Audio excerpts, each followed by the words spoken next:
Zephyr is humanity's last warrior, fighting alone in a world abandoned by the gods. After a brutal and hopeless battle against Tartarus, a being known as the god of destruction, the poor hero succumbs to defeat. He blows himself up in a final act, taking down Tartarus's hand with him. He manages to damage the god of destruction, who destroyed hundreds of worlds before, but never suffered even a single scratch. His body is burned to a crisp, but instead of dying for good, he wakes up somewhere completely unexpected. This place is known as God's Realm. The gods, who had once turned their backs on the world, had been watching all along. They were thoroughly entertained by the fight our boy put up, so to squeeze out even more amusement, they offer him a second chance to go back and fight those damned bastards who dared to destroy the world. They send him 10 years into the past, back to when he was just a powerless slave. The only things he now has are his past knowledge and a special perk granted by the angel Mercedes. As he opens his eyes, he sees a bunch of bully slaves around him while a small powerless boy lies in there, shivering from the beating. Seeing their maniacal faces and the logo on their chests, Zephyr quickly remembers that he's been sent 10 years back, when he was 20, and refused to be used as a temple slave. As they bully our boy, their supervisor calls them out to get back to work. The bullies follow, but not without giving a warning to our boy not to pull that stunt again. However, Zephyr has no time for lowlifes. He picks up a nearby pickaxe, ready to blend in, but notices that same small boy on the ground whispering thanks. The warrior doesn't recognize him and simply walks past, focused on more important matters, which were the perks the angel had mentioned he will be granted after regression. As the kid goes back to work, Zephyr stands still and activates his perks. A surge of power rushes through him, and in that moment, he can hardly believe that the angel actually gave him such a powerful spell. A while later, the other slaves are shocked to see Zephyr working at an incredible pace, filling up the rags in just minutes. They realize that this newcomer has now set a new standard, one that means they can't slack off either. Meanwhile, Zephyr is still thrilled about what happened earlier. When he unlocked his perks, a sudden barrage of information flooded his mind, causing a sharp headache. However, the pain quickly gives way to excitement as he notices several rare, high-level skills and items appear before him, completely free. Lost in thought, he doesn't notice the head of the mining team approaching. Mistaking his pause for laziness, the supervisor starts shouting, furious that the boy appears to be slacking on his first day. When he gets no response, his anger escalates. He raises his whip to teach the newcomer a lesson, but to his shock, Zephyr catches the whip mid-air with his bare hand and calmly returns it, prompting a stunned apology from the supervisor. Zephyr then turns back to his work, quietly surprised at his own reflexes and combat awareness. The whip didn't even leave a scratch. It's the effect of his first perk, an ability that cancels minor physical damage. Although the skill takes some effort to activate, it's proving useful, and he doesn't even feel tired after a full day of intense mining. By the end of the day, he has received a total of 9 perks, each one a powerful step toward reclaiming his former strength. But for now, the warrior has a task to complete. Mining dozens of bags in just a few hours, Zephyr shocks the supervisor, who rewards his team with first place. As the results are announced, the small boy from earlier stares in disbelief, only to discover that he was part of Zephyr's team. Zephyr, equally surprised, glances at the boy, realizing their paths are about to intertwine once again. The bully team's silence hangs in the air as the head announces the rest of the rankings. He reminds everyone that the last place team will receive less bread, and their share will be handed over to the top-ranking teams. With that, he orders all the slaves to pray to their light goddess, Arya. Hearing this, everyone immediately begins to pray. Zephyr follows suit, knowing that Arya is one of the 3 supreme gods, and the most powerful moneylender. Most of the slaves here either lost their homes or were former adventurers who ended up in debt to the temple. The slave mark on all of them, including Zephyr, prevents escape. If anyone tries to flee without permission, their heart will stop instantly. Zephyr's goal now is to repay his debt and leave as a free man as quickly as possible, not just to take revenge on the demon lord, but also to protect a deeply cherished woman, Altair. In the evening, the slaves gather and relax in the market area. Zephyr quickly notices how expensive everything is. As he stands in thought, the little boy from his team offers to buy him a beer, wanting to show gratitude for being saved from the bullies earlier. With what little money he has, the boy wants to give something back. He also mentions that their team usually finishes last due to being weak, but thanks to Zephyr, they've placed first for the very first time. This moment makes Zephyr realize the true nature of the bullying tactic that by targeting and weakening one member of each team, they create a liability that drags everyone down, ensuring the team ranks low. However, Zephyr gently rejects the boy's offer, thinking the kid would only hold him back. Instead, he walks up to the bartender and asks for recovery water. This surprises the bartender, as recovery water is quite expensive. He suggests that Zephyr should just wait for his injuries to heal naturally instead. However, the boy hands him 1.5 gold coins and requests the rest to be covered as a loan. This shocks the kid, knowing they already have existing debt, and the interest on new loans is notoriously high. But the warrior brushes off his concern, confident he can pay it back. Without hesitation, he drinks the recovery water. The item regenerates the drinker's endurance, and if consumed in larger quantities, it also slightly increases mana. Normally, it's not very effective. You need high amounts just for minor results. However, due to Zephyr's rare perk that boosts potion effectiveness by 500%, even a small dose yields impressive results. Despite working hard in the mines, Zephyr knows he can't make any real money there, as no bonuses are awarded for extra effort. So he makes a decision to consume as many potions as he can to train his body and build strength. Once he feels strong enough, he informs the head about hearing strange sounds, possibly monsters, deeper within the mine, and suggests calling in the hunting team. Zephyr knows exactly what he's doing, as dungeons are where the real money lies. He reflects on the nature of monsters, which are creatures born from warped mana, inherently hostile toward humans, and long regarded as a menace. Yet, over time, people begin to recognize their value. Their mana stones, formed inside their bodies, and even their bones were sources of rare and useful materials. The dens they stay in are called dungeons, which were once considered threats but are now seen as profitable resources. These dungeons are handled by hunting teams, which are composed of enslaved fighters selected for their combat prowess. Due to the extreme risk involved, they are paid handsomely, with performance-based bonuses. Zephyr wonders why someone like him, trained as an adventurer, is assigned to mine duty. He suspects there is a deeper motive behind it. While lost in thought, the shopkeeper reminds him that he's reached his borrowing limit. Zephyr mentally notes that if he wants more funds, he may have to steal. Just then, the priestess appears and offers a grim solution of selling his organs to the temple, which buys fresh ones for research. She hands over the paperwork, stating that the surgery can be cancelled if the loan is repaid in time. Zephyr, despite the shock of others around him, accepts and insists on more recovery water. The shopkeeper reluctantly hands it over while warning him about it. The boy gulps down the bottles, satisfied that he now meets the physical conditions required. As he is busy with that, a man named Gote, head of a recon team, approaches to confirm if he is the guide they're expecting. Our boy affirms, noting his ability to detect mana, a skill that lets him sense his surroundings over a wide area, particularly useful for sneaking through dark dungeons without drawing attention. Goat is glad since that saves them from needing a night vision potion. The group gets ready to move, and the boy is handed some gear and told to follow. One of the men, Dale, comments on Zephyr's unusual abilities. Goat, however, quickly silences the chatter while our boy quietly assesses the team. Two faces are new to him, but he recognizes one, a man who joined the hunting team shortly after this particular dungeon was cleared. That means, based on what he knows, two of them won't make it back alive. He begins thinking about how best to use that knowledge to his advantage. The group arrives at the entrance of the dungeon, where a young boy greets them. He attaches a thin magical thread around Zephyr's wrist, linking it to others in the team. If any of them fall, the bracelet will snap, signaling the main base to send reinforcements. Though it's just a scouting mission, the boy still wishes them caution. Inside the dungeon, two torch-wielding monsters wander in, distracted by falling stones. Got and Dale swiftly ambush and eliminate them. Zephyr watches, noting that the recon team's primary role is to gather intel and assess monster activity. Once they relay their findings, a strike squad is usually deployed to finish the job. However, sometimes the scouting unit handles things themselves if they deem it manageable. Goat assesses the slain monsters and deduces their remnants from a previous assault on another part of the mine. Dale also thinks that these were the last survivors they just killed. Meanwhile, our boy reflects that the recon members aren't just scouts, they're seasoned combatants as well. Gott suggests they handle the rest alone, but Dale questions the plan, pointing out that Zephyr, who's been reduced to carrying supplies, can't be counted as a fighter. Marco, trying to defuse the rising tension, asks if Gote has a strategy worth hearing. Hearing that, he smiles and orders the boy to take out something.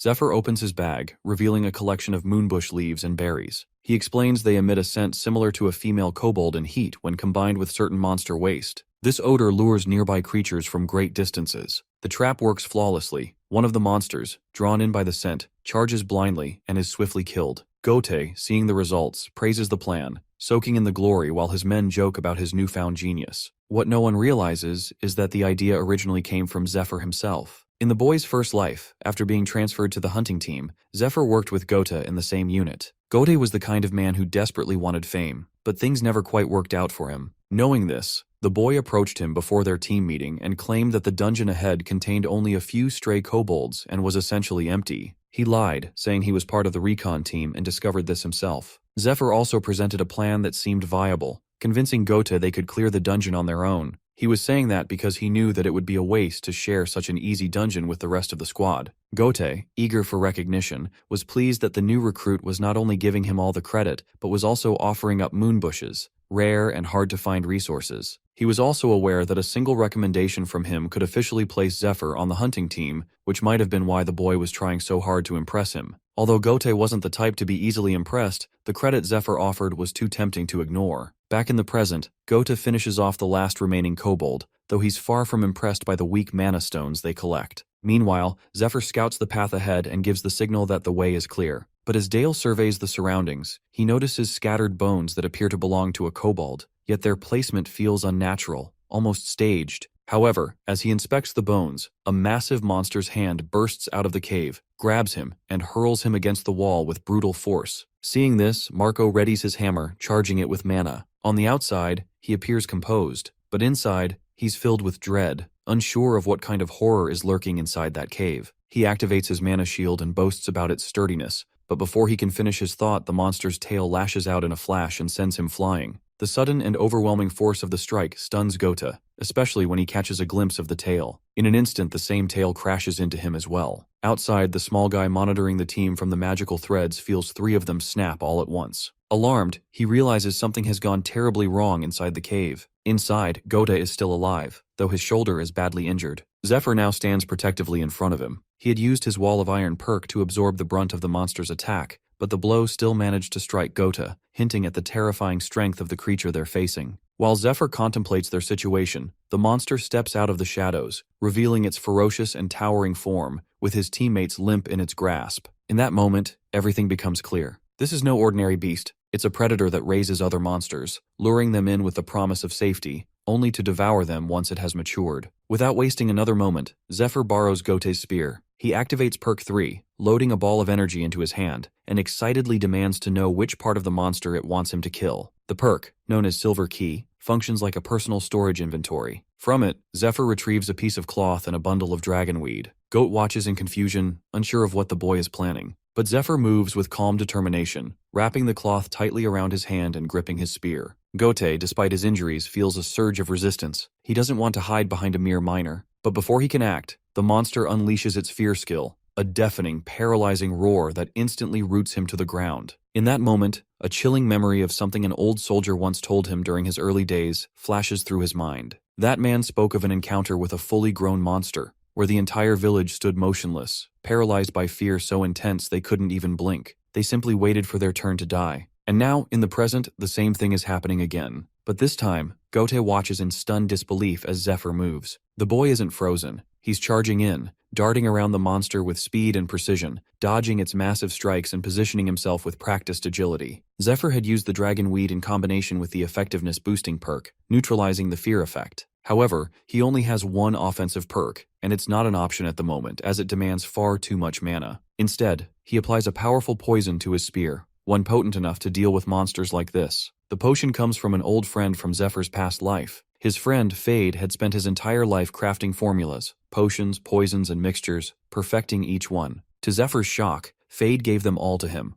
claiming the world was nearing its end and that someone had to make use of them. If those potions could save even a few lives, he said, that alone would make him happy. Remembering his friend's words, Zephyr lunges forward and drives the poisoned spear into the monster, then follows up with a swift slash across one of its arms. He knows exactly how the poison works. Once it enters the bloodstream, it begins eroding the target from the inside, and in just 3 minutes, it spreads throughout the entire body. Now all Zephyr needs to do is survive until the poison takes effect. But before he can reposition, the monster's tail lashes out, striking him hard and slamming him into the cave wall. The beast doesn't hesitate. It charges with its jaws wide open, trying to swallow him whole. Acting on instinct, Zephyr grabs the remaining vial of poison and hurls it straight into the monster's open mouth. He follows up with a powerful slash across its face, aiming for the mouth. The monster screams in pain and struggles, with only 1 minute left before the poison finishes it off. Zephyr knows he doesn't have the skills or stamina to completely evade the monster until then. He only has 2 options now: wait for the creature to collapse from the inside, or strike hard enough to bring it down himself. As the boy tries to attack, the monster swings its tail again, but with quick reflexes, Zephyr manages to grab it. He holds on tightly until he is lifted above the monster's head. Once he is directly on top, he jumps down and stabs the monster in its eye. The other end of the spear snaps from the impact, and Zephyr uses both the broken spear and his knife to stab the monster multiple times. The monster begins thrashing violently in pain.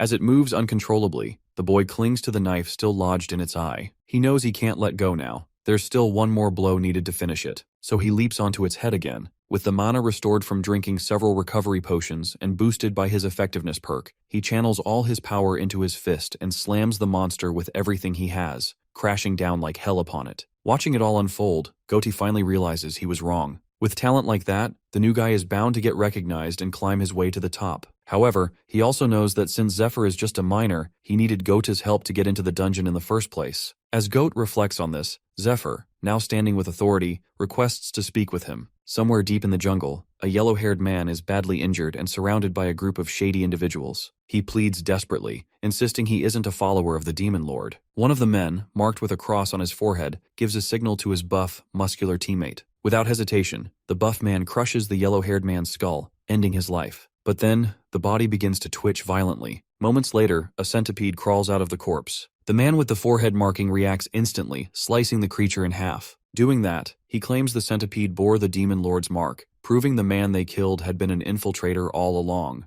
Later, he returns with the centipede to his superior, Matthias. But Matthias is unimpressed. He reminds the marked man that 7 team members were killed during this mission, questioning whether one confirmed imposter was worth the cost. The marked man stands firm, reminding Matthias that the raid is only a month away, and that if the temple isn't purged of spies now, it could end in disaster. Matthias considers the warning and, after a moment, agrees to speak with the haunting squad to smooth things over. Still, he warns the marked man not to make him look foolish again. Back at the Department of Human Resources, Gote puts in a recommendation for Zephyr's transfer into the haunting squad. The priestess in charge approves the request but makes it clear that if the recruit fails, it's on them. Gote, confident in the boy's talent, gladly accepts the risk. He knows that if the boy performs well, he'll be the one getting all the credit. As he walks away, his thoughts drift back to that final day in the dungeon, the day they brought down the monster. In the cave, Gote was in disbelief when Zephyr suddenly asked him to forget everything about the fight, and Gote never saw the monster. Instead, the boy said he would leave the kobold corpses behind, so he had something to report to his superiors. The real prize, the giant monster's body, was something he wanted to keep for himself. As a temple slave, Zephyr wasn't allowed to keep loot like mana stones or monster parts, since everything belonged to the temple. So he planned to secretly sell the monster's corpse for money. Gote, however, thought it was impossible. There was a standby unit outside to stop exactly that kind of theft, and a follow-up team would eventually sweep the dungeon for any leftover items. But Zephyr revealed his trump card, his inventory perk. With a calm gesture, he stored the massive monster's body into his personal storage, right in front of Gote's eyes. Gote was stunned. The monster disappeared without a trace. No blood, no body, nothing left behind. With that, Zephyr made an offer. He was willing to clear 3 more dungeons for him, and he could keep all the loot. In return, he just had to keep quiet about what had just happened. Back in the present, Gote is seriously considering the offer. If Zephyr keeps clearing dungeons for him, he can claim the credit as a squad leader. Since they're part of a recon unit, they get access to dungeons before anyone else. And if they manage to handle them with just a small team, it'll make Gote look like an exceptional leader, maybe even earn him a promotion. Meanwhile, Zephyr is focused on selling the monster corpse to pay off his debts. He wants out of the temple and fast. But as he thinks it through, he remembers something important, that soon, the temple knights are heading out on a major raid. During that raid, they're supposed to come across a rare and powerful item. Now Zephyr has a new goal. He plans to join that raid and get his hands on the item, hoping it's the key to finally gaining his freedom. After some time, Zephyr's registration is complete, and he is now officially a member of the hunting team. As they head out, he falls into thought, remembering that in his past life, he only joined the hunting team after the raid participant list was announced. That list was always compiled from among the hunting team's ranks, selecting the 20 most talented individuals or those with powerful connections. Zephyr already has a plan in mind, but he knows it has to be executed at exactly the right moment. They eventually reach the armory, where Gote guides him through the area before excusing himself to check on his teammates currently recovering in the hospital. While Gote is talking, the same shady group from the forest arrives. Seeing them, he lowers his head and nervously suggests Zephyr do the same. As the group passes, everyone bows in silence. However, as they pass by Zephyr, the marked group leader feels something that startles him, but he continues walking. Once they're gone, Gote explains that they are official inquisitors, agents no one dares to provoke. He warns Zephyr to show respect to the group ahead of them. These people have the authority to label anyone a heretic without consequences. Their leader, Sahak, is especially dangerous. Known as the Mad Hound, he has a reputation for enjoying the act of killing, and Gote urges him to be careful around him. But just as he is explaining all this, Sahak suddenly appears and calls out to them. Gote nearly panics as Sahak begins walking toward them. The man points directly at Zephyr, referring to him dismissively as a minor. He throws off his cape, revealing himself fully. and demands to know Zephyr's position. Before the boy can speak, Gote nervously steps in to introduce him as a teammate, but Sahak immediately shuts him down, making it clear he's not interested in anything Gote has to say. The tension rises as Gote can feel Sahak's killing intent radiating off him and starts trembling from fear, while Zephyr remains calm and unfazed. That composure catches Sahak's attention. It doesn't match Zephyr's rough appearance as a minor. He starts to suspect that this boy might be far more powerful than he looks. The fact that someone this strong was sent to the mines instead of directly into the haunting squad doesn't make sense,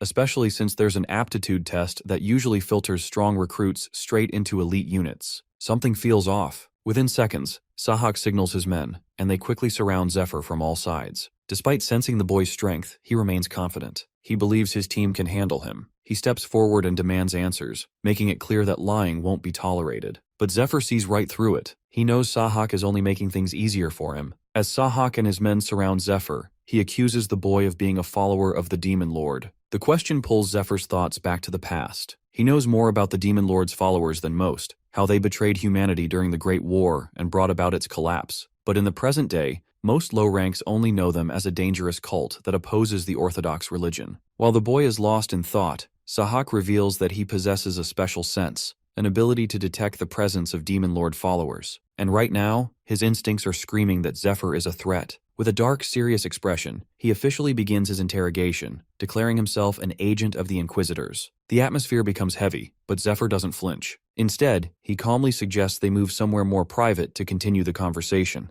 The request catches Sahak off guard. Then the boy with quiet confidence adds that there are too many people watching, and it would be awkward once he starts beating the ditty out of him. Sahak is furious but manages to keep his composure. He refuses to believe that someone like Zephyr could possibly defeat him. With a sharp motion, he and his team activate a powerful skill. A large triangular portal forms around Zephyr, trapping him at the center. It's the Red Field, a battlefield skill that boosts the caster's stats and abilities significantly. However, the boy doesn't panic. Instead, he takes a stance, preparing for the fight. His form is unusual, almost alien, and it throws Sahak off. But the Madhound doesn't hesitate. He charges straight at Zephyr, confident in his invisibility and power within the red field. He leaps in, unleashing a flurry of knife strikes, but Zephyr dodges each one with ease, slipping just out of reach while landing precise counterattacks. Sahak, surprised and frustrated, attempts to slide low and tackle him, but as soon as he makes contact, his legs feel like they've hit solid steel. For the first time, Sahak realizes he's underestimated his opponent.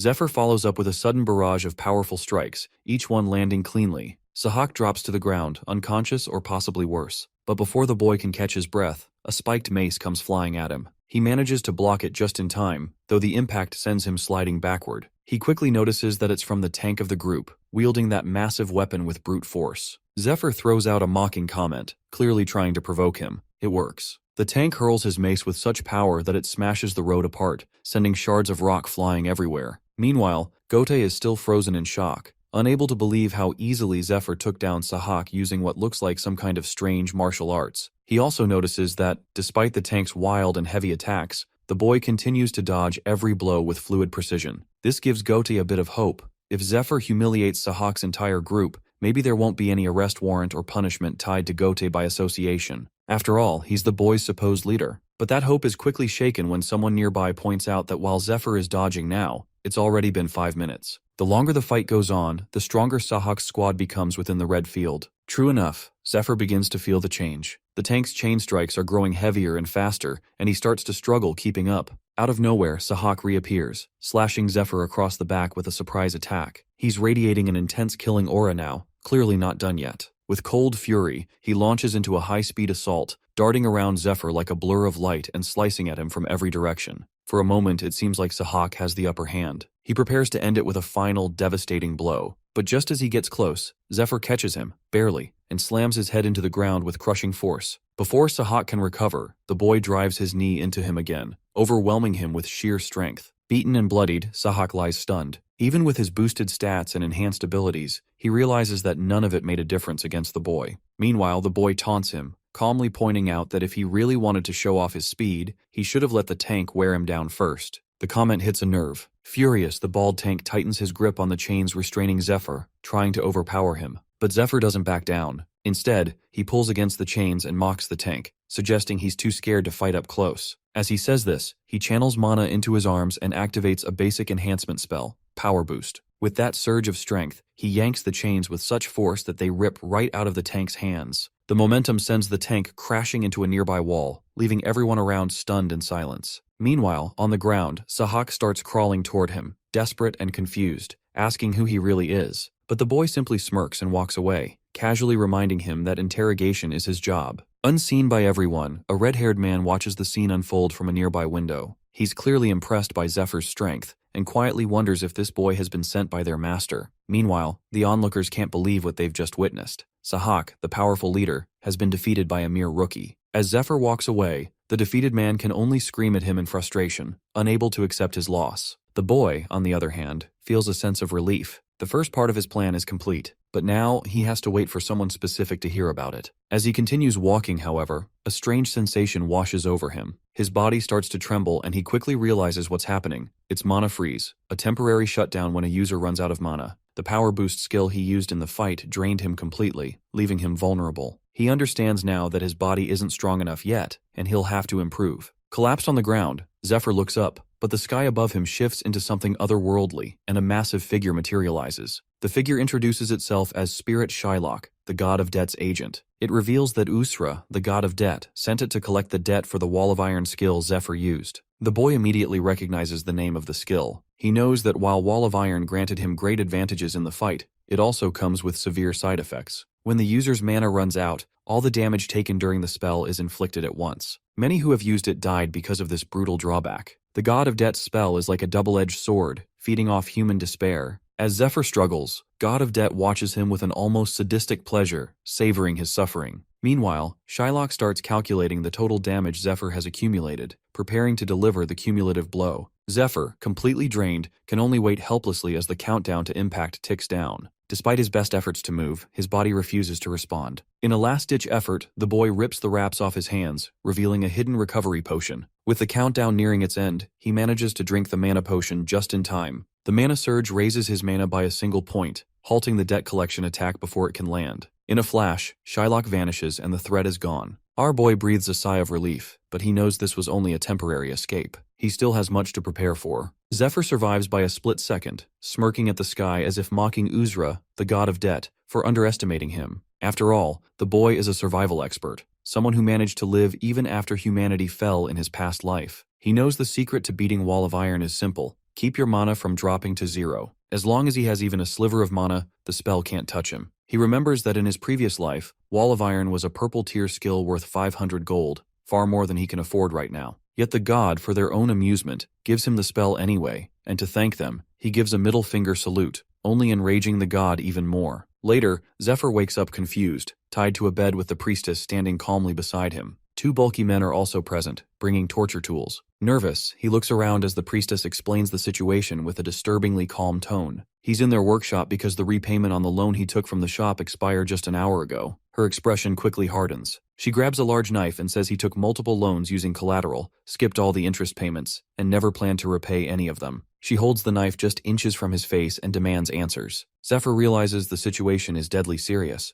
If he tries to use mana, the debt collector Shylock will return instantly, so he has no choice but to talk his way out of this. He begins pleading, saying he'll repay everything next week, but the priestess remains unmoved. She declares they'll definitely take his salary, but he still has to pay the shop loan with interest, something he clearly can't afford. Then, she gives the order, and one of the large men grabs Zephyr's arm. She announces they'll cut off one of his fingers, for now, to make a point. The torturer raises the knife and swings it toward his hand, but Zephyr panics and shouts something at the last second. Whatever he says makes her order the men to stop. Her expression shifts from anger to disbelief, shocked that Zephyr could possibly know something like that. The Badleys stand in shock as the woman screams at them in a fit of rage, ordering both to leave immediately. They obey without a word. As they exit, she threatens the boy, demanding to know how he knows that name. But he presses further, referring to her as the monster breaker, White Rose. He already knows her secret, that the priestess secretly goes by the name White Rose, a broker who deals in monster corpses and stolen goods tied to the criminal underworld.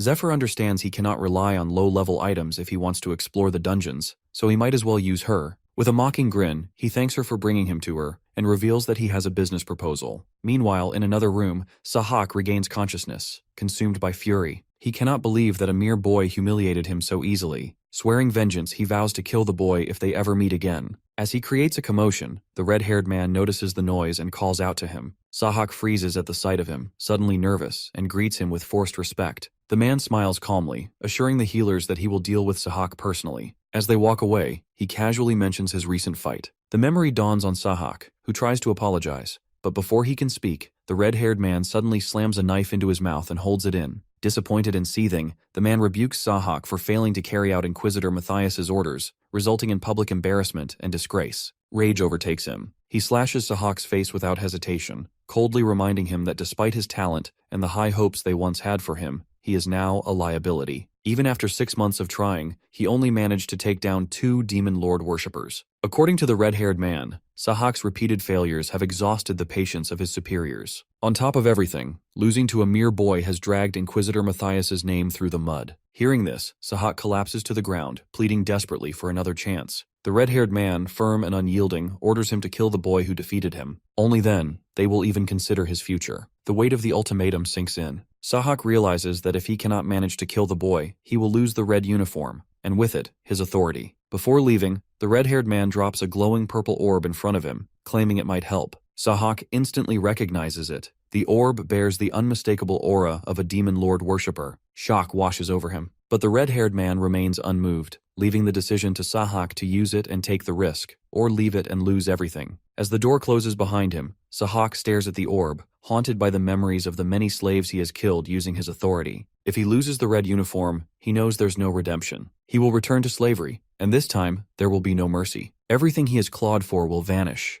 Years of manipulation, obedience, and survival washed away. Driven by desperation and rage, he grabs the purple orb and decides to use it. Maniacal laughter fills the room as he clutches the artifact. Meanwhile, the red-haired man smiles. He has gotten exactly what he wanted. He instructs his man to keep a close eye on Sahak, knowing full well that he only aided him to use him as a diversion. According to his informants, Sahak's reckless behavior has already drawn attention. Even the head of the Temple Knights has lowered their guard. The red-haired man plans to exploit this opening to intercept the item, eliminate the head of the order, and most importantly, pave the way for a Demon Lord worshipper to seize control of the temple. This red-haired man is known as Ned Stryer, an imposter and a secret disciple of the Demon Lord worshippers. Suspicious of recent events, Ned also orders his man to investigate Zephyr, having recognized the martial arts technique the boy used, a style known only to their master and his disciples. He suspects Zephyr might have been sent by the master himself to assist them. However, given the secrecy of the matter, Ned decides to test the boy through Sahak. If the boy fails them, Ned plans to eliminate Zephyr himself. Meanwhile, back with the priestess, Zephyr surprises her by revealing the monster corpse he brought back from the dungeon. Despite her initial concern, she finds herself admiring the specimen. However, the boy's offer is steep. The items he demands are valued at 5,000 gold, equivalent to the price of 3 Predator-class corpses like the one he presents. Zephyr confidently assures her that she will have all 3 within 3 weeks. Then pausing, he adds that he has one more favor to ask. After his recovery, Zephyr joins his teammates for a casual meeting. During the gathering, the group leader, Gota, reintroduces everyone to reaffirm their roles. First is Marco, the tanker, then Dale, the swordsman, and finally, he introduces Zephyr. However, tension hangs in the air. Gota quickly notices the discomfort among the others, particularly in Zephyr's presence. He also observes that no one is touching their food, which might explain their mood. Sensing the awkwardness, Zephyr lifts the mood by pulling out a luxury bottle of wine, instantly catching everyone's attention. He reveals that he acquired it from White Rose, then pours a drink for each of them. The gesture earns him the group's approval, softening their perception of him. From that moment on, the boy knows they'll be more willing to assist him in smuggling monster corpses, because despite their differences, they're in this together. Zephyr already knows Gote from his previous life, but the other two hadn't survived this far back then. Their presence makes him uneasy, as he isn't sure if they will cooperate or if he will need to eliminate them later. He also understands that people tend to like those who give them what they want. And for those who crave importance, the key is to build them up. But Zephyr knows he can't progress with someone who actively dislikes him, and in this case, that person is Dale. After a while, Gote outlines their next assignment, emphasizing its importance. Completing it could lead to a level promotion. He urges the group to be respectful toward the new member, reminding them that unity is the only way to achieve their goals. However, not everyone shares his sentiment. Dale in particular grows irritated, upset that Gote made decisions without consulting them. He even questions whether what Gote saw, Zephyr defeating the Predator, was real or just an illusion. They begin to argue, but Marco, the larger one, steps in and stops them. He suggests they agree for now, reminding them that the reward will be split 3 ways regardless. Despite the compromise, Dale's heart still refuses to accept Zephyr. He suspects the boy will bring them trouble, and if he's trying to scam them, the truth will come out soon enough inside the dungeon. With their plan set, the group heads to Edoran, a town carved into the side of a mountain. Upon seeing it, the team is visibly impressed, having never encountered a place like it before. Godi explains that the caves inside are even more fascinating, housing everything from living quarters to full bedrooms. In the past, temple-sent personnel and injured adventurers used to stay there. However, those days are long gone. Now the place resembles a decaying monster den. As they step inside, the tunnels are covered in thick spider webs. Zephyr, staying alert, activates his mana perception, a skill that allows him to detect mana-infused objects and creatures without physically touching them. Using this ability, he guides the group carefully through the webs, navigating the area with precision. After some effort, they finally make it back outside. Once clear, Zephyr reveals that he sensed a steel spider inside. He immediately begins laying out a strategy to deal with it. According to his plan, they will sneak into the nest, use a paralyzing potion on the baby spiders, and wait for the parent to return and witness the slaughter, provoking it into a vulnerable state. As Zephyr explains the strategy, Dale voices his concern. Even with all 4 of them, he doubts they can take down the steel spider. The creature's outer shell is hardened like steel, rendering most sword attacks completely ineffective. Steel spiders also reproduce rapidly, allowing them to build an army in no time, which makes confronting them in their own nest significantly more dangerous. Dale suggests seeking help from the temple to deal with the threat, but to his shock, Zephyr casually tells him to rest, claiming he can clear the nest on his own. This level of confidence only strengthens Dale's suspicions. The boy claims to have defeated a predator, humiliated Sahak, and now says he can take down a steel spider alone. None of it makes sense to him. Suddenly, a realization hits Dale. If Zephyr is lying, then this dungeon might not be dangerous at all. If that's the case, going in with him could be the perfect opportunity to catch him in a lie. As the group navigates deeper into the dungeon, Dale accidentally brushes his hand against one of the web strands and becomes stuck. While trying to free himself, he's horrified to see dozens of spiderlings crawling out from the darkness, rapidly closing in on him. Zephyr reacts instantly. Without hesitation, he swings Dale away from the webs and positions himself between him and the swarm, using his own arm to block the spiderlings' attack. The spiderlings begin biting Zephyr's arm, but their fangs fail to pierce his skin. Unbothered, Zephyr mocks them and slams them into the ground, shocking Dale with his strength and composure. Without wasting a moment, he calls the others into formation, preparing them to face the incoming swarm. He has already instructed everyone to wrap their weapons with their capes, knowing that ordinary blades wouldn't cut through the spider's sticky webs. To their relief, the plan works. Even though the webs cling to their weapons, they can still swing them freely. Dale and Gota fight off the monsters, trying to herd them into one spot. Their strategy is clear that once the spiderlings are grouped together, Zephyr will finish them off in one blow. Everything goes according to plan. With a single powerful swing, the boy eliminates the entire swarm. As the dust settles, the group stands exhausted from the intense battle. Dale suffers a deep cut on his arm and feels both wounded and humiliated, having had to reluctantly turn to Zephyr for help. To his surprise, Zephyr hands him a recovery potion without hesitation. Watching this, Dale realizes that the boy must have been aware of everything from the start, including the exact moment he got caught in the web, all thanks to his mana perception spell. Embarrassed, Dale quietly calls himself out on it. Zephyr, however, simply reassures him and advises against repeating the same mistake again. Meanwhile, he silently observes Dale with growing appreciation. In his past life, he had to train unskilled fighters, but Dale shows surprising focus and discipline. Zephyr is aware of his lingering suspicion toward him, but he also knows that once they clear the dungeon, his doubts will resolve on their own. The group soon enters the spider's nest, where they use the paralyzing potion. To their surprise, it works exactly as Zephyr had predicted, making the battle significantly easier. They also remember his advice, to aim for the spiders' bellies, as they are softer than their steel-coated backs. When Dale tests this mid-fight and confirms its effectiveness, he is once again baffled by how accurate Zephyr's knowledge is. As Dale stabs and slices through one of the monsters, the others rally around him to help finish the job. They celebrate having taken down a spider, only to be stunned when they notice that Zephyr has already defeated hundreds on his own. Climbing down from a mountain of corpses, the boy casually suggests they take a short rest. Still catching his breath, Marco can't help but wonder where Zephyr came from, and who could have possibly trained him. At that moment, Zephyr's mind drifts to the memory of a mysterious man who once trained him in a remote cave.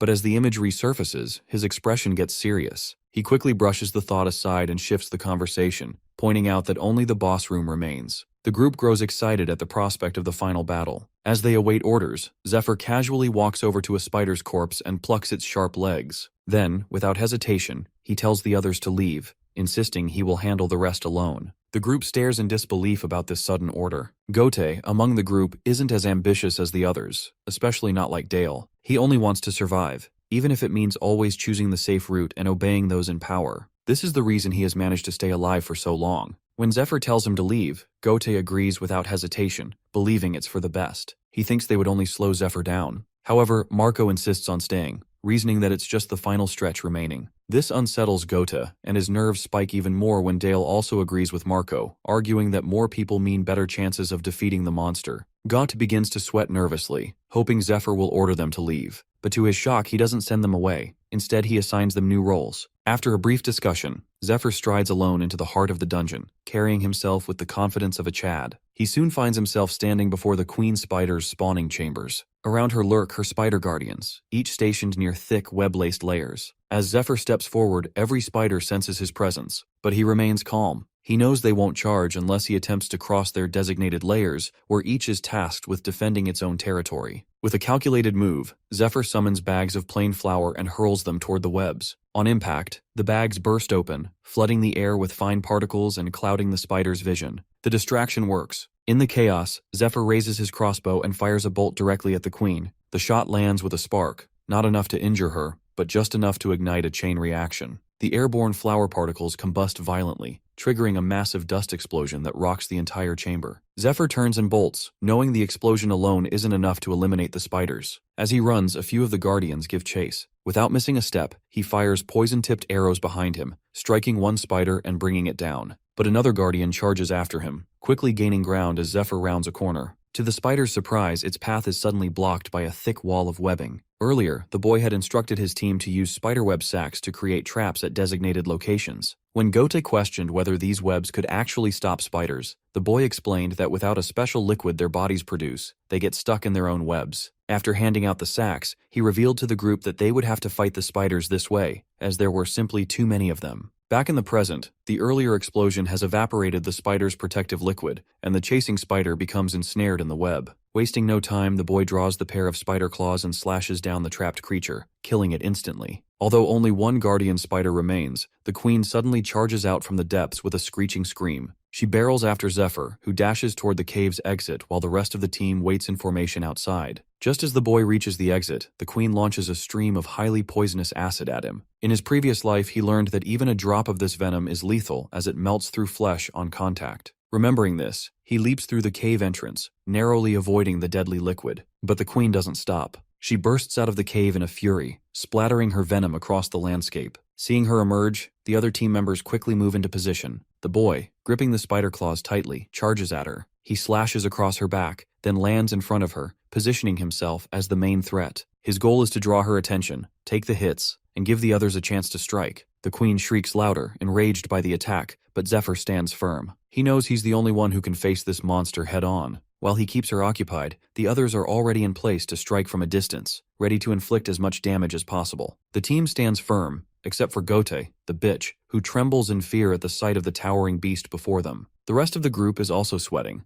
torn between committing fully or holding back. Dale feels particularly nervous, his mind replaying all the humiliation and mockery the hunter team subjected them to. They were treated like dirt, dismissed as mere low-level information gatherers. Every chance they got, the hunters belittled them. But Dale has had enough. They've come this far, and he's no longer willing to back down. He decides to go all in. Marco shares the same resolve. In the past, they wouldn't have dared to face a monster like this. But with Zephyr on their side, everything has changed. Every time they've trusted him, things have turned out well. That trust leads Marco to commit fully as well. Gote, however, grows frustrated. They're not listening to him, and it irritates him deeply. But with both Dale and Marco ready to fight, he's left with no choice. Reluctantly, he joins the assault. Together, they target the damaged section of the spider's armor. Coordinating their attacks from all sides, they keep Zephyr's advice in mind. Aim for the middle of the spider's legs, where the nerves run through. He had also told them to coat their weapons in tranquilizers. Dale follows that instruction and strikes. It works. However, just as Dale lands a blow, he realizes the monster is about to strike him from behind. But Zephyr is already in motion. Leaping from above, he strikes the spider mid-attack, disrupting its assault. He radiates confidence, drawing the monster's full attention as he challenges it to focus on him. The spider, enraged, turns its fury toward Zephyr, but he blocks every attack flawlessly. Dale watches in disbelief. He can hardly comprehend how fast Zephyr moves, how effortlessly he handles the creature's fury. He remembers the doubts they had about this battle, and how Zephyr had assured them they'd be fine, that the queen spider would hardly notice them, blinded by rage over her burned eggs. And now, watching him in action, Dale believes it. The boy had also informed them that the queen spider's hind legs are the safest place to be near. Because she lays her eggs in a narrow spawning lair, she has developed the habit of minimizing the use of her rear limbs. Now, as Dale observes the spider, he notices that she is barely moving from the back and is primarily attacking with her front half, proving Zephyr's words to be true. This realization hits Dale that the boy might have already fought monsters like this before. The boy had only been holding the line so they could pierce the tranquilizer into the creature. He would handle the rest. With that in mind, all of them attack the monster from all directions, successfully driving their weapons into her body. However, Gote's spear gets stuck in one of the spider's legs, and before he can pull it free, she lifts him up into the air. With a blood-curdling scream, the spider begins thrashing wildly, swinging her massive claws at Zephyr while Gote crashes violently to the ground. Driven by rage over the destruction of her eggs, the queen spider seethes, but she knows her claws alone won't be enough to crush them, so she begins channeling venom into her glands, preparing to melt them with her toxic poison. But before she can release it, Zephyr charges forward. With precise timing, he plunges his hand deep into her abdomen, grabs the venom gland, and with full force, rips it out from her body. He then unfastens his belt and wraps it tightly around the gland, sealing it and preventing her from using it, for at least a few minutes. Without wasting a second, he leaps onto her body, springs into the air, and delivers a brutal kick straight to the spider's skull. The force cracks the monster's head. Landing firmly, he stands tall. Calm and focused, he knows that with steady coordination, they can win this fight. Seeing the spider collapse, the group erupts in cheers. Dale, however, still can't believe they've actually defeated the queen spider. He turns toward the boy, searching for answers. But in that moment, he realizes that the boy let them defeat the monster. Zephyr had guided them, protected them, and made sure they were the ones to land the finishing blow. This realization hits him hard. Hunting feels completely different under a leader like him. For the first time, Dale believes that maybe, just maybe, he can become someone like Zephyr if he keeps following him. Meanwhile, Zephyr's mind is already turning, considering which monster corpses he should bring back to offer to White Rose. But his thoughts are interrupted when Dale calls out to him, proudly showing the resting place he prepared for him. He suggests he take a break, assuring him that they'll handle everything from here. To Zephyr's surprise, Dale starts praising him outright, offering to dismember the corpses for him, provide comfort, and take care of the remaining tasks. Hearing this, the boy realizes that his mana reserves are nearly depleted anyway, and accepting their help would save him the trouble of dealing with Usra's reactions later. Watching them work, he comes to a new conclusion that his teammates aren't bad at all. But then his expression turns serious. He knows deep down they still won't be enough if he has to face someone from his past life. His current gear and stats aren't good enough either, so he'll need a solid, long-term plan. Later, he brings back the Predator's corpse to the priestess, who is visibly impressed by it. She even offers him more inventory space as a reward. However, as Zephyr stands there, he silently observes the shady dealings taking place in the temple, right in broad daylight. Truthfully, he no longer believes temples are as holy as they claim to be. They collect donations from believers and use the funds not just for monster defense, but also to expand their influence, building entire cities around themselves. The donations aren't entirely for worship, they're payment for safety. Temple knights slay monsters and protection has a price, but Zephyr knows this won't last. In the future, even safety, especially for one's own children, will become impossible to buy. Later, during a private meeting with the priestess, she informs Zephyr that the monster corpse he gave brought in a good sum. She expresses her admiration for his abilities, but he cuts straight to the point that he wants to know how much debt remains. According to her, he's paid off 48% of the total. She adds that the temple will also take 20% off the top as their share of the debt. Then she remembers something else that she had personally requested and secured lab cleaning duty for him. According to her, he can use the lab's equipment once everyone has left for the day, but he'll be responsible for cleaning everything afterward. This excites Zephyr. It's much easier than having to sneak into the lab. As they continue talking, a figure approaches and calls out to the priestess. When they turn around, Zephyr sees the man's face and freezes in shock. It's Ned, an agent of the Inquisitors, and someone Zephyr had a history with in his previous life. The priestess jokes lightly, teasing that Ned must be here to ask for a loan or invite her on a date. But deep inside, she knows exactly why he's come. Ned is here for the boy. After all, Zephyr beat up Sahak and Ned is his superior. She finds it reckless, insulting even, that Ned would come all the way here to start something with her client, right in front of her. Trying to defuse the situation, the priestess politely attempts to usher Ned away, but to her shock, he calls out Zephyr's name directly and casually invites both of them for tea. With a manic expression on his face, he asks if Zephyr knows Sahak. Our boy, however, flatly denies knowing anyone by that name. As they stare each other down, the atmosphere thickens. A tremendous amount of mana bursts from both of them, saturating the air with pressure. The priestess starts trembling as the mana is so dense it pierces her skin. In that moment, she realizes that Zephyr might be as strong as a temple slave, or possibly even stronger. Ned, standing just feet away from the boy, feels it too. Channeling mana into his fingers, he prepares to fight, eager to see what the little boy is truly capable of. Just as they're about to clash, the priestess activates the slave mark spell, forcing both of them to stop.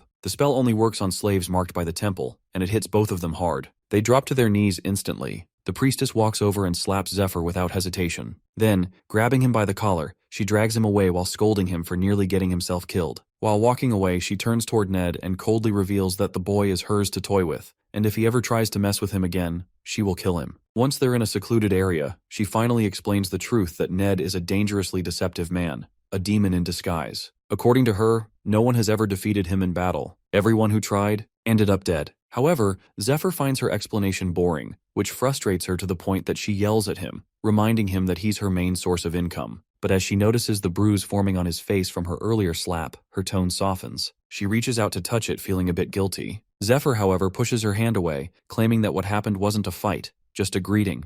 Deep down, though, he knows Ned is fully prepared and came out deliberately to provoke a battle. Without saying much else, Zephyr turns and leaves for the lab. But before leaving, he quietly asks the priestess for a favor. Meanwhile, back at the temple grounds, Ned brushes the dust off his clothes, still processing the intensity of the slave mark spell. From the beginning, Ned wasn't a temple slave. It was his master's command that placed him there. But he has always felt disgust toward the temple and its people. Yet he followed orders, even when they made his skin crawl. However, Ned was shocked when his master revealed that 2 demon lord worshippers, who had infiltrated the temple disguised as priests, had been executed. The rest were in hiding due to heightened surveillance. Their only remaining path into the temple was through the slave mark. The master explained that the priests of light didn't monitor marked slaves closely, believing them easy to control. So he ordered Ned to continue posing as a temple slave, infiltrate the Temple of Light, and steal the reward from the raid dungeon. Ned agreed without hesitation. Now, in the present, Ned knows they have already found a method to neutralize the slave mark, and he is confident the priests of light don't know about it. However, they have to wait until the temple weakens, and the priests fall to their knees. Far away, in a crumbling fortress, a group of outlaws works on repairing their fences. One of them calls the others for food, and slowly, the workers gather around a battered wooden table, sharing a meager meal while talking about their poverty and how they can't afford temple protection,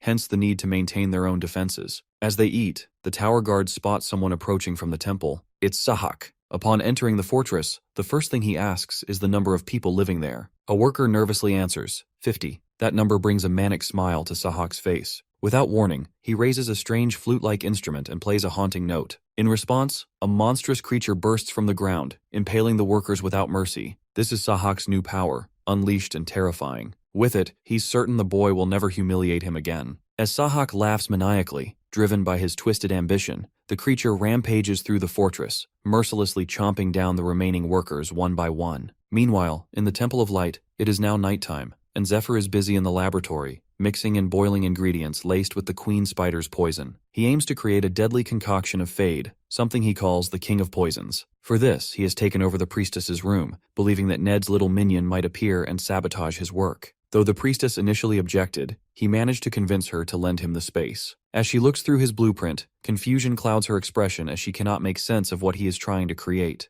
Meanwhile, Zephyr draws precise lines across a log of Arkanwood and then smashes it with his mana-infused fist. The large pieces break away, leaving behind several small uniform sticks. This sight both amazes and confuses the priestess, so Zephyr explains that these are needles, similar to those used in Eastern medicine. His plan is to dip their ends into poison and let them sit for 10 minutes. Once ready, according to him, these needles can kill any creature with minimal effort. However, no one had ever imagined they would come to rely on poisons after the Demon Lord's attack, especially that the gods had abandoned them. With that thought, Zephyr begins inserting the poison needles into his own body. Almost immediately, the poison starts spreading through his veins, making him tremble in pain. The priestess, alarmed, moves toward him, but he raises a hand to stop her. She remembers what he had told her earlier, not to panic no matter what happens, and to simply carry out a task for him when he signals. Although she remains unsure of what he truly intends, Zephyr is clear that he seeks to upgrade himself. He knows that under the right conditions, 2 poisons can neutralize each other's effects, transforming into a medicine or even a potion that boosts one's stats. The challenge, however, lies in the fact that he is working with incredibly painful, unstable, and unpredictable toxins. The pain pushes Zephyr's body to its absolute limit, but he knows this is the only way forward. He channels his mana, directing the flow to control internal injuries and potentially boost his levels. With this, he is testing whether the technique will heal him, or if it will cause his body to shatter like a brittle mirror. Still, Zephyr knows this pain is nothing compared to what the Demon Lord once did to him. As he concentrates, the flow of mana stabilizes. His veins begin to lose their darkened hue, returning to their normal color. The transformation stuns the priestess, but she recalls what Zephyr told her earlier, that she must drive the final poisoned needle into his head when he gives the signal. The moment arrives, and though nervous, she obeys his command, plunging the needle in with trembling hands. Several hours later, deep in the woods surrounding the Temple of Light, a beam from the slave mark erupts into the sky, lighting it up with a flash. On the ground, chaos reigns as hunters flee for their lives, chased by a stampede of monstrous ostriches. They shout in frustration, cursing the recon team for misreporting the number of nests. Fortunately for them, they had fired a flare earlier, calling for reinforcements. But the stampede moves faster than anyone anticipated. As the hunters argue, the creatures catch up and tear through the group one by one. The leader is the last one left standing, and he knows the temple is still at least 20 minutes away and things look grim. He Ashton hauls to the ground, watching as one of the massive ostriches looms over him with its razor beak ready to strike. But just as the monster lunges, a powerful dagger slices through the air, piercing the creature's neck. The beast crashes lifeless to the ground. Seeing this, the leader is stunned, but his shock deepens when Zephyr crashes to the ground with a powerful impact. As soon as he lands, all the monstrous ostriches charge at him, but with his newly enhanced strength, he easily overpowers them,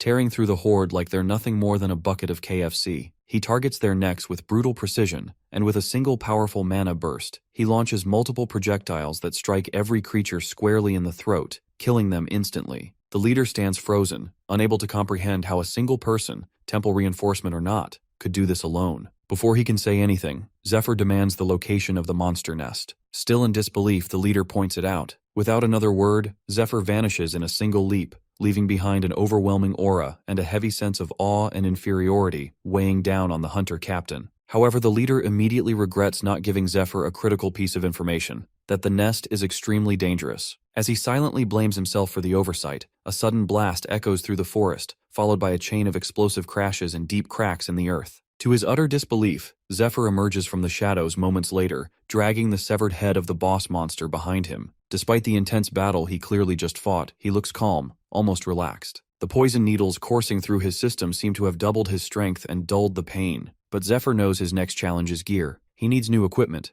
though finding a place to forge or acquire it will come first. As he considers his next move, he fires the green flare, signaling that the emergency has been handled. Meanwhile, far away in the dungeon's dark depths, Sahak continues his brutal slaughter, waiting for the moment he and Zephyr will meet again. A few days later, Matthias, the senior inquisitor, and Lucius, the commander of the Temple Knights, discuss the recent news that a slave reportedly defeated a horde of monstrous ostriches, including their towering 100-foot-tall leader. They suspect the act might be a deliberate attempt to showcase his abilities in hopes of being included in the upcoming raid. Upon hearing this, Matthias suggests interrogating the slave, but Lucius refuses for now. The Inquisitor pushes back, concerned that the slave could be a demon lord worshipper and might interfere with the mission. However, Lucius surprises him by proposing a different strategy, bringing such individuals along on the raid and dealing with them there, rather than risking them causing problems elsewhere. Although they've been friends for over 20 years, Matthias disagrees with the idea, but the commander has a reason for involving him further. He leads Matthias into the tower basement. When he opens a large sealed door, Matthias is taken aback when he sees Michael's legendary heavenly lance and shield. He can't believe his eyes. He'd only ever read about relics like this in books. The commander assures Matthias that with these weapons, they finally have a real chance at clearing the dungeon after 10 long years. With a confident expression, he adds that this time, he'll be nearly unstoppable during the raid. The next morning, at the slave rooms, Zephyr's hunting teammates wrap up a grueling training session. They're a bit surprised by the training area being so crowded lately. Marco explains that these are slaves hoping to claim a spot in the raid. Rumor has it that 2 or 3 positions might still be open. As they talk, the priestess suddenly walks out of their room and passes by them. The group immediately bows out of respect. After she walks past, a few of them quietly wonder what she was doing in their quarters. Soon, the group's worst suspicion is confirmed when they spot Zephyr in their room, wearing a golden ring. They stare in disbelief, unsure how he managed to get such an item from the priestess. Zephyr, however, brushes it off casually. Internally, he knows the ring is no ordinary accessory. It's the Ring of Purification, an item that boosts mana flow and enhances magical defense. The priestess gave it to him after his upgrade session, claiming she had more items like it that could help improve his stats. This gesture made Zephyr suspect that she's motivated by money. Meanwhile, the priestess walks toward her room, lost in thought. She's thinking about Persephone, the now-defunct guild of assassins known for using poison to enhance their stats and eliminate targets. Zephyr's growing skill in hunting and his poison-based upgrades make her wonder if he might be a former member. She recalls that the guild fell apart years ago due to internal conflict, but rumors persist that wealthy individuals are still seeking their poisons, or surviving members. She considers the possibility of profiting by keeping Zephyr close. If she equips him properly, he could bring in significant value. But first, she needs to find the right gear for him. Zephyr, sensing her thoughts, is surprised she came to the conclusion that he might be part of an assassin group. Still, he sees the upside that if she spreads that rumor, his intended target may eventually come looking for him. Coming out to the hunting team, Gote is sweating balls that Zephyr's got that riz, as he managed to get a ring from that mommy. The others agree as well, but just as Zephyr prepares to talk to them about the dungeon, someone suddenly slams at the door. Dale checks and finds a note pinned to it with a knife. It's an official order to leave immediately and report back on the situation. The group is confused about who would deliver an official document in such a strange way, especially one stamped by the hunting team. Zephyr also takes a look and instantly recognizes the handwriting. It's Ned's. Realizing this, he becomes excited, seeing it as a personal challenge. Without wasting time, Zephyr heads out and begins flashing through the woods, moving quickly while thinking about the upcoming raid. This raid isn't a typical mission. It will take place in the Tomb of the Fallen Princess, a massive ruin left behind by an ancient kingdom. It's known to be extremely difficult to conquer. No one has reached the boss room in over 10 years of attempts. To even qualify for the raid, a person must either be a slave assigned to a priest or a top-ranking member of a hunting team. Zephyr knows his current team won't make it to the top ranks in time, so he plans to rely on Ned. As a slave directly under Matthias, Ned has the influence to get someone included. Zephyr hopes to earn a recommendation from him. He's confident Ned wants to test him anyway, possibly even suspecting him to be an ally sent by the Demon Lord. As these thoughts run through his mind, Zephyr moves quickly through the mountain paths, until he crashes through a watchtower. As the dust settles, a familiar voice calls out to him, and he instantly recognizes it as Sahak. He pauses and tells Sahak to go home, clearly puzzled about why he's even there. The ugly-ass Sahak gives an evil grin, claiming he's been feeling pretty horny for him these past couple of days. As Zephyr stands there confused, Sahak suddenly pulls out a knife, attempting to show off some new power. But before he even finishes speaking, Zephyr flashes past him and drops him to the ground with a single strike. He frowns, frustrated that Ned seems to be hiding something, especially if he's sending someone like Sahak instead of coming himself. Thinking he might be nearby, Zephyr calls out, but instead of any answer, Sahak begins to move again. He rises from the ground in an unnatural way, laughing maniacally. A slimy creature starts emerging from beneath his cape. Without hesitation, Sahak pulls out a flute and starts playing it, causing the slime to lift him into the air and morph into a large monster-like abomination. Sahak, completely unhinged, shouts wildly, cursing Zephyr and vowing to make his death slow and painful. As the creature finishes forming, Sahak wastes no time and launches an attack. Caught off guard, Zephyr hesitates, and the strike sends him crashing into the side of a mountain. However, before Sahak can react further, an energy beam melts away the monster's appendages, and Zephyr reappears, unharmed and ready. The boy quickly recognizes the creature as a biological weapon created by Demon Lord worshippers. It starts off as an egg, then hatches when activated by a hypnotic instrument like the ocarina Sahak used. The ocarina also protects the user from the monster's corruption aura. The monster itself has no mind, an unstable appetite, and grows stronger with every human it devours,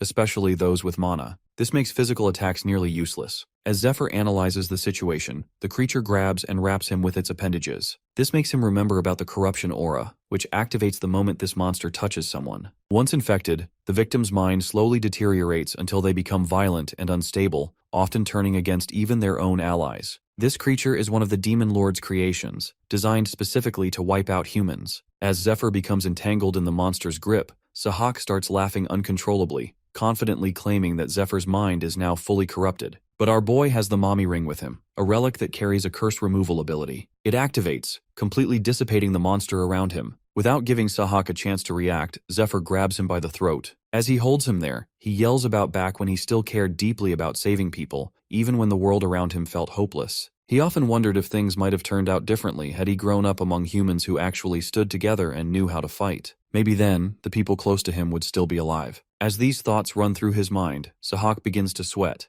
unnerved by Zephyr's cold words. Our boy has made peace with the fact that he's willing to give people chances, but not to someone like Sahak, who fed hundreds of innocent people to this monster and still wanted more. With anger building up, Zephyr channels all his mana into his fist and slams it into Sahak's gut, following up with a brutal punch to the face that shatters it completely. Deserved. Then, without pausing, Zephyr begins preparing the finishing move, East Dragon's Roar, a powerful technique that channels lightning through his strike. Gathering mana into his palm, he releases the attack with full force, hitting Sahak with a barrage of lightning-charged strikes. The attack burns Sahak to a crisp, so thoroughly that even Zephyr feels slightly unsettled by the result. Still, he's satisfied with the outcome. Afterward, he picks up the flute. Knowing the monster can't be taken down with physical attacks alone and requires elemental magic, he begins to play. He's aware that the creature can be destroyed with a single precise hit, but he also needs to be cautious about using too much mana in the process. As Zephyr plays the Annihilation Code on the flute, the magical tones begin unraveling the bonds holding the monster together. At that moment, Ned arrives, landing nearby and visibly surprised to hear Zephyr playing a song known only to Demon Lord worshippers. Zephyr notices him and instantly realizes he was right. Ned has come to find him. He's been waiting for this moment. But now, he understands that he must convince him he is truly one of them.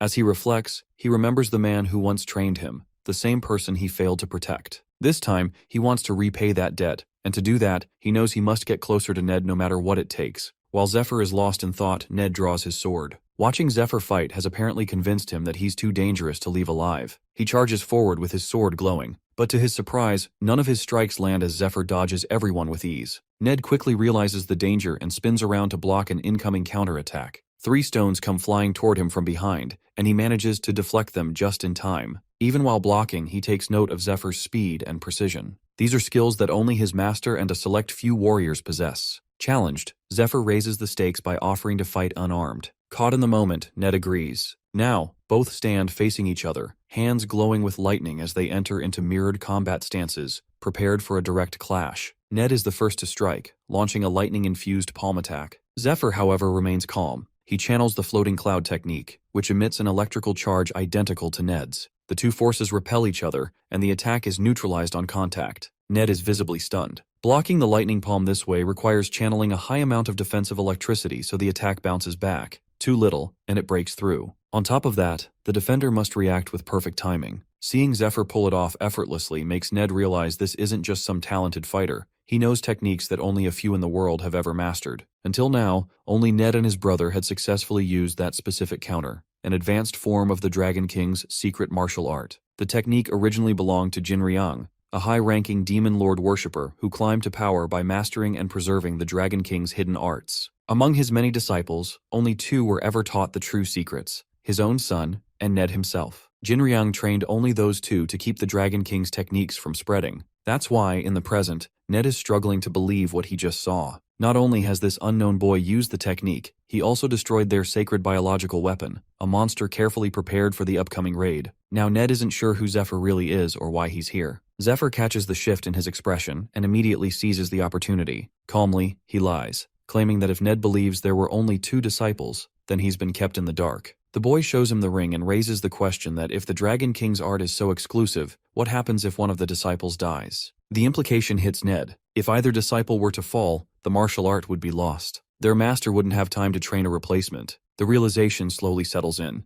Maybe there really was a 3rd disciple, a hidden backup, trained in secret to preserve the legacy. As Ned is still processing this thought, Zephyr steps forward and presents himself as the Shadow Disciple, the one who was trained in secrecy to replace Ned on his death. Blood is a natural when it comes to lying. The Shadow Disciples are unofficial successors, trained in secret to preserve a martial arts technique in case of emergencies. If something happens to the main successors, the Shadow Disciple steps in. However, once the official heirs safely inherit their master's position, the Shadow Disciple is often eliminated. Keeping them alive poses a risk, as their existence alone can invite future conflict. Right now, though, Zephyr is making all of this up. He knows that the real Shadow Disciple won't arrive until after the raid is over. Altair and her companions are currently holding him back. Thinking of Altair, he smirks slightly, imagining her caught up in strange tasks. For now, he decides to take full advantage of the situation. Ned, still somewhat suspicious, reveals that he already confirmed with their master, and was told no disciple had been sent. This implies Zephyr is lying, but in truth Ned hasn't contacted their master at all. He knows that if he tries, he might expose Zephyr's bluff and lose the chance to handle the matter himself. Ned has already decided that if Zephyr does anything questionable, he'll kill him without hesitation. Our boy, sensing this tension, doubles down on the lie. He claims he was given a secret order to quietly join the raid party and take Ned's place if anything goes wrong. He even references Ned's mission to retrieve the dragon heart and escape.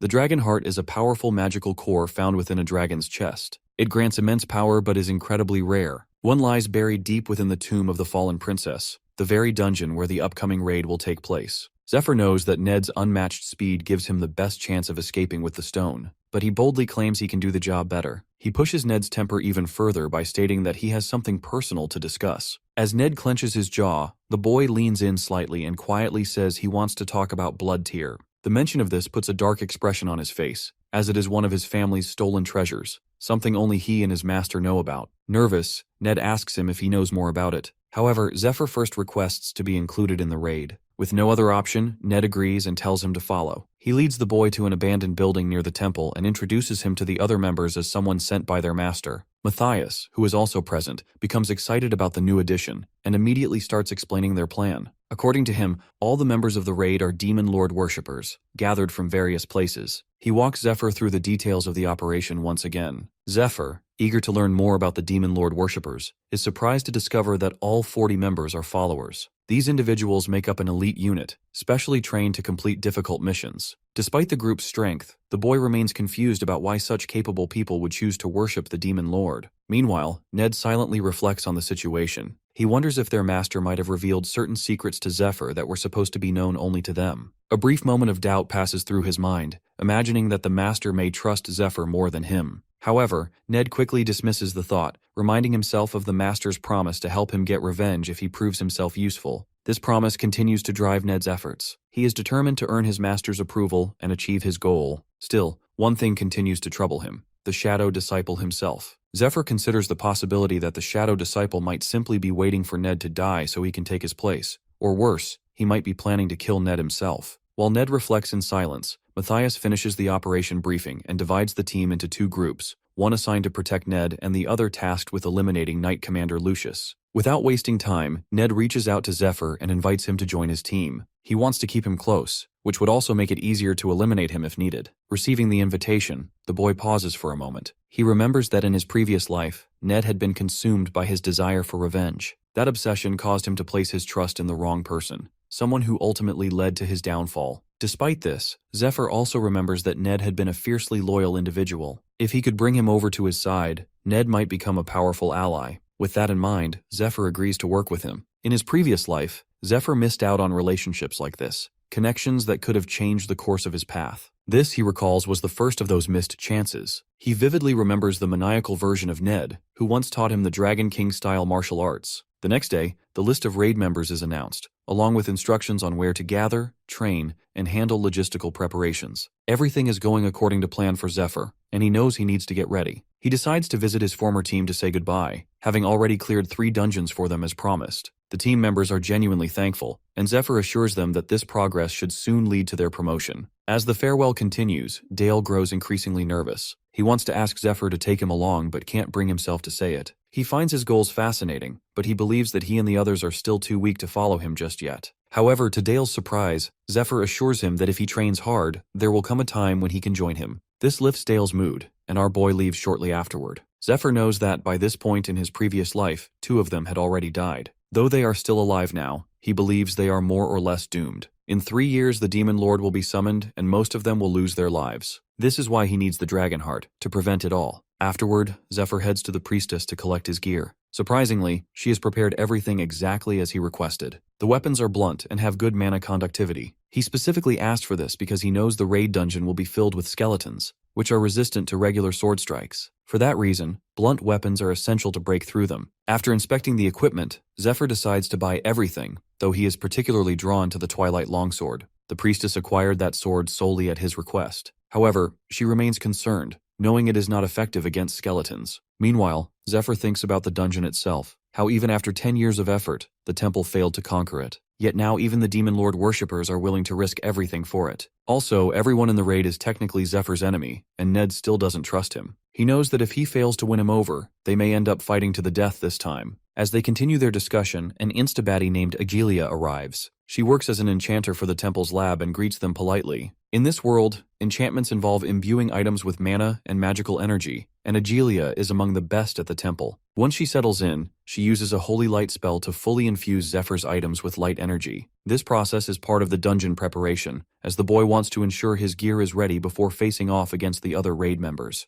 After the enchantment is complete, they pay Agelia, and to Zephyr's surprise, the cost is quite low. He wonders if the priestess might have pulled some strings to lower the price. Curious, he decides to settle his own debts with the priestess and notes that she hasn't taken any commission from his previous trades. The priestess responds by saying she's simply helping him as a friend. Zephyr thanks her, then casually reveals that he has no money left. This surprises her, and he explains that the recent dungeons he cleared didn't yield much. To make up for it, he takes out the poisons he created and offers them as payment instead. The priestess is both shocked and excited by the offer. Zephyr teases her briefly before handing the vials over. Before leaving, he reminds her not to sell them to any potential moles. The next morning, all the raid members gather in front of the temple. Zephyr is slightly surprised to see hundreds of people there, including healers and knights. He recalls that, in his previous life, only a few of them had survived. Once everyone is assembled, Lucius, the head of the raid party, steps forward and officially announces the start of the raid. The raid party this time isn't ordinary. It includes a mix of knights, hunting team slaves, inquisitors, and slaves from the lower branch of the inquisitors. A total of 86 people make up the group, divided based on their roles, such as frontline fighters, scouts, and protectors. There are also long-range attackers supported by recovery buffers. All members fall under the leadership of 4 key figures, which includes a priest, a priestess, Matthias, and the highly revered Lucius. Lucius holds a respected position, partly due to the stigmata mark bestowed only upon those loved by God. Those who receive this mark not only gain special powers in life, but also become angels after death, serving the gods in the afterlife. Lucius received the stigmata at the age of 7, and because of this, people hold him in the highest regard. Many consider it a great honor just to see him in person. Our boy finds it surprising that someone of his status even chooses to appear before them. While thinking about this, Zephyr notices Ned staring at him with clear frustration, which unsettles him. Meanwhile, Lucius begins addressing the raid members. He references a prophecy, stating that after 10 years of failed attempts, this year they are destined to succeed. According to him, everyone taking part in the raid will be remembered as legends, and the slaves among them will be granted their freedom. He also announces that all participants must undergo 2 weeks of brutal training. After the announcement, the crowd joins in prayer to Almighty Arya, growing wild with excitement and devotion. With that, the training begins. The first task is to climb the summit of Screams, where the training grounds are located. As Zephyr ascends, he grows increasingly annoyed by how Lucius calls all of this an honor. He knows the truth. Clearing the dungeon isn't about glory, it's business. He understands that politics plays a major role in organizing the raid. Securing labor, gathering proper equipment, and preparing the team all require years of effort. And to fund it all, they need investors. For Zephyr, it's clear this raid is less about divine purpose and more about careful planning and financial backing. They begin constructing roads and cities in the newly secured area to capitalize on the rising value of land, effectively turning the operation into a business. The Temple of Light, now functioning as the third parish, serves as Lucius's base of operations, where he prepares participants for the raid and regularly oversees their training. As the training progresses, the Holy Priestess sets up a mock battleground using training golems, practice dummies, and her own spells. When the battle starts, the dummies begin attacking aggressively, sending the raid members flying in all directions. Many struggle to keep up and quickly become overwhelmed. However, Zephyr and Ned easily tear through the training obstacles, turning the session into a personal competition. While attacking, Ned reminds Zephyr not to use the Dragon King style, then charges at a golem ahead of him. Seeing this, our boy prepares his own strike. Their attacks hit the golem at the same time, bringing it down together. Afterward, the group takes a short break. Observing their progress, the Holy Priest starts feeling hopeful. He sees promise in the current group of slaves, especially in Ned and Zephyr. He believes that with their presence, this team might actually stand a chance in the dungeon. Soon, the healer completes his recovery spell and informs everyone that they can resume training. Thanks to continuous healing support, the group begins to feel the intensity of 2 weeks of training stretch into what feels like 2 months. Time passes this way, and eventually, the end of the training period arrives. Remarkably, not a single person is eliminated, and everyone manages to hold up well throughout the sessions. The priests offer the raid members food and drinks in celebration, but Ned sits alone, lost in thought.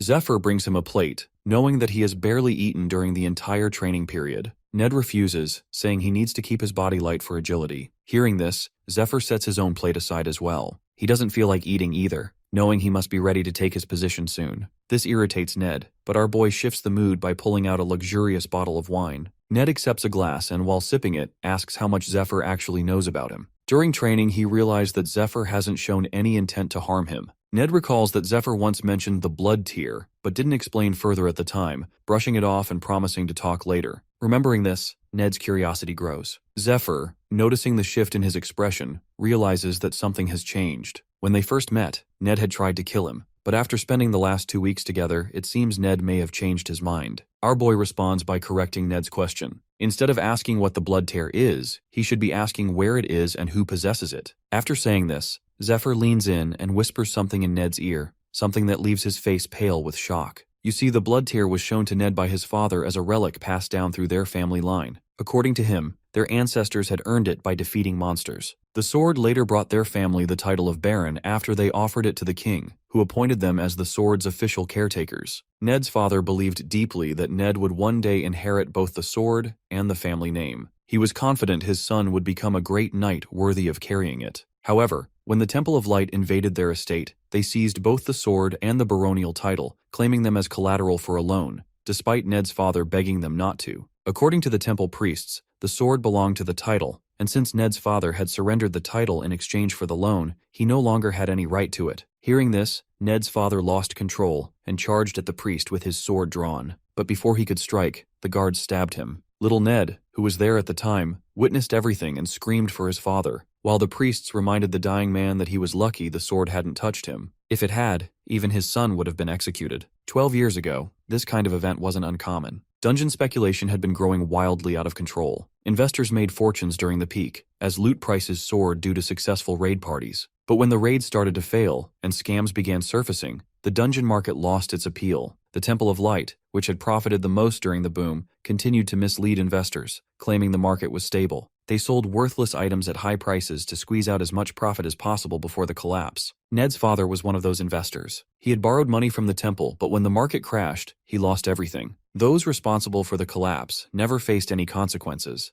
especially the priest Olden, who had been close to Ned's father but still deceived him. Since that day, Ned's only goal was to take revenge and bring down the Temple of Light. Alongside that, he has spent years searching for the blood tear, but has never been able to find it. Back in the present, Ned can't believe it when Zephyr revealed that their master possesses the blood tear sword. According to Zephyr, the master also disclosed that the 12 apostles of the Demon Lord are secretly running the organization, while disguised as high-ranking priests within the temple. This revelation deeply shocks Ned. Zephyr also told him that the master had lied when he promised to help him get revenge. As Ned walks with the raid party, the weight of the betrayal sinks in. He knows now that the master only wants them to retrieve the heart so he can deliver it to the leader. If that happens, Ned won't ever get the chance to strike back. Once the heart is handed over, they won't be able to touch the ones responsible. He realizes they've been manipulated from the beginning. The master he once considered family has betrayed him, and he knows Zephyr isn't lying. There's no way he could have known what the master had said about helping him with his revenge unless it was true. Thinking about all of this, Ned feels lost and uncertain about what to do next. After some time, the raid party arrives at the entrance of the tomb of the fallen princess. Even before entering, several members begin to shiver due to the overwhelming dark energy surrounding the place, while others feel excited at the challenge. Despite the unease, the group enters and steps onto the first floor of the dungeon. The priestess points to purification amulets embedded in the walls and explains that this level has already been cleared and purified. The dungeon contains a total of 9 floors. Everything up to the 7th floor, including the gatekeeper on the 8th, has already been cleared. However, due to the lingering evil energy from the lower floors, monsters continue to appear. As skeleton monsters begin to emerge, the raid squads prepare to engage, their excitement building at the chance to fight. Meanwhile, back at the Temple of Light, Lucius's uncle, head priest of the 3rd parish, welcomes reinforcement forces sent from the central parish. They've arrived to provide support while the temple's main forces are out on the raid. However, the head priest remains unaware that the central parish leader, Olden,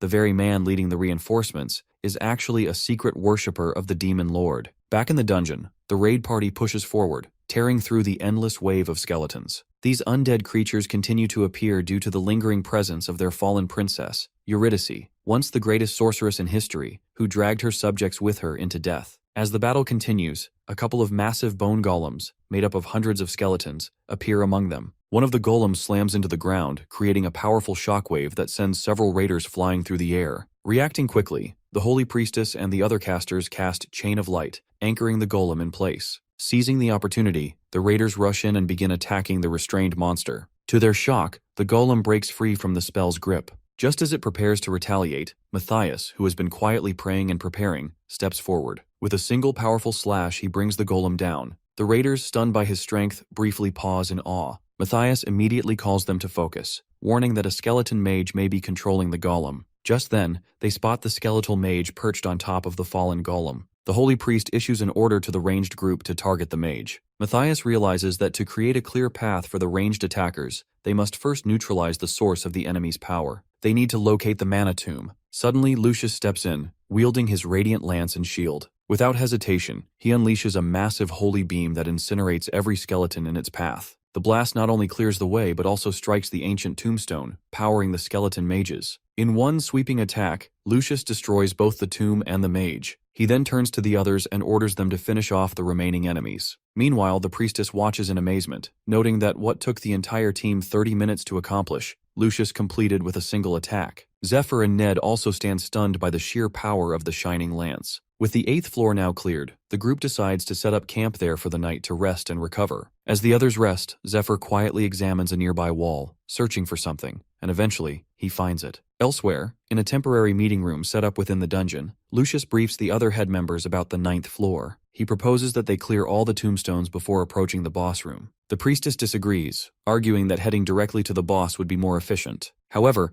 Lucius firmly reminds the group that the last raid failed because they took the shortcut. Although they reached the boss room, they were surrounded by waves of skeleton soldiers and lost many lives. He refuses to make the same mistake, even if it means spending extra days clearing the path. Hearing that, the priest understands that even the slower approach will result in casualties, and the burden of those deaths will fall on the survivors. One of their top priorities now is to preserve Lucius's mana and health so that he can face the boss and secure victory for the team. He recalls how, during last year's raid, the group froze in place upon reaching the boss gate, overwhelmed by the oppressive aura of dark energy it radiated. Back in the present, the meeting is suddenly interrupted by distant screams from the raid party. They are under attack by the pet monster previously used by Sahak. 5 of these beasts, originally intended to assist Matthias in his plan, have gone into a frenzy. Something has triggered their hypersensitive danger sensors, causing them to rampage. Meanwhile, Zephyr, still inspecting the wall, discovers a hidden wheel embedded in the stone. Without hesitation, he activates it. As he turns the mechanism, the entire dungeon begins shifting. The floor and walls move like interlocking cubes, creating a massive transformation that confuses and terrifies everyone inside. All of this had been planned a few days before the official announcement of the raid party members, during a secret gathering of the Demon Lord worshippers.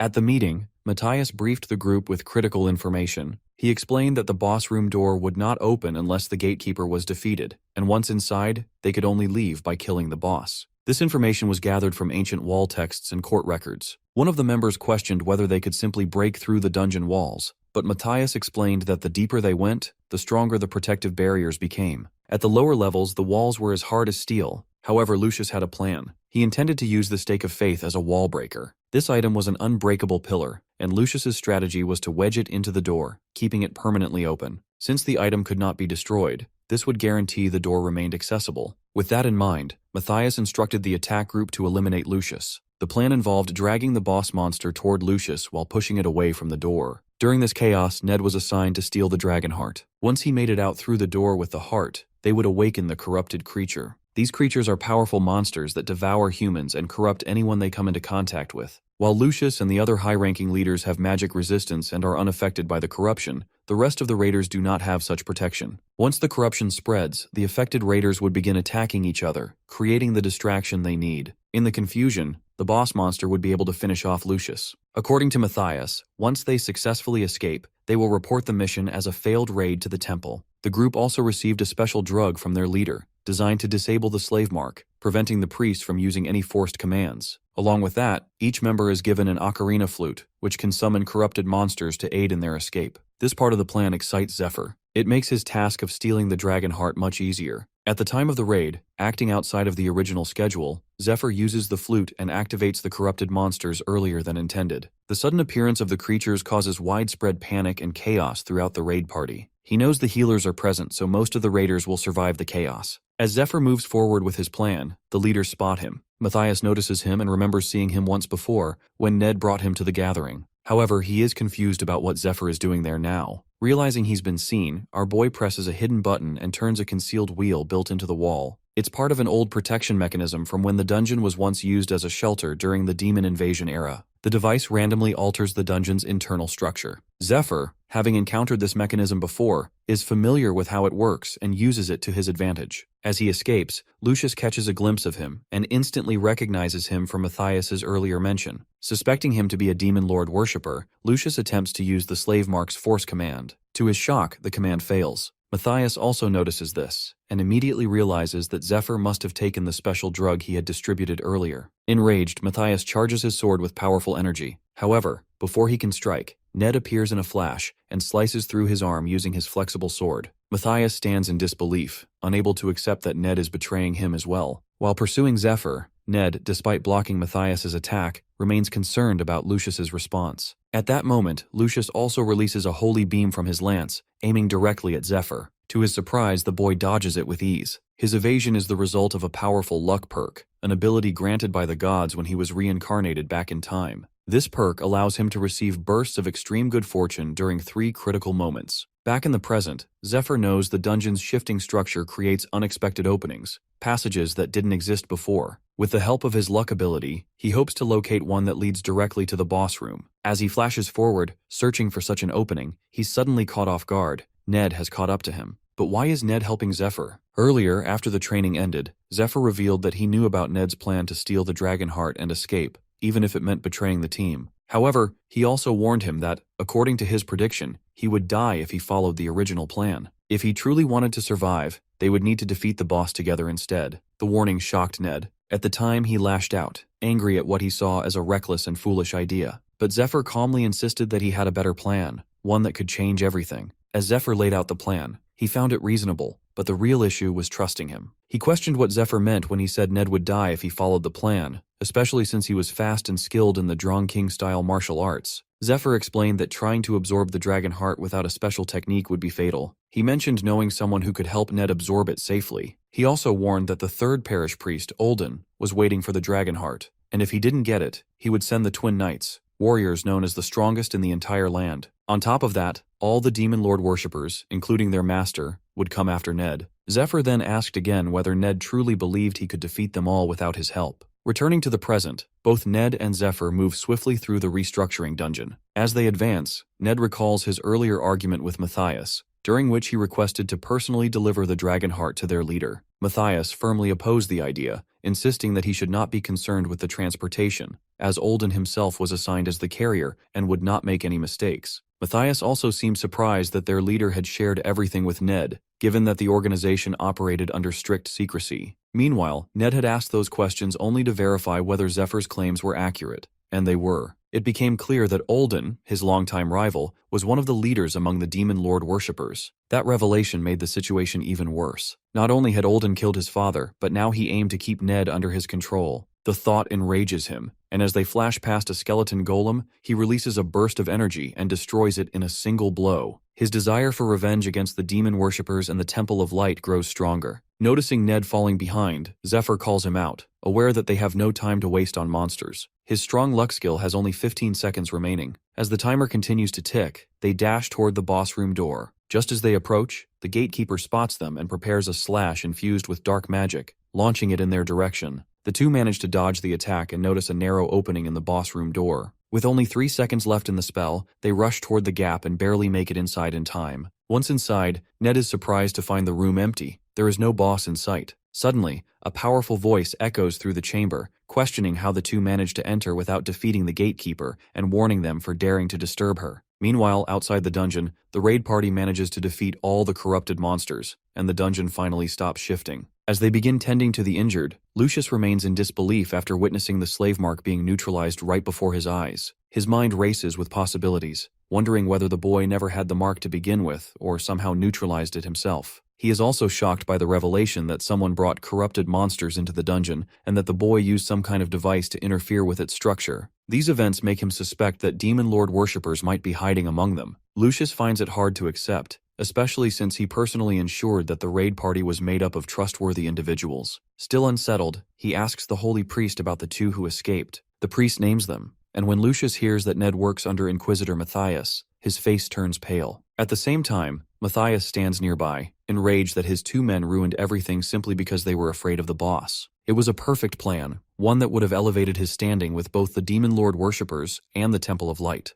But now it has all fallen apart. While lost in thought, he orders the other worshippers to prepare to fight or be killed. As confusion spreads, the worshippers turn around and see Lucius standing with several temple leaders, all armed and ready. Lucius gives Matthias one last chance to explain himself, but he has already made up his mind. He is going to fight. Back in the boss room, our boys stand in front of the princess, momentarily stunned, especially Ned, who struggles to believe that someone labeled a killer could appear so beautiful. As he notices the sadness on her face, he begins to question the historical accounts of her supposed cruelty. He even feels a strange desire to ease her sorrow if he can. Caught in her aura, Ned appears dazed and starts to move toward her, but our boy quickly grabs him, stopping him before he does anything reckless. He cannot believe Ned nearly fell under such a basic illusion. Moments later, Ned also realizes that he had been lured into a magic circle trap. Suddenly, the princess's appearance begins to dissolve. Her expression twists into a malicious grin as she bursts into laughter, revealing that she intended to devour him. Her form transforms into something monstrous, and she lunges at them with a powerful killing intent. Sensing the danger, Zephyr scolds Ned for allowing himself to be deceived. But now that the illusion has broken, both manage to evade the attack. The princess begins using a skill called Dark Hand,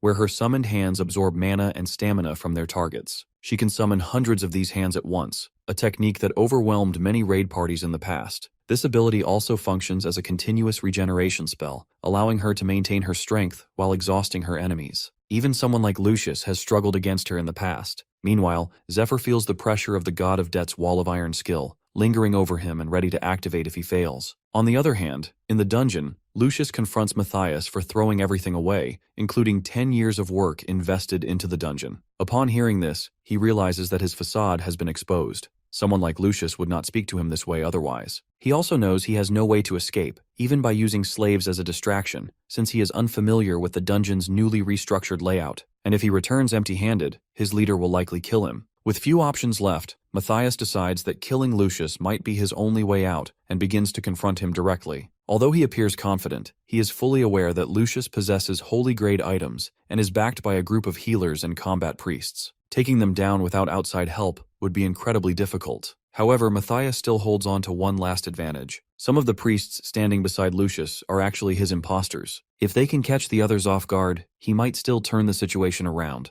With that thought, he discreetly signals his men to drink a potion on the count of 3 and proceed with Plan C. The potion is designed to disable their slave marks and allow them to escape unnoticed. To buy time, Matthias challenges Lucius to a duel while silently counting down for his men. But the head of the raid party sees through his act and immediately orders his soldiers to attack. Before Matthias's men can drink the potion, Lucius activates their slave marks, forcing them to obey his commands instead. Now Matthias finds himself cornered, his own men turning against him while Lucius leads the attack from the front. Though Lucius remains in control, he expresses clear disappointment in Matthias. From the age of 12, they had been friends. They grew up together, fought alongside one another, and came to know each other deeply. That history only makes Lucius's disappointment heavier. But for now, he is focused on forcing Matthias to dismantle the traps he set. After a brutal fight, countless slaves lose their lives, but the group manages to trap Matthias. As the slaves fall, Demon Lord-marked bugs emerge from their bodies. These insects carry the engraved mark of the Demon Lord, which grants worshippers the ability to serve as slaves to the light, the priests, and the Demon Lord simultaneously. Aware of this dark magic, Lucius steps on one of the bugs, showing his deep disappointment in Matthias. He never imagined his friend would align himself with the Demon Lord. The Holy Priest, meanwhile, is briefly stunned by the fact that Matthias managed to kill 30 slaves in just half a minute, but he remains confident in Lucius's superior strength. Now bound in holy chains, Matthias is left in shock at how difficult it was to fight Lucius. He was unable to land even a single hit, which reveals the immense difference in strength between them. As this reality sinks in, he begins to wonder if this imbalance is part of the fate determined by the gods. While lost in thought, he suddenly starts coughing violently and reveals a small stone hidden in his mouth, one marked by the Demon Lord. He refuses to accept defeat and is ready to do whatever it takes to escape this fate. Lucius, unaware of the stone's presence, begins to question him about his betrayal, but instead of answering, he maniacally displays the stone, shocking everyone in the room.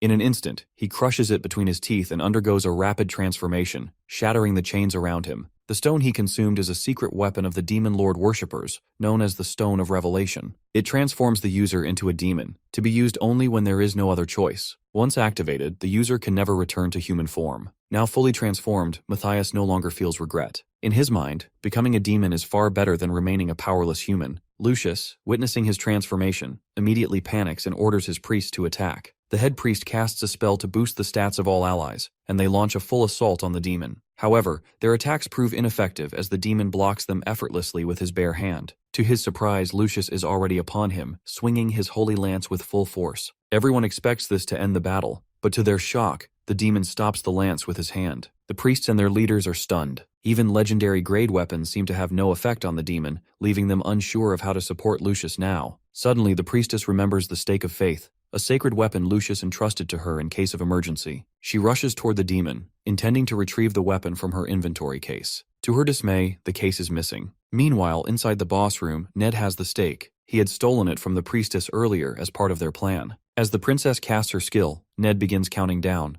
To his surprise, the spell fades away exactly as Zephyr predicted, after just 15 seconds. The reason becomes clear that the spell requires the caster's brain to function in overdrive. Overusing it risks severe damage, even causing the brain to melt if pushed too far. The limitation means the spell cannot be cast repeatedly, giving them a narrow window to act. To counter the side effects, the caster is forced to use lower-level skills, allowing the brain time to cool down. This creates an opening, an ideal moment for an attack while the princess's ability is on cooldown. Following Zephyr's attack pattern, both leap toward her. Our boy draws his Twilight Longsword and strikes with a powerful sweeping slash. He understands that no matter how well one prepares, the outcome can never be fully predicted. The weapons, the allies, the environment, and the unexpected challenges, they can all shift without warning. But through all of that, there is one thing he can rely on: the Dragon King-style sword technique. Executing it with precision, he lands a clean blow and appears to behead the princess. For a moment, it seems like the battle is over. However, to Ned's surprise, the princess begins to transform into an even more monstrous form. But instead of hesitating, our boy feels a surge of excitement, as this is the moment he has been waiting for. Assessing the situation, Zephyr prepares to give Ned an order, but he already knows what to do and leaps toward the princess. The boy had previously warned him about this transformation. During the shift, there is a brief moment when the princess will become idle, and that is the exact window they must exploit. Remembering this, Ned opens the inventory case midair and unleashes the massive stake directly into her. It pierces her body and immediately begins to channel holy light energy into her form. The stake responds to the dark aura surrounding the princess, radiating its own powerful energy in reaction. Meanwhile, Zephyr begins slashing at her appendages to prevent her from removing the stake. The weapon is causing immense damage, but it has a limited charge. Once depleted, it turns into nothing more than a heavy chunk of metal.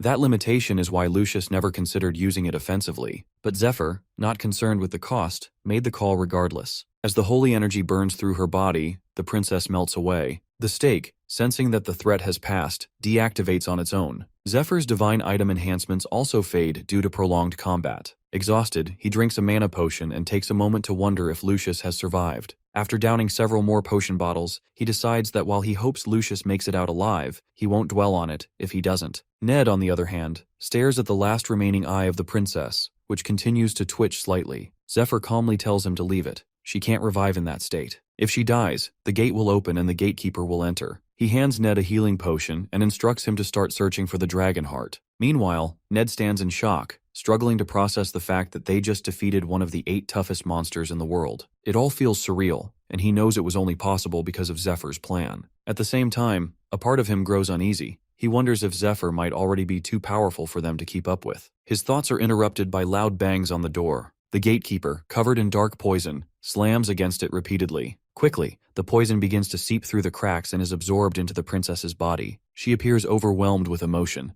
sensing the presence of her knight. Suddenly, a dark tornado rises around her, alarming both Ned and Zephyr. Zephyr watches closely, clearly confused as this didn't happen in his previous life. He begins to suspect that the change is a result of them not defeating the gatekeeper first. As the tornado intensifies, the princess returns to her original form and notices that the stake is beginning to regain its power. Acting quickly, she opens the dungeon floor and buries the stake deep within it. The two boys immediately move in to attack from both sides, but to their shock, their swords pass through her without resistance. Zephyr recognizes the spell as spatial distortion, a technique used to trap opponents in an altered space. Without warning, a series of thorns burst from a portal beneath them. Ned barely manages to dodge the attack. However, to his surprise, the princess follows up immediately, charging at him with incredible speed. Just as she is about to strike, Zephyr reacts. Using the queen spider's webs, he anchors her in place, clenching her back and halting the assault. He grips them tightly and, like a budget Mortal Kombat scorpion, calls out to her, "Get over here!" The princess retaliates against the pull, but Zephyr activates his power boost skill and yanks her toward him. However, just before contact, she vanishes. From this, he realizes that while inside her spatial distortion, she cannot launch attacks either. That means once she reappears, they'll have a brief opportunity to strike. As she reemerges, Zephyr pulls on the web to drag her in, but the princess anchors herself by driving her thorned roots into the ground. To her surprise, Ned appears in a flash and strikes her with a powerful swing.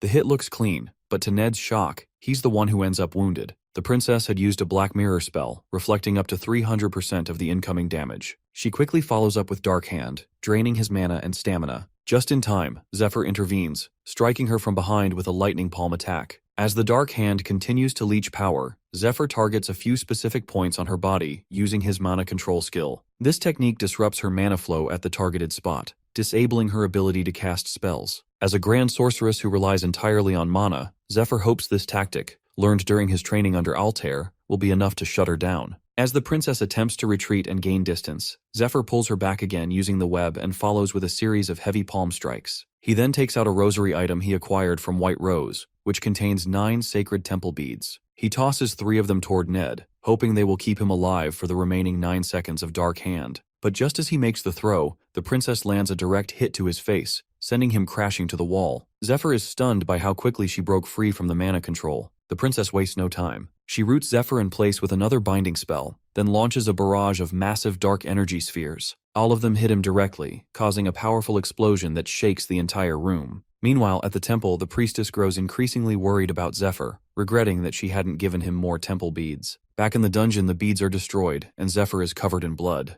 Ned also lies unconscious on the ground. Our boy realizes that the moment he lost control of the battle's momentum, the princess gained the upper hand. He knows that, although she is a difficult opponent in this life, defeating her in his previous form would have been much easier. This failure highlights just how weak he truly is. He has exhausted all of his consumable items, his weapons are damaged beyond use, and he has no tools left to rely on. Even the divine skills granted to him before his reincarnation, Wall of Iron, Strong Luck, and Revive, seem completely useless in this situation. This realization leads him to a bitter conclusion that the gods may have given him these so-called blessings not to help him, but to entertain themselves, watching him struggle and suffer. It feels like a leash placed on him by higher beings who find amusement in his despair. With no path left to victory, Zephyr decides he can do one final thing, to provoke those who sit above. Using his own blood, he begins drawing a forbidden symbol on the ground. Moments later, an angel descends, furious, demanding to know how he is aware of such a symbol. But Zephyr smiles as she has taken the bait. Our boy knows that the mark he draws is a direct reminder to the gods of a shameful defeat they suffered long ago. Because of this, they have declared it taboo. Even attempting to draw it is enough to warrant divine punishment, or immediate death. In simple terms, the moment the symbol is completed, he would be automatically executed by divine force. As the angel appears, the dark aura surrounding the princess fades, giving Zephyr a bit more time to recover. That shift in energy, while subtle, is a small advantage he immediately recognizes. Returning to the angel's question, Zephyr counters with one of his own, how she managed to appear in the human world when divine beings are not permitted to enter so freely. The angel replies that only those with a direct connection to humans can do so, then once again demands an explanation for the forbidden mark. Unbothered, Zephyr refuses to answer without compensation. He demands something in return for the information. The angel fumes at this, while her divine aura intensifies to the point that Zephyr can no longer move his finger. She declares that by drawing that symbol, he has already angered many gods. They want him eliminated, even though they once considered him amusing to observe. To provoke her further, Zephyr challenges her to kill him, while carefully warning that she should only do so if she truly has the authority. He understands that with the perks the gods granted him, they don't want him to die easily. They prefer to watch him suffer, to be entertained by his ongoing struggle. Moreover, he knows there are gods who wish to recruit him into their divine legions. Killing him now would mean losing the opportunity to claim what they desire. That tension between divine agendas is exactly what Zephyr aims to exploit. Neither side truly wants Zephyr's death, and he knows that's exactly why the gods sent the angel, to stop him from completing the forbidden symbol. Sensing the shift, the angel becomes uneasy and asks what he wants in return. Zephyr responds by demanding more powerful perks, stating that the ones he was given so far have proven useless. He then addresses the gods directly, claiming that if he dies, some of them will lose something valuable, while others may gain an advantage. He urges those who stand to lose not to let it happen so easily. He promises them that if they do nothing, they will never find another human as entertaining as him, and if they're willing to take the risk, now is the time. The gods, stunned by his boldness, hesitate, but the goddess of light, Arya, finds his defiance amusing. Intrigued, she decides to intervene. A brilliant beam of divine energy descends from the sky. The angel watches in disbelief, unable to understand why a goddess would aid a human like him. As the beam strikes, it shatters the barrier that surrounds him. When the dust clears, Zephyr stands once more, face to face with the princess. She wastes no time, charging toward him with her dark hand spell active. But the moment she closes in, Zephyr slashes her with a radiant sword of pure light, a weapon that incinerates anything it touches. This sword was gifted to him by Arya, who deemed the boy far too entertaining to lose.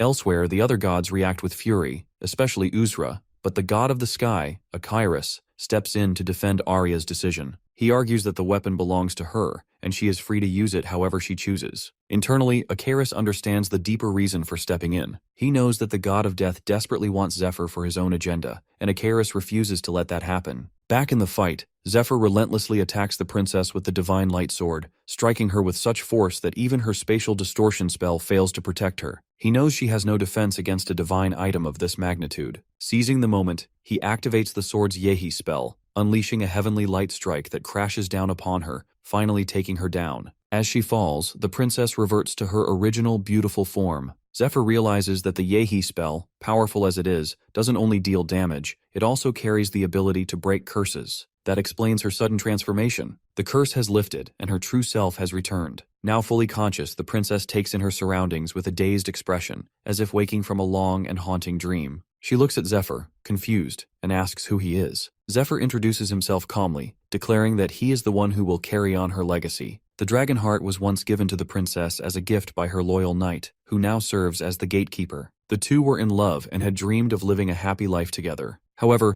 they were naive and unaware of what the future held. In the present, the princess reveals that on the final level of the tomb, there is a magic circle shaped like the tree of life. This circle has the power to purify the curse on the dragon heart. She claims she used its energy to cleanse the dragon heart, but in doing so, she lost her human form and became a monster. She thanks the boy and his friend for freeing her from the curse and explains that she has outlived her natural lifespan. She knows her end is near. Before disappearing, she asks about the dragon heart's intended use. In response, the boy uses the communion spell to share his memories with her. Through this, she sees everything: Zephyr's previous life and the journey that brought him here. Meanwhile, outside the tomb, Lucius battles Matthias, who is now in his demon form. Although Lucius possesses a light blessing, the demonic energy overwhelms him every time Matthias makes contact. Matthias, intoxicated by the sudden surge of demonic power, begins to lose control and fully embraces the chaos. He launches an attack on Lucius, who raises his shield to block it. The clash triggers a massive explosion. Nearby, the other priests stand by helplessly, unsure of how to assist. Amid the confusion, a demon lord worshipper hidden among the priests sees an opportunity. Realizing that the others are distracted, he decides this is the perfect moment to eliminate the head priest and, in doing so, claim the Stone of Revelation as a reward. As the man pulls out the knife, a dark force begins absorbing into a mark on his arm. Suddenly, worms burst from the bodies of several individuals. The head priest stands in disbelief, realizing that so many demon lord worshippers are still hidden among them. This outbreak of worms is actually part of Matthias's power drain demon skill, which he uses to empower himself. He absorbs all the dark energy and condenses it into a strong, glowing energy sphere. Recognizing the danger, Lucius immediately orders his men to use everything they have to stop the attack. However, it is already too late. Matthias launches the energy sphere toward them, burning many in its path. Lucius manages to shield both himself and the head priest, taking the brunt of the impact. The Holy One calls out for Matthias to stop, but he refuses. He has carried a long-standing resentment toward him. Lucius received the stigmata at the age of 7, which broke the traditional process. Normally, all holy candidates train until the age of 15, after which a competition is held to select the chosen one. Matthias, who had trained for years with hopes of being chosen, was overlooked. Matthias's family could not believe what had happened. They had invested everything into his training. According to ancient records, when someone is chosen outside of the official competition, it signals the beginning of chaos, a situation that benefits the temple greatly. Matthias was enraged because, after Lucius was selected, his father used the opportunity to grow wealthy by exploiting worshippers. Many people went bankrupt as a result, and some even took their own lives. Matthias believes Lucius's family did nothing to stop it, and instead created an era of dungeons and profited from the chaos. From Matthias's point of view, they are the true villains. Inside the boss room, as the princess goes through all the shared memories, she begins to feel a deep sense of sympathy for the boy after witnessing everything he has endured. He adds that the demon invasion will happen again, and this time, he does not want to be weak. That is why he wants to ask her for a difficult favor. Zephyr understands that absorbing the dragon heart requires a special technique. Originally, he had planned for someone else to perform it. However,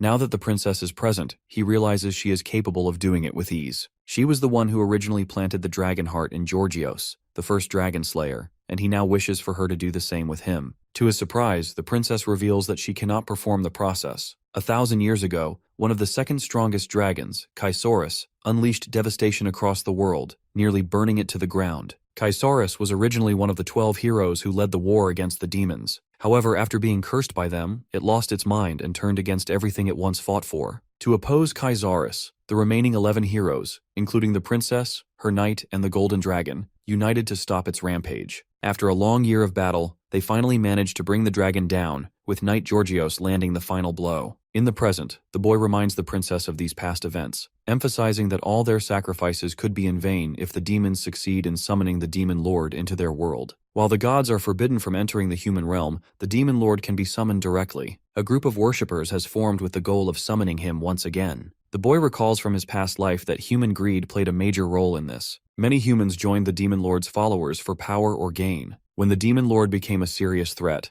only he and his few companions stood against him. This time, he is determined to change the outcome. He believes he has come to the pass to win, and because the princess once used her power to help the good, he asks her to grant him that same power to protect the world. At that moment, Zephyr reminds her of Georgios. He was courageous and, despite her attempts to stop him, firmly believed that with the dragon's power, he could save the world from demons and others seeking to destroy it. His only goal was to create a safe and peaceful future for their daughter. With that purpose in his heart, Georgios left. Unfortunately, the rest of the story did not go well. During a battle in the temple, he was struck by the same darkness curse that had once consumed Chrysaorus. The princess, who was also present at the time, tried to help Georgios, but her maid stopped her, warning that it was too dangerous. By then, Georgios had already transformed into an evil skeleton. As the transformation unfolded, the golden dragon arrived and voiced the very question on the princess's mind. How could this happen if the curse on the dragon heart had been broken? The golden dragon answered the question himself. He admitted that he had only made it appear as though the curse was broken. He pretended to be their ally in order to complete his own hidden objectives. He then bound the princess with magical shackles and silenced her, ensuring she could never speak of the secret she had discovered. He praised her for embedding the dragon heart into her husband and revealed that she would now be forced to watch him use that power to destroy the world. As he said this, Georgios fully transformed into a monstrous skeletal warrior. He drew a massive sword and swung it toward the princess. Back in the present, the princess reveals that she was forced to tear the dragon heart from her husband's chest. Since then, she has waited for someone like Zephyr, someone capable of carrying that power. However, she senses that his body is not yet ready to receive it. If she attempts to embed the heart now, it will completely destroy him. The boy already knows this. He also knows that he cannot accelerate the strengthening process through the poison technique without resting between sessions. Still, he believes there might be a chance if he relies on a powerful luck-based effect. However, the princess believes otherwise. She reveals that he will need to use the luck perk one more time. Just as she is about to share more details, her neck snaps. It is the result of the golden dragon's binding, which prevents her from revealing certain secrets directly. Despite this, the princess chooses to speak indirectly. She explains that he would need the dragon heart when he will be forced to choose between the person who matters most to him and someone else. She advises him to first strengthen himself using the items stored within her tomb. After that, she will embed the dragon heart into him and alter the layout of the dungeon to ensure his escape. She also warns that if he insists on receiving the heart now, despite the risk, he must first defeat all the dragons within a year. Hearing this, the boy feels confident in himself. He promises that he will make the world safe, just as Georgios once vowed, and declares that he will do it in 6 months. He considers it his mission now and assures the princess that she can rest. Moved by his determination, the princess sheds a tear and opens the tomb that holds the dragon heart. When the boy sees it for the first time, he is shocked. She then instructs him to lie down and begins the embedding process. As the process begins, the boy activates his strong luck perk to maximize the chance of success. Suddenly, everything fades around him, and he finds himself in a dark realm. However, he immediately senses that he has experienced something like this before,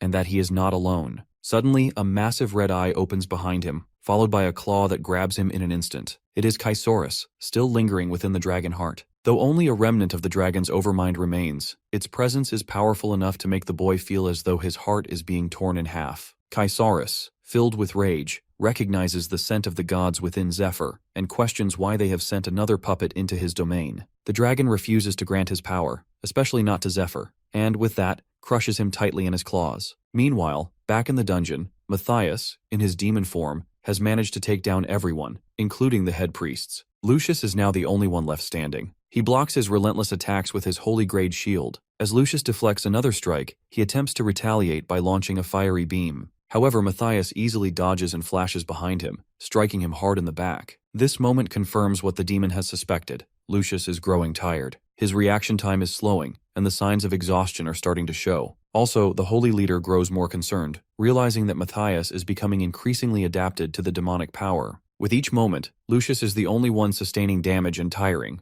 The two clash again, exchanging blows, but Matthias begins to overwhelm Lucius with sheer speed and strength. Lucius's shining lance stands no chance against Matthias, so the Holy One knows that no one is left to protect him, and he will now have to rely on a hidden power. However, activating it will put his life at serious risk, but he sees no other option. As Matthias prepares his final blow, he is suddenly interrupted. A flash of light deactivates his attack. He notices a heavenly feather floating in the air, the result of something Lucius has triggered. An angel now stands behind Lucius, shedding radiant feathers. Upon her arrival, she questions how much of his life Lucius intends to sacrifice this time. Lucius considers offering 1 month, but the angel deems it insufficient. She proposes 6 months instead. Lucius agrees, and the angel vanishes immediately after. A surge of divine energy begins to radiate from Lucius. His entire body glows with holy light so intensely that Matthias, even in his demon form, begins to feel fear. He does not understand why he is afraid, but the sensation is undeniable. While Matthias tries to comprehend this fear, Lucius unleashes a barrage of holy light beams. The blasts overwhelm Matthias completely, shredding his demonic form into pieces. Now fully defeated, he struggles to accept that the Holy One had kept such immense power hidden for 20 years. According to Lucius, the ability he used is called Shard of Glory, a skill that only the Holy Ones can access. It allows them to borrow power from their future angelic selves in exchange for a portion of their lifespan. This is the main reason why most Holy Ones do not live beyond the age of 30.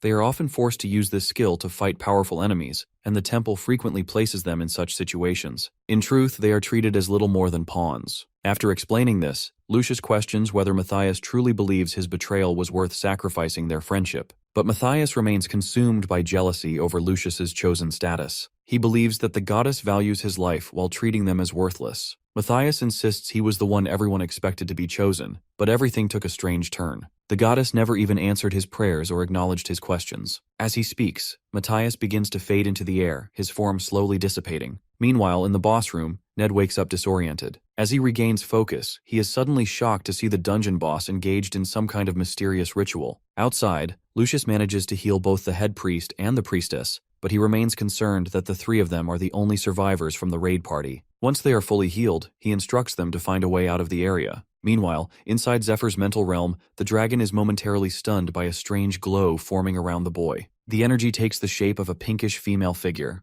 Zephyr immediately suspects it may be the effect of his strong luck perk activating again. However, he considers it excessive, as the protection is triggered after only a brief lapse in focus. This sudden reaction makes him realize that he is within his own mental realm. Here he must remain strong and fearless. If he shows weakness, the dragon could devour his mind, rendering the heart transplant completely ineffective. With that realization, Zephyr grabs the dragon's claws and forces them apart, freeing himself. He remembers who he once was, and that memory fuels him. In a flash, he dashes toward the dragon's head and delivers a powerful strike. Then, he pulls a sword from the ground, an immense weapon, and claims this battle as his fifth dragon fight within his realm. His body radiates power, and his entire appearance has shifted, glowing with a renewed aura. As he walks toward the dragon, Zephyr channels his resolve. He is frustrated that these ancient beings always demand tests before offering their power. He prepares to face the dragon head-on, determined to knock some sense into it. The dragon accepts the challenge and prepares to face Zephyr directly. With that, the two collide in a powerful clash. Meanwhile, outside the realm, Ned notices Zephyr lying unconscious. He also realizes that the dungeon boss is so absorbed in the process involving Zephyr that she has completely forgotten his presence. Thinking it might be the right moment to strike, Ned tries to stand, but he is unable to move due to his low mana. The dark hand from the princess had drained all his energy earlier. While he reflects on this, the princess herself turns her attention to him and advises him to rest. With a simple motion of her finger, Ned suddenly coughs up a marked bug. the same kind used by demon lord worshippers. As he stares at it in shock, the princess reveals that she removed it from his body. She expresses her admiration for the fact that he never used its power and instead relied entirely on his own effort. She recommends that he rest now, as the extraction will leave him with extreme fatigue. She then encourages him to enter a deep sleep. Ned still struggles to understand why the dungeon boss is helping him, but before he can process it, he falls asleep. Outside the tomb, the head priest informs Lucius that the entire structure of the dungeon has changed. They have been searching for a way out for 2 days without success. Lucius suggests that their best chance is to locate the stake, as it may be the key to escaping in time. As they move quickly to search for it, they begin to wonder about the 2 suspicious slaves who had stolen the stake of faith. According to Lucius, although the 2 suspicious individuals appeared to be demon lord worshippers, they never allied with Matthias. In fact, they even attacked him during the battle. The head priest speculates that they may belong to a different worshipper faction. Their goal could have been to manipulate the fight between Matthias and Lucius, hoping both would weaken or destroy each other, giving them a better chance at success. This possibility makes Lucius realize something important. If he were to die, the temple would likely auction off the dungeon, leaving it vulnerable. He suspects this was the true intention behind the infiltration,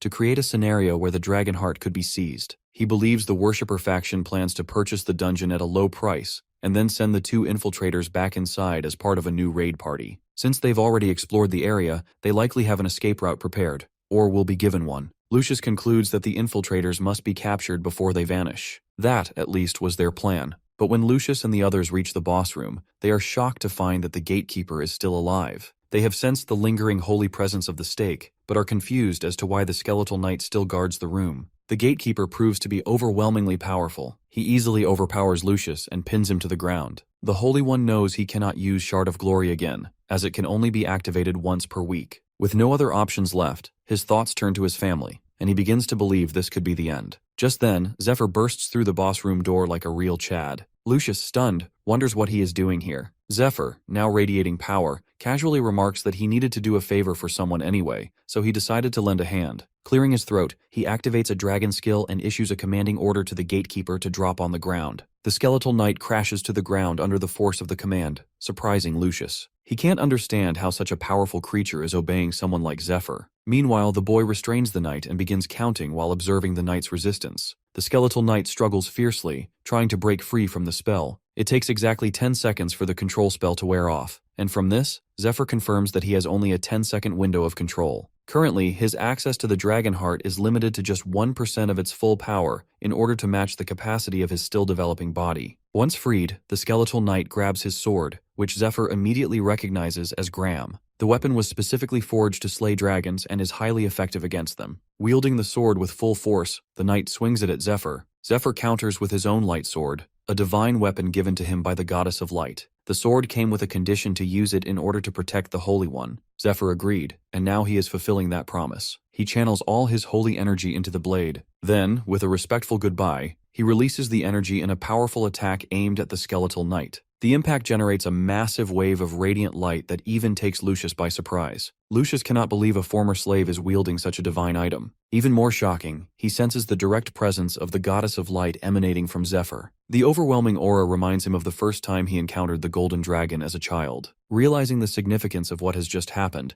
Lucius drops to his knees in reverence, joined by the head priests in honoring Zephyr. Meanwhile, the boy reflects on his battle with Kaisaurus, which lasted 3 full days within his mental realm. Despite the intensity of the fight, he ultimately proved his worth, so Kaisaurus granted him access to his power, but warned him to stay cautious and vigilant. As Zephyr awakened from the realm, he was stunned to find that the princess had turned into a pile of ashes. F's in the chat. He pauses in respect and thanks her for everything. Among the remains, he discovers 2 relics that carry the essence of the princess's magical abilities. However, one must first reach level 2 in that magic class to properly wield them. The relics also grant him access to everything within the tomb. From the crystals she left behind, the princess reveals more details that with his current body, he can only access 1% of the dragon heart's full power. Over time, that capacity will increase as his body gradually adapts. The princess also leaves him with a final request, to find her descendant and deliver the mage crystals to her. This descendant will assist him further. Zephyr immediately recognizes the name, Altair. However, he grows concerned that the gods might interfere with her in an attempt to extract more entertainment from his journey. He hopes to intervene, but first he knows there are other matters he must take care of. As the group regathers, Lucius steps forward and officially removes the slave mark from their shoulders, setting them free. Zephyr casually jokes about his debt, which Lucius confirms has also been cleared. The Holy One remains astonished by the fact that they operated in secret for all those years, working quietly to bring down the Demon Lord's worshippers. As the son of the Goddess of Light, Lucius's mission was to eliminate the Demon Lord worshippers, so he offers the boys all the support he can provide. However, Ned remains suspicious, believing Lucius may simply want to align himself with the Dragon Heart Wielder in order to gain an advantage within the temple. Despite his doubts, Ned chooses to accept the alliance. He considers the potential benefits, connections, resources, and status, all of which he needs to help dismantle the remaining factions of Demon Lord worshippers. With everything settled in the tomb, Lucius suggests returning to the temple to rest. But Zephyr interrupts with an alarming revelation that the temple may already be overrun by Olden and his forces, who, in reality, serve the Demon Lord as well. He adds that they have the Twin Knights with them, two of the most powerful warriors alive, which makes the situation even more dangerous. The news deeply unsettles Lucius, but he continues, explaining that he still needs time to adjust and fully unlock the Dragonheart's power. As he speaks, he pulls out the crystal, triggering a sudden shift in the dungeon's structure. A hidden treasure chamber reveals itself, filled with artifacts left behind by the princess, signaling that it was now time for them to gear up. No one has been able to access the chamber for the past 1,000 years. When Zephyr finally opens it, everyone is stunned to see multiple glowing crystals floating within the room. Even the priests are left speechless, recognizing several ancient items encased inside the crystals. There are dozens of high-level artifacts scattered throughout the chamber. As Zephyr activates one of the crystals using the princess item, the sight makes Lucius realize that without Zephyr's help, they would never have gained access to these items, nor could they claim any credit for defeating the dungeon boss. After retrieving several items, the priests begin using their appraisal skills to inspect them. They quickly confirm the equipment is of extremely high quality, infused with powerful magical enchantments. Many of the items are rare, with none of them having appeared for sale in any known market. While exploring the chamber, Zephyr notices a familiar potion bottle and becomes visibly excited upon recognizing it. The others also begin selecting what appeals to them, especially Zephyr, who reclaims the Gram Sword from the Skeletal Knight and equips a full Dragon Slayer outfit. As the group settles and organizes their newfound gear, Lucius expresses concern. He explains that although Zephyr revealed Olden's true identity as a Demon Lord worshipper, the temple currently has no method to identify infiltrators like him. This presents a serious problem for the battles still to come. The only way they can confirm someone as a worshipper is by forcing them to use a skill, which makes it nearly impossible to catch Olden. Ned suggests killing him, as doing so would reveal the worshipper bug from the body. However, Lucius strongly disagrees. The problem lies in Olden's position. He comes from a noble family and now holds the rank of cardinal. His pedigree and responsibilities within the central parish make him nearly untouchable. Additionally, he maintains a neutral stance in the temple's internal politics and is closely associated with Lucius's family. Arresting or killing him without solid proof would carry enormous risk. Ned begins to suspect that Lucius doesn't fully believe Zephyr's claims and is simply avoiding confrontation. However, Zephyr remains calm. He knows there's a way to prove everything. The answer lies in the familiar potion bottle he discovered earlier. Meanwhile, back at the temple, Olden is in the process of hypnotizing a bishop. At the same time, Lucius's wife and child are held hostage by the Twin Knights. She is confused and terrified, unable to understand why Olden is doing this. At that moment, Olden reveals the truth. According to him, all Demon Lord worshippers carry a marked bug inside them. The bug grants them power and grows over time. Once the bug fully matures, as in Olden's case, it becomes a queen. This queen bug can produce larvae, which are used to brainwash and control others who ingest them, just like the bishop currently under his influence. Olden explains everything to Lucius's wife because he plans to use her to manipulate her husband. She doesn't understand what he means, until he reveals his intention. He takes out a small larva and attempts to place it into her son's mouth. Horrified, she reacts quickly and slaps his hand away. The area where she touches him begins to writhe and squirm, as if Olden's body is made of bugs. The sight horrifies her. Enraged by her defiance, Olden prepares to retaliate, but before he can act, one of his men bursts into the room, shouting that Lucius has arrived outside. The news stuns Olden. He rushes to the window and sees Lucius and the head priestess cutting down his guards and making their way toward him. Panic begins to set in. As Lucius confronts him, Olden yells out in protest, accusing him of attacking temple priests. But Lucius remains unfazed. He used the special potion Zephyr gave him, an item that allows him to see the worshipper bug inside those who serve the Demon Lord. With the truth now undeniable, Lucius finally understands how blind he has been to the deception around him. He steps forward and formally announces Olden's arrest for betraying the Temple of Light. Olden, refusing to acknowledge defeat, bursts into arrogant laughter and mocks Lucius, calling him a prick. Inside, Olden is terrified. Lucius's return is completely unexpected, and none of their leaders foresaw it. There is no logical way the dungeon could have been cleared this quickly. Worse, there's no sign of Matthias, which likely means he was captured and revealed everything about him. Still, Olden tells himself it doesn't matter. Lucius has already walked into the trap by returning to the temple. Just then, the bishop enters and publicly calls out Lucius for accusing a cardinal without proof. But Lucius calmly activates the special skill granted by the potion, immediately spotting the bug inside the bishop. He realizes Olden must be controlling him. As the bishop continues pressing him for proof, Lucius takes out a collection of letters and tosses them to the floor. Olden immediately recognizes them and is visibly shocked. He can't believe Lucius has obtained those documents. A while earlier, back in the dungeon, Zephyr had suggested keeping the True Sight potion a secret for the time being to avoid attracting assassins. Instead, he proposed gathering more concrete evidence to expose Olden. Zephyr then briefed the group on the dungeon's hidden depth, explaining that it extended far beneath the temple. He believed there would be a pathway leading to a strategic exit point. Following his plan, the group made their way out, eventually surfacing near Matthias's old hideout,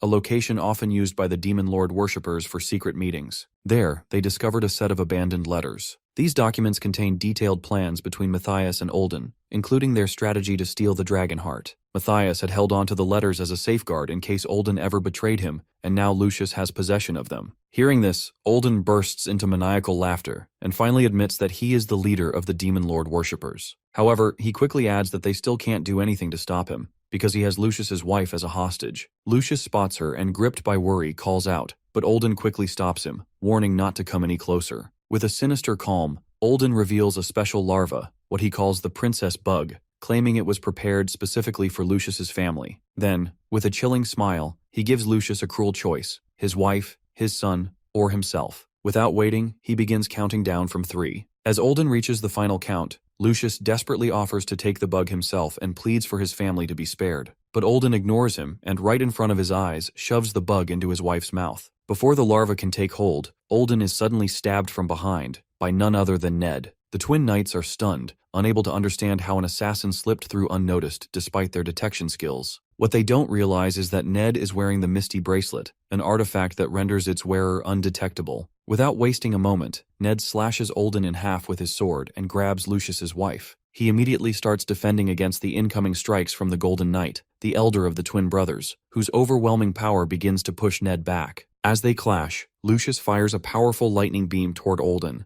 The Golden Knight leaps in to block it, taking the full hit. The blast gives Ned just enough of an opening to escape. Taking advantage of the moment, he strikes the other twin knight and launches into the air, carrying Lucius's wife to safety. Meanwhile, Olden's body begins to regenerate as the worms within him start reconstructing his form. He is shocked to see Ned, his master's disciple, still alive. Olden had planned for him to die inside the dungeon, yet here he is, standing in his way. This makes Olden question whether Master Jinriang deceived him all along. With their hostage now gone, Olden realizes the situation is turning against him. He knows that if Lucius uses the Shard of Glory spell again, it could end everything. Acting quickly, he orders the Golden Twin Knight to hold Lucius back and buy him some time. The tension excites him, and with renewed energy, he draws his sword and walks toward Lucius. As he approaches, the Holy One maintains his composure and exchanges a few sharp remarks, but the guy appears confident, certain he can handle him. The two formally introduce themselves before engaging, each preparing to demonstrate the full extent of their strength. Outside the temple, people begin gathering as it is time for the healing rituals. However, the guards stop them, lying that a knight's training session is underway. From a distance, even the mining group notices smoke rising from the main building,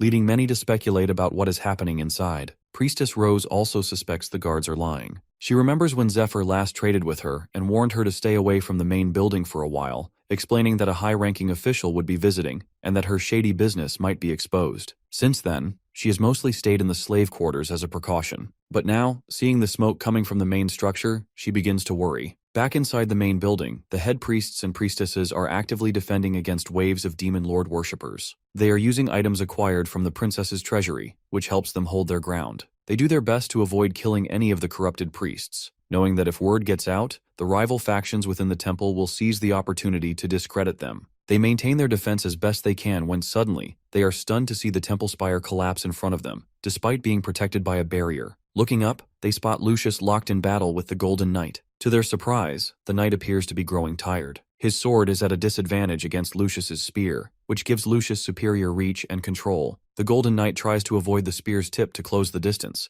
but when he finally lands a strike, it is completely reflected by Lucius's mirror chainmail. He quickly realizes that Lucius intentionally baited the attack just to reflect the blow back at him. Lucius confirms his strategy, explaining that the twin brothers are considered the strongest warriors on the continent, and defeating them requires more than brute strength. Lucius dashes toward the Golden Knight, and they swing at each other, blocking one another's attacks. However, the Holy One gains the upper hand as he dodges and strikes the knight with his golden arm. He immediately follows up by flashing behind the knight and landing a powerful crashing light beam. The impact completely obliterates the knight, sending him crashing to the ground in defeat. Seeing this, the head priest assumed Lucius defeated the twin knight with ease. But as Lucius turns, it becomes clear that he has taken significant damage himself. During the Divine Judgment spell, the knight managed to counterattack, landing multiple blows on Lucius. The Golden Knight also realizes something crucial. The mirror damage effect only activates when he strikes Lucius's body directly and only reflects 50% of the damage. Thinking about it, he is recovering from his wounds using the worms inside him, and his rage is building.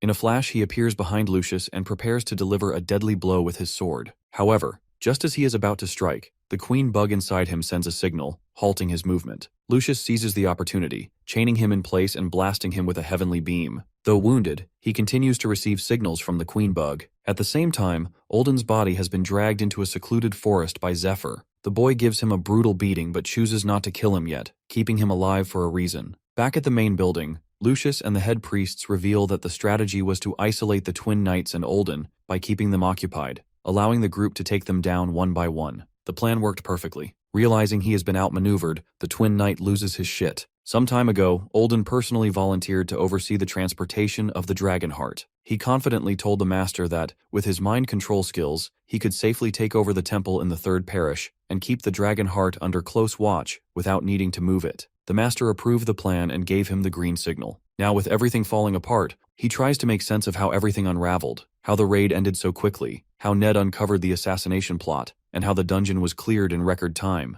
It all seems unbelievable. He begins to suspect that the master may have orchestrated this to eliminate him once his part was complete. When they reach their royal carriage, one of the demon lord worshippers has already prepared it for escape. Still, Olden's mind keeps racing. Even if Lucius exposes him as a worshipper, the Temple of Light might protect him to secure his vote in the upcoming papal conclave. But what truly worries him is his growing list of enemies. If Jinryang has betrayed him, then more disciples like Zephyr could be coming after him. As Olden steps in the carriage, he suddenly feels something sticky on his hand. Within seconds, his body trembles in pain. It's one of Zephyr's poisons, crafted to inflict unbearable agony, even on the worms inside him. Suddenly, the cloaked accomplice at the carriage removes his hood, revealing himself. It's Zephyr. Before Olden can even react, he kicks him in the face, sending him crashing to the ground. The twin knight tries to retaliate, but before he can act, a poison needle strikes him, instantly knocking him out. It turns out he isn't the real twin knight at all, just a regular warrior in disguise. Sensing defeat, Olden desperately calls for the real twin knight's help. Meanwhile, as Zephyr walks toward Olden with his sword drawn, the old man begins pleading for mercy. He's confused, unable to understand why his body isn't recovering from the poison. Desperate, he starts offering anything he can, hoping to buy enough time for the real twin knight to arrive. But Zephyr stuns his ass out by revealing the bloodied helmet of the silver twin knight. 12 hours earlier, at dawn, Zephyr, along with Lucius and the priests, successfully identified the twin knight as a demon lord worshipper and eliminated him. Ned, seeing the truth, realized they planted a disguised silver knight in there, waiting for him to deliver the dragon heart so they could dispose of him afterward. In his previous life, Ned barely escaped the twin knight but was forced to spend his days in hiding with the dragon heart, unable to absorb it himself. Eventually, he was found and killed by another of Jinryang's disciples. Lucius also fell under the control of the marked bug, becoming a nightmare to deal with. He too was eliminated. All those deaths traced back to Olden's manipulation and betrayal. That's why, in this life, Zephyr refuses to take any chances. Back in the present, fueled by that memory and rage,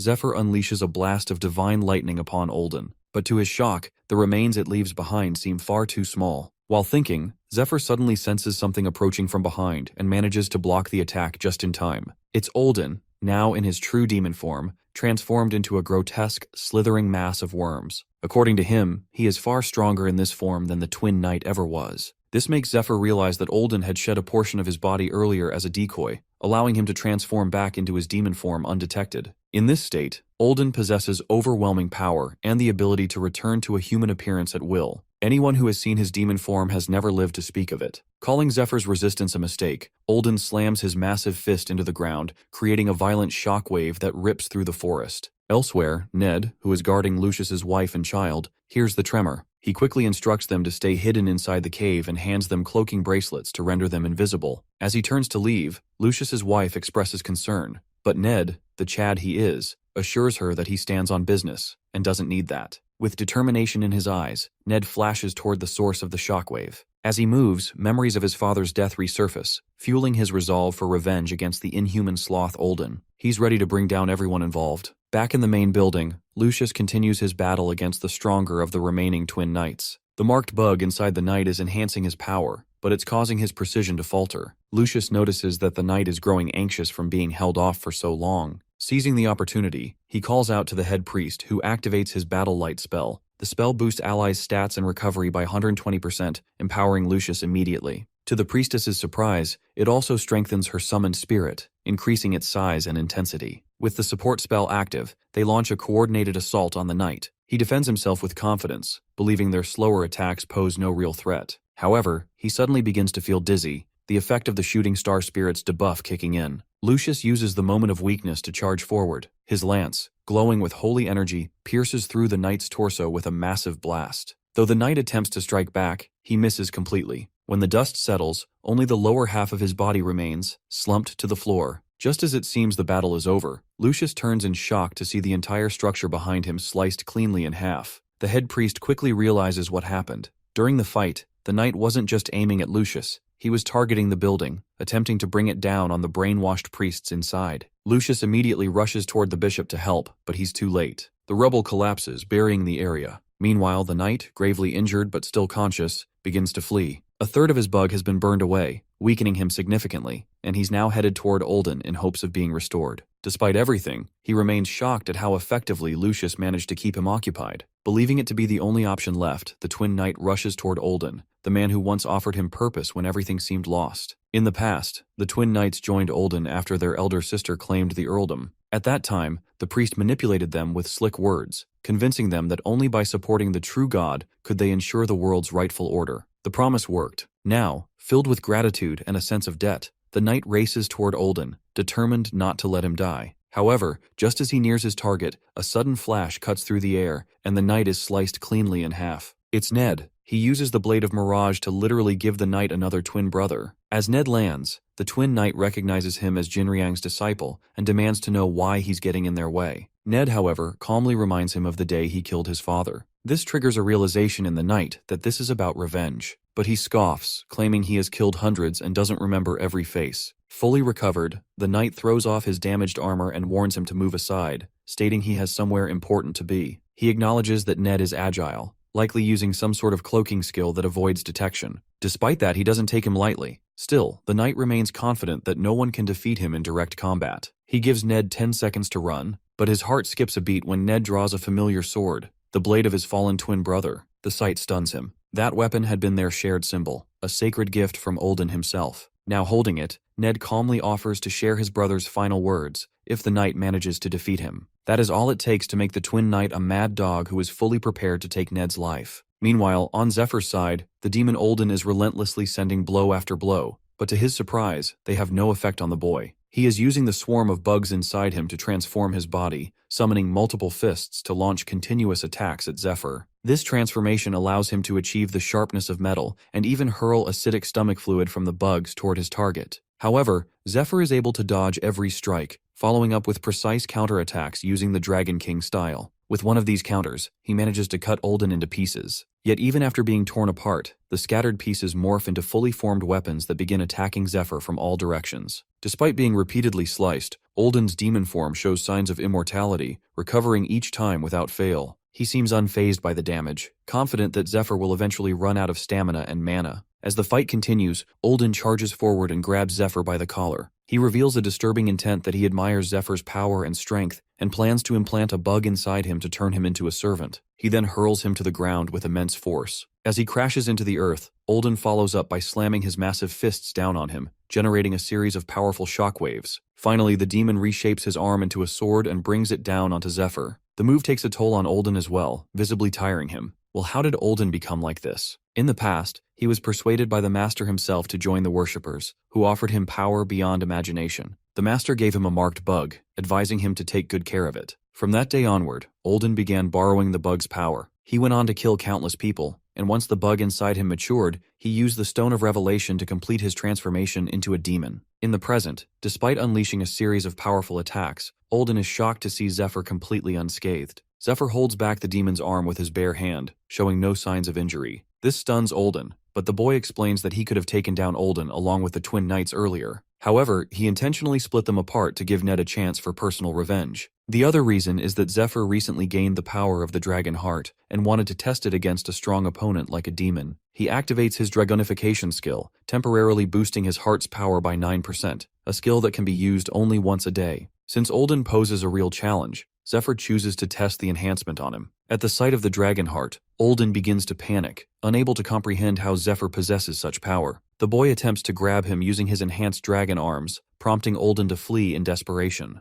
However, before Olden can get far, a powerful slash strikes him from behind, slicing him into several pieces. For Zephyr, this is only the beginning. Meanwhile, back in the jungle, the twin knight manages to pin Ned down with his sword. As Ned holds the blade back with his hands, he recalls Zephyr's earlier instructions. He had briefed him on a critical detail on how the twin knight could be defeated, using something deeply connected to Ned himself. 25 years earlier, when the twin knights were just children, their father was informed by the master of the magic tower that the boy's mana was connected. When one activated his mana, the others would respond as well. The master added that, if trained properly, the two could grow into a formidable knight duo. That day, their father made the decision to do whatever it took to nurture their potential. Thanks to his dedicated efforts, the twins eventually developed into highly promising knights. Later, Olden intervened. He manipulated events to prevent the twins from inheriting their family title and used that opportunity to bring them under his command. He enhanced their combat abilities further by giving them the twin blades, weapons that allowed them to perfect a unique fighting technique. Over the years, the two warriors trained together relentlessly. Their synchronization became so precise that one would immediately follow the other's attack, forming a continuous and nearly impenetrable storm of sword strikes. Their coordination extended to the point that they could control each other's sword as if it were their own. Zephyr explains all of this to Ned, comparing their technique to the floating cloud style. This style mirrors the balance of yin and yang, enabling users to reflect enemy attacks when fighting alongside a compatible partner. Having already mastered the secrets of the floating cloud technique, Ned is able to resonate with the twin knight's sword and form an eclipse-like counterattack. During the battle, Ned focuses on reading the flow of the knight's movements, waiting for the right moment to strike. When he finally mirrors the technique perfectly, the knight leaps back in shock. The move is a closely guarded secret, known only to him and his brother. The realization hits him hard.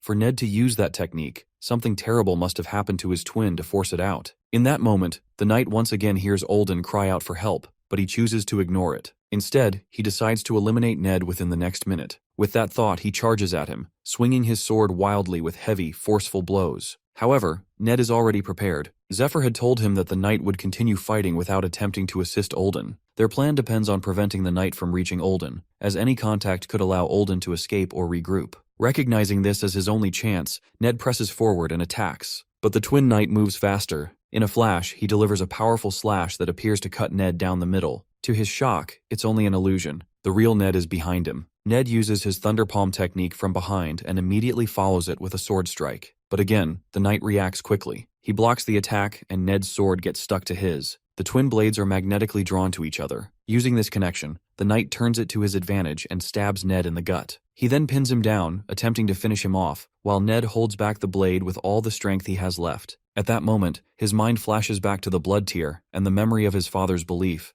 that he would one day be worthy of wielding it as a true warrior. This memory ignites a burst of strength within him. Ned forces the sword back using only his fingers, and immediately follows up with a brutal attack to the knight's eyes, burning them with electricity. The shock is so intense that even the twin knight struggles to recover. Blinded and unable to see, the knight tries to rely on his senses to detect Ned's presence. But as he moves based on instinct, Ned slashes across his body and finishes him off with a final, devastating lightning blast that burns him to ash. With his defeat, the title of the strongest warrior in the land is now left unclaimed. Back at the main building, the head priestess and priest are focused on healing the wounded. Fortunately, the damage was not too severe, as they had managed to break up the falling building in time and used several defensive spells to minimize the impact. All the larvae inside the priests and slaves have also died, either due to Olden's death or because he has become powerless. As Lucius observes the scene, his face lights up with relief when he sees his family approaching, accompanied by Ned and Zephyr. With that, they have successfully stopped Olden's plot and reclaimed the third parish. In the following days, everyone becomes occupied with treating the injured and arresting the remaining worshippers from the central parish. Lucius continues to offer encouragement through ceremonial blessings, hoping to relieve some of the lingering fatigue among his allies. In doing so, he also manages to uncover and purge the last of the Demon Lord's worshippers who had been hiding among them. They were also able to rescue the bishop,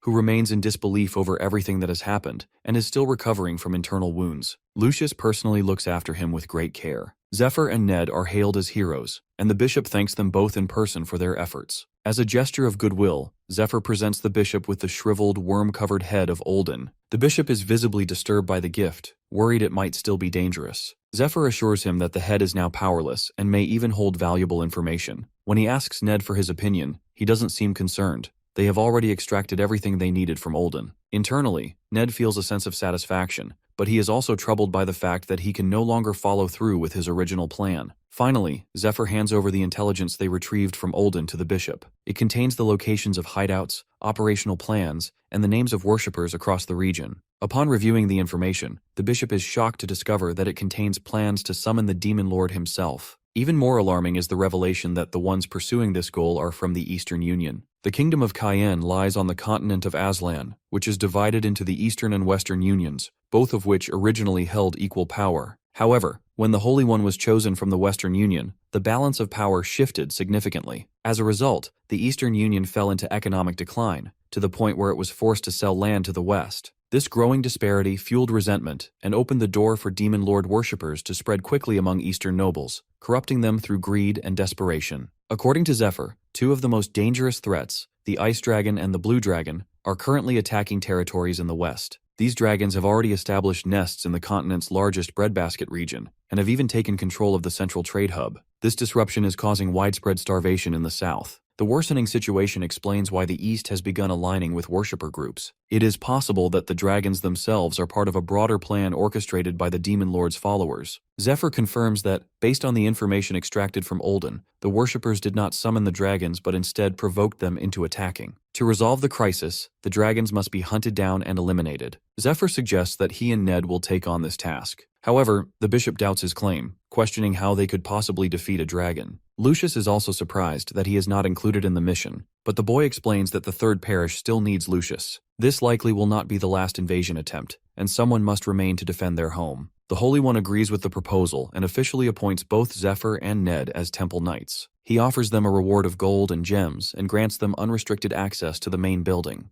They are also allowed to take supplies whenever needed. In addition, he assures them that both he and the bishop will contribute half of their temple offerings to support their mission. The two accept the offer, but they request not to bear the priestly mark. After some consideration, Lucius agrees and promises to support them in every possible way during their upcoming dragon hunt. This decision deeply concerns the bishop, but he cannot oppose the words of the Holy One. Instead, he remains silent, choosing to wait and observe the outcome. As they begin discussing the arrangements for a farewell banquet, a strange rumble echoes from Olden's containment chamber. They turn to see a bright, unnatural light emerging from within the sealed cage. Suddenly, the severed head of Olden rises, now clearly controlled by another presence. This new entity reveals that it sensed Olden's life force fading and has come to investigate. It then asks if Zephyr and Ned are the ones responsible for defeating Olden. Lucius, alarmed by the sudden development, demands to know who the figure is. But before anyone can act, a flash of purple light erupts from the chamber. The cage shatters, and Olden's head begins to float toward them. The presence speaks again, ordering everyone to kneel before it before asking any questions. It declares itself as the true leader of the Demon Lord worshippers. Realizing who it is, everyone freezes in fear. Their weapons are still under repair, and they are not prepared for another battle. However, the leader seems focused entirely on the dragon heart's energy radiating from Zephyr. He asks if Zephyr is the one who possesses it. Meanwhile, the boy is confused. In his previous life, the head of the worshippers had shown no interest in the dragon heart and was content living a double life, staying hidden. The master was not supposed to intervene for another 2 years, giving Zephyr time to eliminate his subordinates one by one. That's why he had been calmly executing his plan, killing Olden and the twin knights without fear of early retaliation. Now, with the master appearing so soon, many questions flood his mind. While he stands in thought, Ned and Lucius move in front of him, shielding him from the master to buy some time. They both know this enemy is not someone they can defeat easily. After all, he broke through the reinforced cage without any effort. Lucius, however, holds on to some confidence as he already has the Shard of Glory spell. With no time to waste, both he and Ned channel their mana into their weapons and launch a simultaneous attack, hoping that a single decisive blow will be enough to end the threat and deactivate the spell. Just as their strike lands, the master suddenly transforms. Two massive claws made of dark energy emerge, capturing both of them mid-air. They are unable to activate any skills while trapped inside this binding spell, known as Ancient Dragon Shadow. Then the master speaks. He admits he came expecting a woman had interfered with his plans. Disappointed, he realizes it's not who he thought and decides the encounter is a waste of time. As he prepares to leave, he unleashes multiple dark curse spells upon Ned and Lucius. The magic strikes them both, causing them intense pain. Even the bishop is unable to stop the curse from overwhelming them. At that moment, Zephyr steps in and uses his light sword to cut through the dark energy claws, shocking the worshipper master. The master cannot believe what he's seeing. It's the Sword of Light, a weapon that requires exceptionally high stats and the direct permission of the Goddess of Light. It is also the only known way to break the loop of that curse. Meanwhile, Zephyr has boosted his stats by combining the effects of 2 enhancement spells, allowing him to wield the sword for 10 seconds without the goddess's permission. He understands the risks. The worshipper master might have been sent directly by the demon lord, and engaging him in a head-on battle is extremely dangerous. However, Zephyr also remembers something from his past life. The demon lord, after suffering a humiliating defeat at his hands, wouldn't allow Zephyr to die easily. Instead, he would want him to grow stronger, strong enough to reach his ultimate form, before facing him again in a final battle to reclaim his lost honor. With that understanding, Zephyr realizes that the worshipper master is likely acting on his own initiative, not under direct orders from the demon lord. Turning his attention back to Zephyr, the master, now intrigued by his power, expresses interest in learning who he truly is. Zephyr, not one to give in easily, proposes a challenge. They will flip a coin, and whoever loses must reveal something the winner wants to know. If Zephyr wins, he promises to reveal the true identity of the worshipper master in front of everyone. This declaration shocks not only the master but everyone else present, as even Olden, who served closely under him, never knew the master's true identity. The idea that Zephyr might know it seems impossible. To confirm whether Zephyr is bluffing, the master uses a mana detection technique to scan for signs of deception. But to his surprise, Zephyr isn't lying. He genuinely knows. Sensing tension rising, the boy warns the master not to act rashly, suggesting that any aggressive response will only escalate the situation. The master hesitates but ultimately agrees, so Zephyr flips the coin while everyone watches anxiously. As the coin lands, the master chooses tails. Everyone in the room clearly sees that the coin lands on tails. Aside from Bishop, the others have trained their eyes well enough that the coin appears to move in slow motion. They are all surprised, not because it landed on tails, but because the boy allowed the master to call it so easily. Ned suspects there may be some kind of trick involved, while the master himself is confused by how easily Zephyr gives him the choice, even though the outcome seems obvious. However, this isn't just an ordinary coin toss. As the coin spins through the air, beams of highly condensed light clash mid-air, one from Zephyr and one from the master. Both had cast spells as part of the flip. The outcome isn't determined by the coin's landing alone. It is decided the moment the hand is lifted, but only if the one flipping the coin can strike first and prevent their opponent from interfering. Whoever beats their opponent before the reveal controls the result, turning the game into a contest of power rather than chance. The master summons a claw of dark energy to restrain Zephyr, attempting to overpower him before the hand can move. Zephyr struggles against it, fully aware that backing down now would mean surrendering the outcome. This rule, in fact, exists for that very reason, to ensure both parties see the contest through to the end. Despite the pressure, Zephyr breaks free of the claw and launches the coin high into the air. In a flash, he activates Jinryang's lightning acceleration spell and bolts toward the coin. With explosive force, he strikes it mid-air, slamming it down into the ground. The impact is so intense that it leaves a crater where the coin lands. At that same moment, Zephyr's dragonification time limit runs out. When the dust settles, the coin lies split cleanly in half, one half showing heads, the other tails. The result is a draw. This is how they managed to send the master back without suffering much damage. Ned later reveals everything to Priestess Rose over tea. According to him, Zephyr is able to read the master's intentions precisely and knows exactly how to end the entire situation. When Rose questions the details of the coin flip bet, Zephyr enters the room and interrupts, implying that they will settle it another day. He also now bears an oath bond skill, one that binds him from revealing anything directly about the Demon Lord worshippers until his next rematch. However, the cheeky boy knows he can still speak indirectly, offering riddles or cryptic hints to help them uncover the truth on their own. He warns them that the information is more shocking than the Eastern Union, and insists he will share it only with those he truly trusts. As he prepares to reveal a hint, the scene shifts. We now see the master, walking through a royal palace, carrying a large bouquet of flowers. Looking at the oath bond, he seems surprised that the mad boy has not exposed his identity yet. Despite Zephyr's bold challenge and open hostility, he has kept his silence.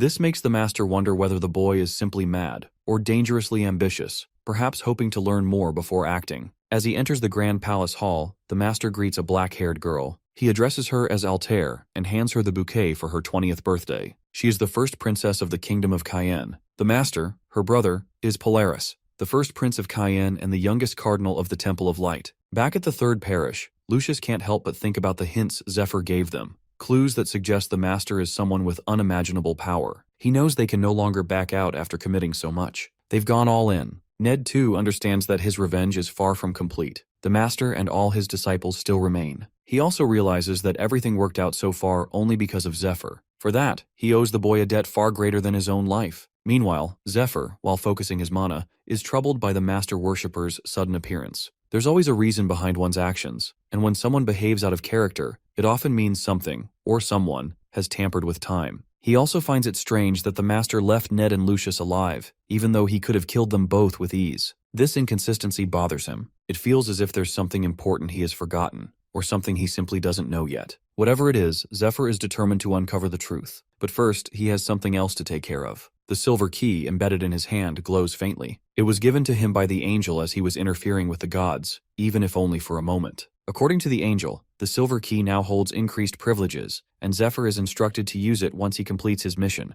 as the gods have something important to share with him. Recalling this, the boy dresses himself and activates the key. In an instant, it transports him to a stunning silver palace, a guest chamber within the angel's villa, where she welcomes him. Curious, Zephyr wonders if she might grant him more perks, just as she once gave him the key. The angel explains that she only does so to make his life more entertaining for the gods. Her answer irritates Zephyr, who wastes no time demanding the real reason for his summons. With a flick of her hand, she summons a seat and delivers the message directly. The gods have added new rules and rewards to his life. If he ever attempts to blackmail them again, all of his perks will be revoked. He will be disintegrated and classified as prey, and the one who kills him will inherit everything he had. Zephyr understands that the warning means if he doesn't behave, his enemies will inherit everything he possesses. Still, he has no intention of challenging the gods again. He presses the angel to reveal the perks promised by the goddess of light. According to her, he has already received one, the loosening of the restriction on the sword of light. He is now the only person, without being a priest, who can wield that sword. However, to use it, he must first complete a task for the goddess. She also explains a new rule.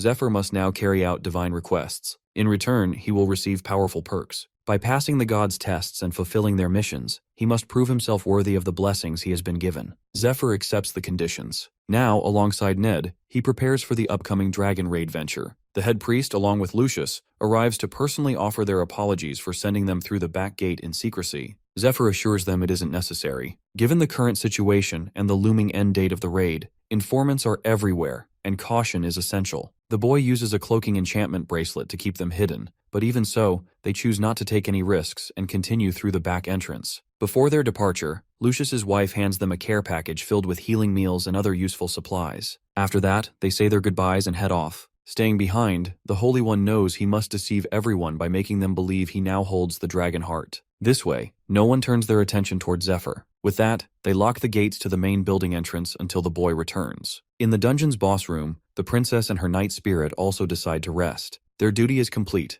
and their thousands of years of loneliness finally come to an end. Whatever happens now is in Zephyr's hands, and in the hands of those descendants who will walk beside him, like Altair. As Zephyr continues on his journey, Altair receives a letter from Lucius, her cousin, wishing her a happy birthday. At the end of the letter, he mentions a birthday present. Reading this, Altair already senses it will be something strange. Just like always, suddenly she hears a commotion outside. When she looks out the window, she's stunned to see Zephyr taking down the palace guards. According to Lucius, this is the one who will help her. At the Lindell fortress, Zephyr and Ned arrive at the gate. The boy recalls that Altair became Grand Duchess of Lindell at the age of 16 when she inherited the territory. He presents a sealed letter to the butler, claiming it's from Lucius, the Holy One of Light. The butler accepts the letter and agrees to guide them inside. As they follow, Ned takes in the sheer size of the fortress. He remembers that Lucius entrusted them with a letter for the fortress's master, confident that she could aid them. Ned silently wonders whether the princess will truly support their mission to raid the dragons. Zephyr reminds himself that he holds noble status as well. He asks Ned if he knows the princess. He remembers seeing her only during royal processions as a child. Rumors suggest she wasted her immense potential, making him doubtful of her involvement. Suddenly, a guard collapses near them. The butler apologizes and explains that the fallen man is one of many suitors hoping to win the princess's hand. At first, Ned assumes they're just common thugs, but he quickly realizes they're stronger than expected. Zephyr starts recalling details from his past life. He remembers Altair Justina Cayenne as a woman blessed with beauty, talent, noble blood, and incredible luck, Aslan's brightest star. In a ceremony years ago, Prince Polaris had renounced his right to the throne and his title as Duke of Lindell to become a priest of light. Since his younger brother was unwell, the royal family planned for Altair's future husband to become king. Some noblemen saw marrying her as a pathway to power. However, Altair made it clear that no man would win her hand without proving his strength. She refused to waste time on the weak. Her challenge drew waves of hopeful noblemen to Lindell, yet each of them was soundly defeated. In the present, her elite bodyguard Ophelia continues the tradition. She knocks out one challenger after another with ease. Ned watches, surprised by the skill of the combatants. He expected weaklings but sees that they're far from it. The butler explains that many of the men are hired fighters sent by the actual suitors, and if one manages to land a blow on Ophelia, the princess considers that enough to earn a meeting. Ned notices that some participants are even priests. Zephyr, while recognizing that none of them rival his or Ned's strength, admits they aren't ordinary fighters. Still, they're facing one of the 10 most powerful individuals on the continent, and it shows. Zephyr notes to himself that it's been a long time since he last saw Ophelia, and she looks much younger now, likely because he met her earlier in this lifetime. As he reflects, a giga-big man confronts them, demanding to know why they're cutting in line. He points out that others have been waiting for 3 days and tells them to get in line like everyone else. Zephyr observes his blue uniform with a golden bird insignia and recognizes him as a priest from the Sky Temple, the second most powerful religious order after the Temple of Light. The boy assumes a noble must have hired this man to act as his representative in the challenge for the princess's hand. Without directly engaging, Zephyr shows the man a sealed letter from Lucius, insisting that the matter is urgent, and they must pass. The big guy, not wanting to be held responsible, reluctantly steps aside. As Zephyr moves forward, he grows irritated by the unnecessary delays. He overhears those priests nearby discussing Lucius. One suggests Lucius has probably completed his dungeon raid. Another questions the timing, wondering if the princess had invested in it. The big one explains that once a raid is finished, Lucius must notify 3 groups in order. First his lover, then his temple, and lastly the investors. Zephyr listens and scoffs internally. He finds it absurd that such baseless gossip still circulates in the capital, rumors that Lucius believes in Sweet Home Alabama. Annoyed, Zephyr smacks the ditty out of the priest who made the claim and throws him aside. He understands the tension between the Temple of Light and the Sky Temple, but he doesn't see why Altair should be dragged into it. He knows for a fact that she's only ever been with one man, him. He motions to the other priests and taunts them, reminding them that they've been waiting for days just to be beaten. He tells them they no longer have to wait and invites them to step forward. After the fight, Zephyr casually remarks that it's been months since the last time he had to deal with this kind of scuffle in a waiting line. He apologizes, explaining that he only acted because they insulted someone he deeply respects. The butler reassures Zephyr and apologizes for failing to stop the conflict earlier. He knows that Ophelia usually handles such matters herself, but notes that Zephyr resolved the situation before she could act. Judging by their outfits, the men Zephyr fought are clearly not regular temple knights. Just then, Altair arrives and comments on her greenhouse. Zephyr turns and sees her, realizing that in his past life, they had met much later. Time only seemed to move for him after he left the cave where he trained with Ned for a year, and he finds it hard to believe this moment has come so soon. He respectfully kisses her hand. She silently observes him. After a moment, she mentions reading the letter from Lucius, who recommended them as temple knights. However, Lucius also advised her to speak directly with Zephyr for more details. She asks what he can offer. Meanwhile, Ned notices Altair's bodyguard glaring at him. He wonders if she's mistaking him for someone else, or if they've crossed paths before. Meanwhile, hearing Altair's question, Zephyr reflects that, at this point in time, she hasn't yet awakened her full communion ability. She can't read minds the way the Dungeon Princess once could, but she was born with the potential to develop that power. Right now, she uses a form of sensory magic to assess others, seeking out trustworthy allies to resist the growing threat of the Demon Lord worshippers. Zephyr realizes that she had already committed to this path long before he did. In the beginning, his motivation was vague success, which then narrowed to revenge for Ned, his mentor. But Altair expanded his perspective, taught him to aim higher. He now sees that the public contest for her suitor is just a clever trap. It's not about marriage, it's bait to attract strong warriors. With the kingdom under threat, even a royal heir like Altair has limits. What she truly needs are powerful, reliable allies. Wanting to prove himself, Zephyr begins casting magic, deciding it's faster to demonstrate his power than to explain it. Ophelia watches closely and wonders if his strength comes from the dragon heart. Altair, recognizing the aura within him, asks Ophelia if she's ever fought him. She hasn't, but soon gets her chance. Ophelia steps forward with her sword and announces that she will attempt to strike him 3 times. Zephyr prepares to face her. Though his posture seems relaxed, she notices no openings. She knows that any reckless move will give him an advantage, so she proceeds carefully. On her first strike, his smooth movements deflect her blade with ease. On the second, despite a full-force thrust, she can't even break his skin. On the third attempt, just as she loses grip on her weapon, he silently appears behind her and gently taps her shoulder. Stunned, she wonders when he moved behind her. She admits to herself that she's seen enough. His defensive magic and battle instincts are beyond exceptional. Later, Zephyr brings up the recent destruction of the granary by the Blue Dragon. He says rebuilding farmland won't help. It will only attract the Demon Lord worshippers again. Instead, he urges Altair to move forward with a more aggressive strategy. Clear out the thorny mountain range. If she takes control of at least 1 or 2 mountains, she can redirect the enemy's attention during the upcoming dungeon raid. He promises her that if she follows the plan swiftly and quietly, he will bring her the Blue Dragon's head within a month. Altair then asks what he wants in return. Zephyr says he'll accept any reward she finds appropriate, but brings up a more pressing concern. Due to complications during the raid on the princess's tomb, the third parish lacked the healers he needed. He requests that she send him as many healers as she can spare. Altair reflects that Zephyr clearly wants something more meaningful than wealth or rank. She asks how likely he is to defeat the dragon. He replies that it depends on her support, and then hands her a crystal. The crystal is an elite-level magical artifact, containing a spellbook encoded with ancient magic from the lost kingdom of Medea. Zephyr reflects that the lineage of ancient Medea magic has long been broken. Fortunately, Altair learned it at a young age, though he remembers she had reached a plateau around this time. He explains that the mage crystal is an heirloom, entrusted to him by one of her ancestors. He believes that if Altair absorbs the crystal, she will fully awaken her powers and gain the ability to properly balance the dragon heart for him. With that, he informs her that he's taking his leave. If she's impressed by his abilities, she will call for him again. As he departs, he notes to himself that this first meeting has gone far better than it did in his previous life. He had missed her deeply,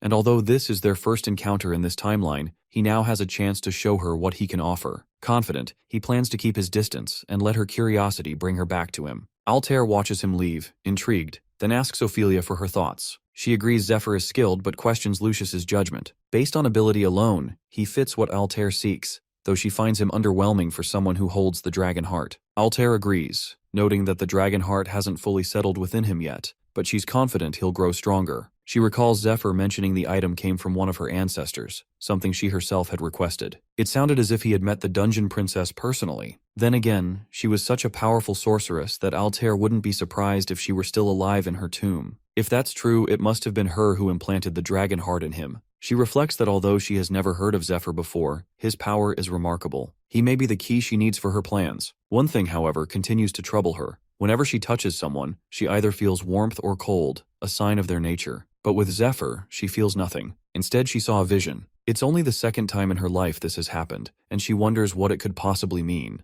Meanwhile, in a distant place, Alfred, the second in command of the Demon Lord worshippers, kneels before their head. He acknowledges her summoning and awaits instructions. The master informs her that a position among the 12 apostles is now vacant. Alfred assumes this means Olden has failed, but when she questions him further, he rebukes her, implying she should have already known. He recommends a replacement for the apostle role, reminding her that while his apostles are given great freedom, their final mission must be fulfilled no matter what. Olden's absence must not disrupt the plan. She accepts this order, silently ashamed that her earlier failure disappointed their leader. Soon after, Alfred spots a priest nearby and orders him to prepare the phantom horse immediately. She must depart for the third parish without delay. Meanwhile, Altair reflects on how everything has gone smoothly. The investors are satisfied, and the ancient script in the dungeon has been successfully deciphered. The raid on the princess's tomb is finally complete. She thinks about the spellbook she's been seeking for so long. Her magic has been stuck at level 2, but with this discovery, she's ready to advance further. Altair recalls a farewell message from a woman, likely her master, who told her that her time was ending.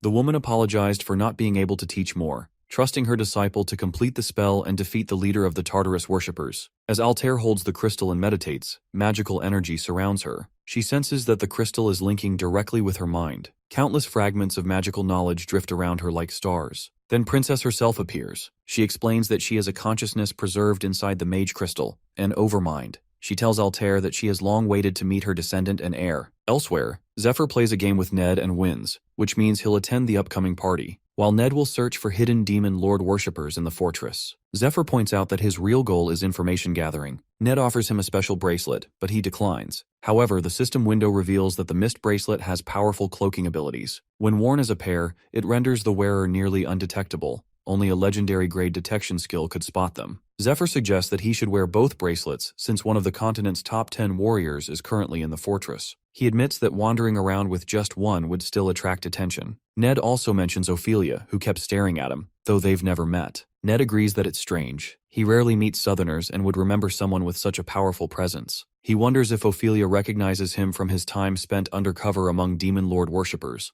or maybe she's the real threat, not him. He examines the potion of true sight, which reveals the insect-like mark hidden inside all worshippers. Zephyr doubts Ophelia is one of them but advises Ned to stay alert just in case. Zephyr then prepares to use a skill called transfiguration, an Eastern technique that manipulates facial muscles and expressions to disguise identity. It's a signature trait of a true shadow disciple, one destined to become a member of the 12 apostles of the worshippers' cult. He reflects on how powerful appearance and behavior can be. A true master of disguise can deceive even someone they just spoke with, and then vanish without a trace. Zephyr believes his camouflage skill isn't yet master level, but it's good enough for a crowded ballroom where faces change every night and most people are distracted by alcohol. He arrives at the ballroom and spots the big guy from earlier. From the setting, he realizes that the suitors competing for Altair's hand are powerful warriors and noblemen from across the kingdom, essentially VIPs. Naturally, they expect elite treatment. As a result, the fortress annex now serves two purposes. It houses the suitors, their bodyguards, and the spectators,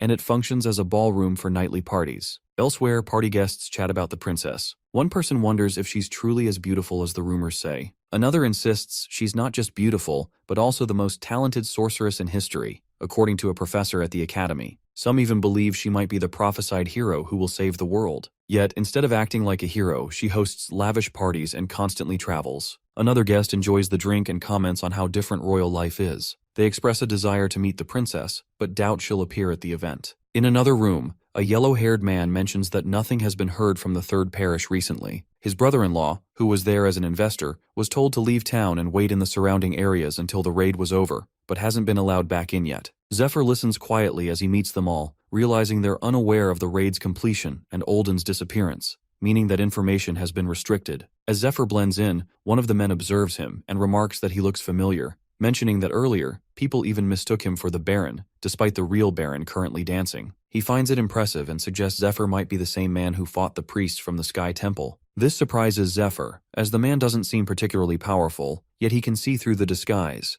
Zephyr begins to wonder who this man really is. Meanwhile, elsewhere in the fortress, Ned kills a guard in the hallway, noting that the east building is now clear. He watches as a bug crawls out of the guard's mouth. Later, he climbs to the rooftop and takes in the vast size of the fortress. It still amazes him that a single person owns this entire place. He remembers how much more at home he felt in Lucius's temple house, which reminded him of his old family home. A memory returns to him. His sister once promised to bring him a present the last time he ever saw her and their mother. He imagines she'd be married by now, with children like Claudia, if it hadn't been for the typhoon that day. Suddenly, Ophelia appears and questions why he's out walking alone. Ned is caught off guard. He scolds himself for letting his guard down, but reassures himself that he's wearing both mist bracelets. Even with a legendary detection skill, he should barely be visible. Still, Ophelia is no ordinary warrior. She's the princess's elite bodyguard and one of the 10 strongest fighters on the continent. Her reputation is well earned. She assures him not to be nervous and explains that she sensed something unusual in the area. She also mentions she came to speak with him directly. Ned, suspicious, asks how long she's been following him. She admits she's been tailing him since the second floor of the East building, and says that makes things easier now. Ned explains that the people he killed were demon lord worshippers, and that the bugs are crawling toward the bodies as proof. He invites her to check it herself and apologizes for not seeking permission before acting. He argues that eliminating the cult was more urgent. She accepts his reasoning but tells him that it's not the reason she sought him out. Then without warning, she attacks.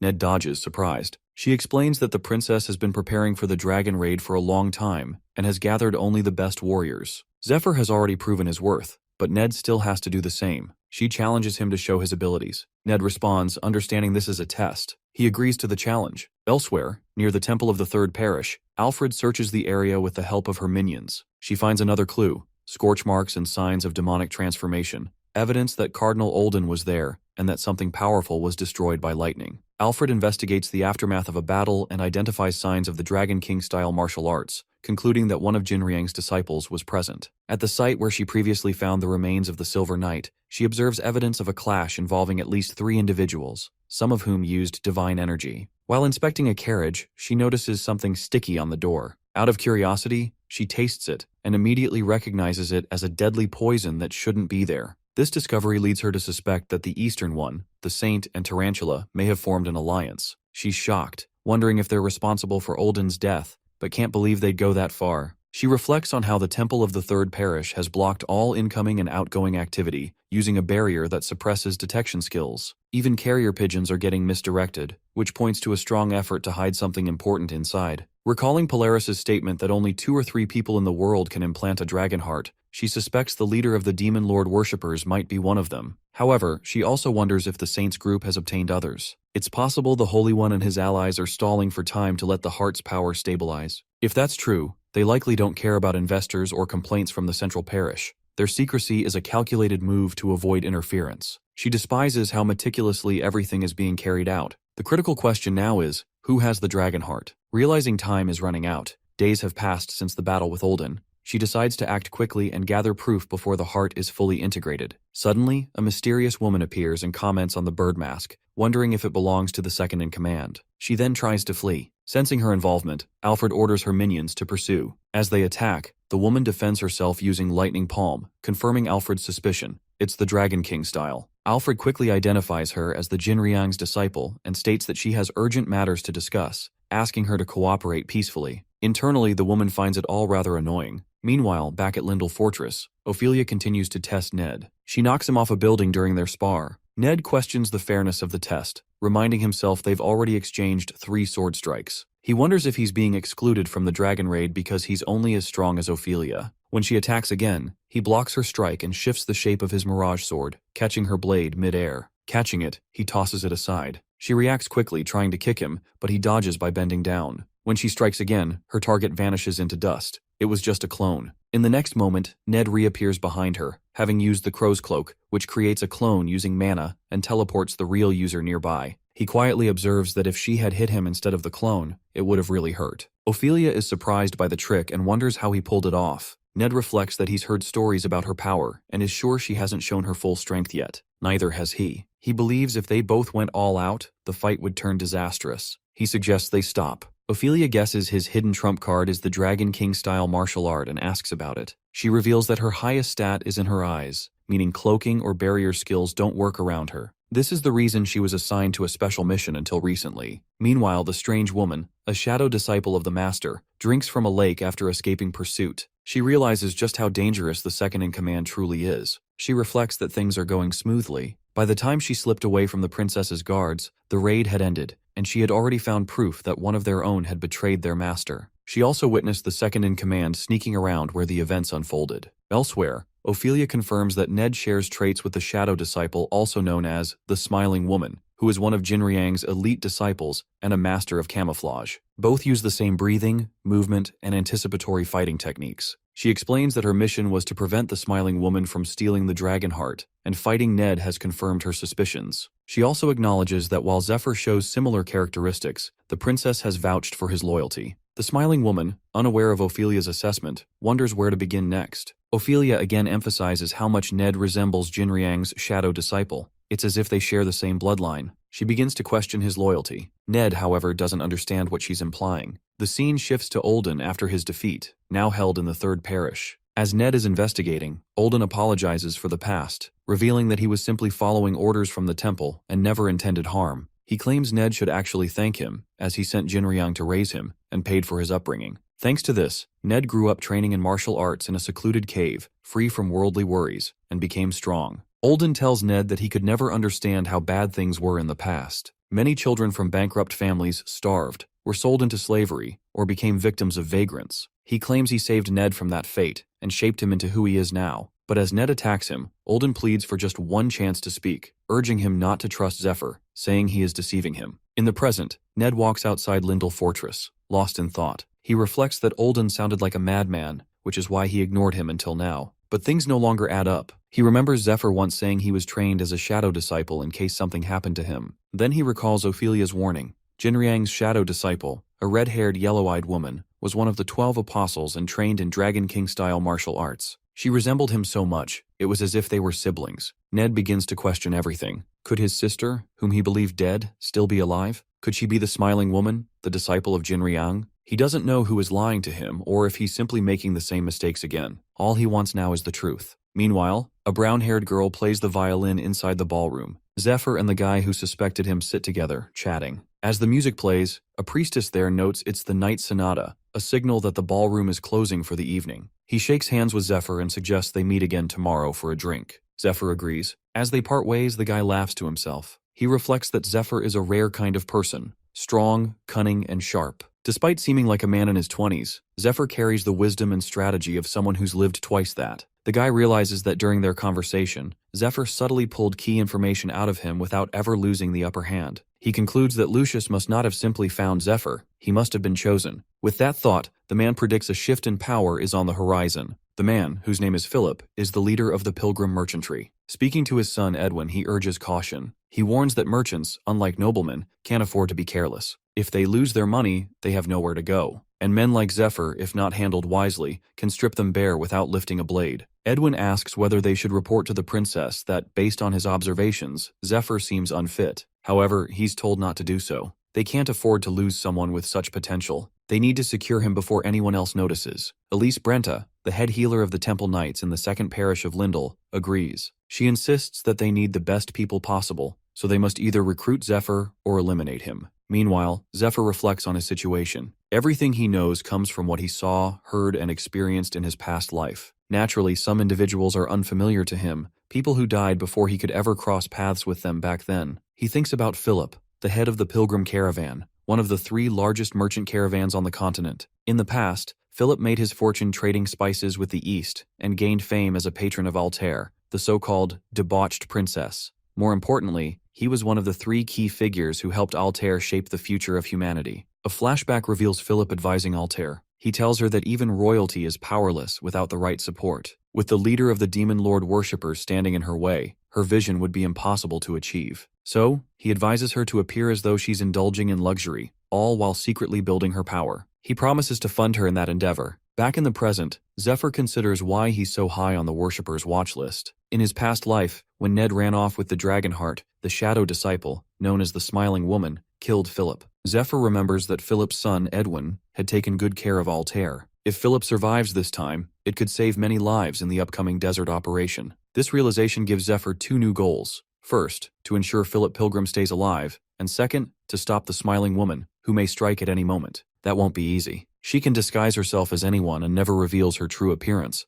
not even to him. Zephyr doesn't even know what she actually looks like. Walking into the room, our boy assumes Ned must be back by now, but to his shock, he sees him sitting in a chair, holding a knife. As Ned lifts his head, the boy instinctively flinches and steps back, puzzled by his own reaction. Even though he's stronger now, that particular look in Ned's eyes takes him back to the cave, back to when Ned used to beat him and had the same look in his eyes. Zephyr keeps his behavior normal, trying not to give anything away. He notices something feels off. Ned explains that Ophelia caught him snooping around the mansion and told him she met someone who looked just like his sister. Zephyr is confused. He doesn't remember Ned ever mentioning a sister. But then it hits him. He once said his whole family, except for his father, died when he was a child. Ned says he believed his sister drowned in a boat accident 13 years ago. Now he's learned she's alive. And not only that, she's the shadow disciple of the Dragon King-style martial art. This revelation shocks the boy. He can't tell if Ned is being manipulated or testing him. He wonders if Altair could be using him, but quickly dismisses the thought. She wouldn't go that far. Still, he knows he can't keep pretending to be the shadow disciple much longer. He remembers something from his past life. The Smiling Woman once grabbed his shirt and asked who taught him that technique. She later admitted she'd lost most of her memories after an accident. Her adoptive parents found her washed up on shore, and her master recognized that she had the warrior's bone structure innate gift. She recalled that if her brother is like her, it's likely he has the same gift too. She had hoped to meet her brother again someday, to recover both her memories and her lost family. Though she was technically Zephyr's enemy, she told him all of this. The boy now recalls that Jinriang once told him the warrior's bone structure innate gift is extremely rare and hereditary. If one sibling has it,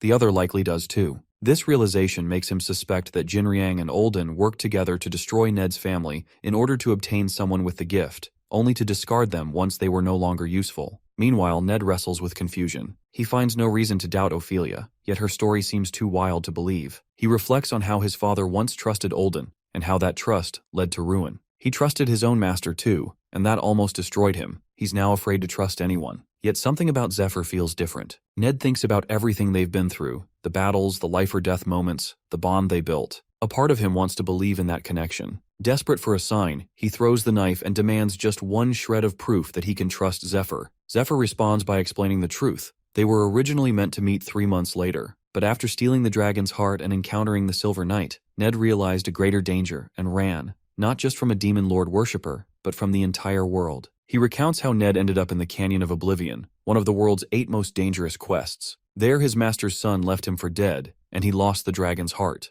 During that time, while hiding in a cave at the bottom of a cliff, a temple slave searching for him found him. Our boy was that temple slave. Zephyr learned the Dragon King-style martial art from Ned because they had no other choice. With one of them injured and the other inexperienced, they wouldn't have survived the canyon otherwise. Ned silently reflects on everything he's just heard. Zephyr continues explaining that, with his help, he once became the most powerful human alive. Even so, he failed to prevent the world's end and couldn't save anyone. Now, he questions his identity, calling himself the last human, a failed hero, someone who returned to the past with 10 years of future memories, and also Ned's only disciple. He reflects on Ned's plan from his previous life. Back then, Ned calculated how long Zephyr would need to train in the cave, factoring in the strength required to escape the Canyon of Oblivion and his own physical limits. Survival and revenge were his driving forces, pushing him to live through impossible odds. But they were forced to leave the cave sooner than planned. Our boy remembers the battle with Ondor, the Lord of the Canyon, where Ned was badly wounded. Zephyr still regrets what happened. If he had been a little stronger or trained a bit longer, things might have ended differently. Ned had pushed him away to protect him, sacrificing his long-awaited revenge for someone who, at the time, was just a nobody. They could have both escaped alive. In that final moment, Ned demonstrated one last secret technique, something he never had the chance to teach Zephyr. With his remaining strength, he unleashed it using magic, striking with his spear. Zephyr will never forget the sight of his master's back that day. Back in the present, the boy now sits in front of Ned, who tries to process everything he's heard. It sounds unbelievable, but it explains so much, like Zephyr's unnatural strength, his deep knowledge, and his ability to wield divine items without being a priest. Ned realizes that everything is unfolding just as he once predicted. If he really returned from the future, blessed by a god, then all of it begins to make sense. Zephyr acknowledges how hard it is to believe but affirms that it's all true. He leaves out some difficult truths, like his connection to the smiling woman, and admits, even if silently, that he approached Ned under false pretenses. He hadn't thought Ned would believe such a story, so instead he tried to direct suspicion toward the demon lord worshippers. Now he just wants Ned to live, and help him face the god of destruction once again. Ned, holding his head in his hands, reflects. Revenge wasn't the only reason he began this journey. He once believed he would live his whole life under his family's noble title, protecting their legacy. But after losing that title, along with the duty to uphold it, and even the family itself, he became a nobody. His master gave him a new name and purpose by taking him in as a disciple. He remembers Jinriang once promising to help him get revenge if he proved himself useful. Ned accepted every harsh task willingly, believing there was a good reason behind everything his master ordered. To him, the bond between master and disciple felt like family, bloodless, but deep. It seemed only natural to trust and support someone who gave him purpose. But now, looking back, he feels like nothing more than a pawn in someone else's game. Ned expresses that he used to feel disappointed in himself, believing he had ruined his life. But now, he realizes his life held meaning. He left something behind in this world. He places a hand on Zephyr's shoulder, silently thanking him for everything, for avenging him in their past life, and for standing by him in this one. He reflects that he chose a hell of a disciple by picking a hero who traveled back in time to save the world. Then again,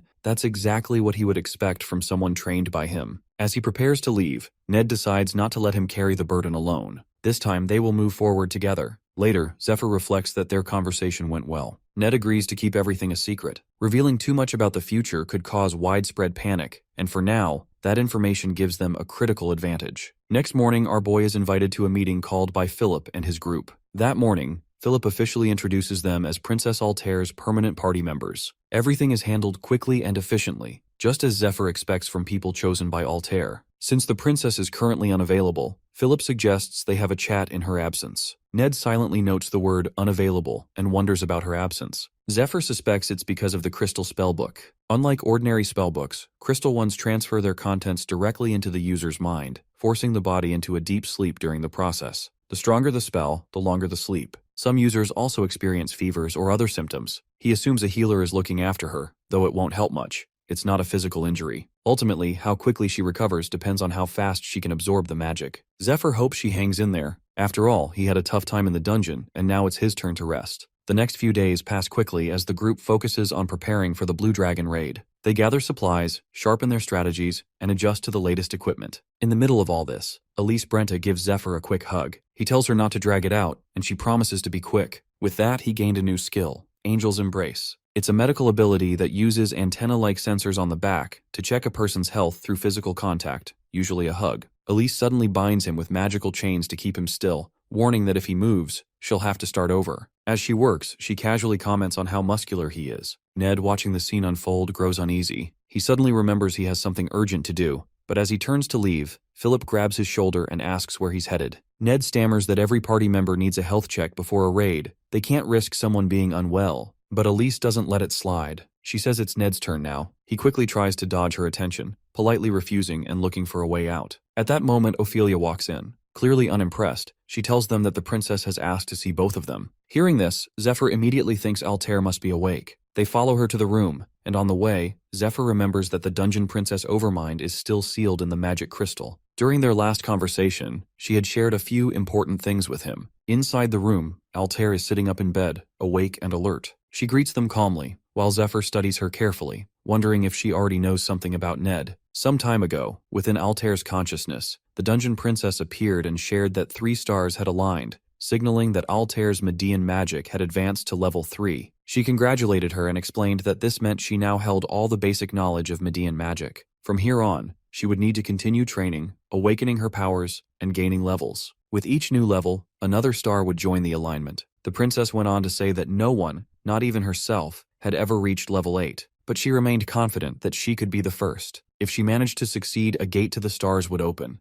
Altair agreed, though she was already feeling the effects of overusing her magic. Princess revealed she would now fall into a deep sleep. Because of the overwhelming magic flow, she wouldn't remember anything from this moment afterward. Before fading, the dungeon princess gave her one final reminder to trust Lord Zephyr. He was doing all of this for her, both in this life and the one before. Meanwhile, in the present, Princess Altair slowly opens her eyes. As she reaches for her hair and tries to sit up, a priestess gently advises her to take it easy. She's been asleep for an entire week. The news stuns her. She vaguely remembers someone telling her something important, but no matter how hard she tries, the memory won't come back. Not wanting to waste any more time, she immediately asks to see Lord Zephyr. Later, Zephyr arrives, clearly relieved to see her awake. Altair greets both him and Ned, apologizing for meeting them while still in her pajamas due to her condition. Seeing her like this, Zephyr quietly wonders how much she might have learned from Princess Overmind. He considers what this could mean for their relationship, the raid on the Blue Dragon, and the role she's expected to play in it. Zephyr suspects that Altair may have learned a communion skill, an ability that lets users read memories through touch, just like princesses. He remembers how the dungeon princess had tapped his hand and shared her memories. If Altair had that same skill, it would make things much easier. It could help him avoid long explanations and keep her out of unnecessary danger. He steps forward and offers his hand, testing the possibility. Altair immediately understands what he's doing. She tells him that when he gave her the mage crystal, she originally thought he was just trying to impress her and join her raid team, but she realizes now there was more behind it. Even so, she admits she hasn't learned communion yet. It's a high-level ability. She's only level 3, far below her ancestor, who was level 7. For now, reading minds is beyond her reach. She shifts the conversation to something more urgent,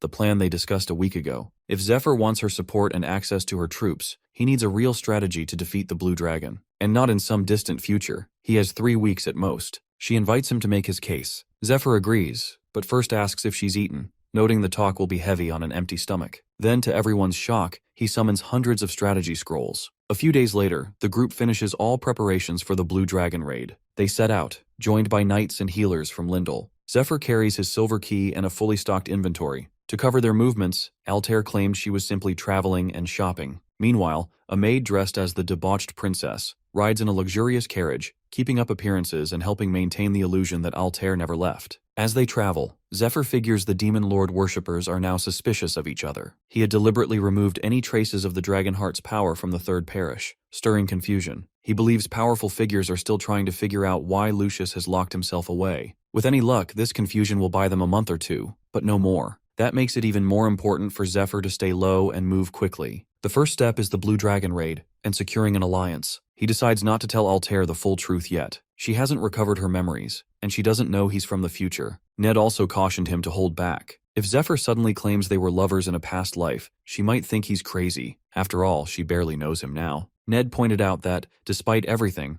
Altair already seems to trust Zephyr, maybe because of a skill tied to touch. Either way, he warned Zephyr not to break that fragile trust. Zephyr sees that Ned is right. He can't ignore the past, but he has to be careful how he brings it up. Still, Zephyr couldn't help but wonder why Altair trusted him so easily. Maybe it was because Lucius had introduced them, or perhaps it was tied to their past life, where she had already lost several people close to her. As the journey continues, Edwin announces they've reached the plains of Danakil, the largest farmland region on the continent. He mentions that both he and his father are originally from here. Ned shares that he visited as a child and remembers being amazed by the golden fields that stretched as far as the eye could see. The thought impresses the group until they open the carriage window. What they see instead is a landscape in ruins. Broken homes, scorched earth, and decay cover the land. They step outside. Ned quietly comments on how bad things have gotten. Philip Pilgrim explains that the damage began 3 years ago, when the Blue Dragon first appeared. Princess Altair adds that even the kingdom's best healers couldn't purify the soil. In just 3 years, 80% of the farmland has been lost. Zephyr looks around and estimates that the remaining 20% won't last another year. In his eyes, it's a miracle they've made it this far, likely due to the river's rare healing properties. But he knows time is running out. If they don't act now, they won't just lose farmland, they'll lose everything. Soon, a guard welcomes the arriving caravan. Philip mentions they've brought food and asks about the current situation inside. According to the guards, it's pretty bad. Princess Altair adds explaining that things are still difficult. The location serves as a temporary aid station for farmers who've been displaced by the poisoned land. She mentions that they're expecting to join forces with troops sent by the Lord of Danakil, but for now, the front line remains low on supplies. She suggests they stay at the station for a while to regroup and get organized. Zephyr agrees and heads into one of the rooms, where Lord Grimes lies unconscious. A nearby priest fills him in, explaining that Grimes is a knight from the Lord's castle. While patrolling, he encountered a monster and managed to defeat it, but suffered serious injuries in the process. Examining him more closely, Zephyr notices that Grimes's skin has turned a deep purple,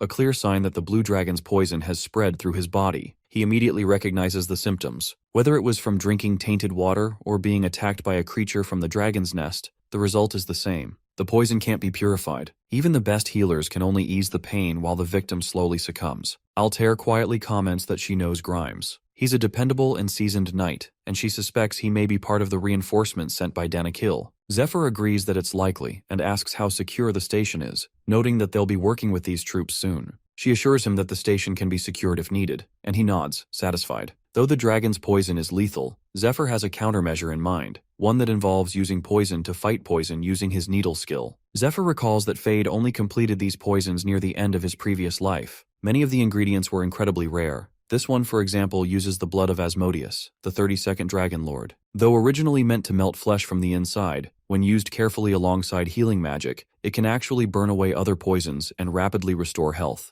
He explains the process to the priest that each time he inserts a needle, he should wait 3 seconds before casting a recovery spell. The priest agrees to help. Watching closely, Altair thinks about the dual nature of poison. Depending on how it's used, it can either harm or heal. She wonders if this method might work against the Blue Dragon's toxin, especially since nothing else has. Just then, her mana perception picks up movement, indicating that someone is approaching. Moments later, Regulus Danakil arrives. As the commander of the Scarecrow Knights and the Lord's eldest son, he brings several knights with him. He greets Philip Pilgrim warmly, who returns the greeting. Regulus says he saw Philip's letter to his father about launching the raid earlier than planned, and because they've known each other for so long, he feels it's only right to share something important. He admits he's been deceived by someone. The Blue Dragon raid, according to official plans, wasn't supposed to happen until a year later, and only after the Holy One of Light discovers the dragon's heart. Regulus explains that he had spies in the Third Parish to keep him informed. They've reported that the entire area is now locked down, and that Lord Lucius hasn't been seen in public for days. He stays in his room and communicates only through requests for more troops.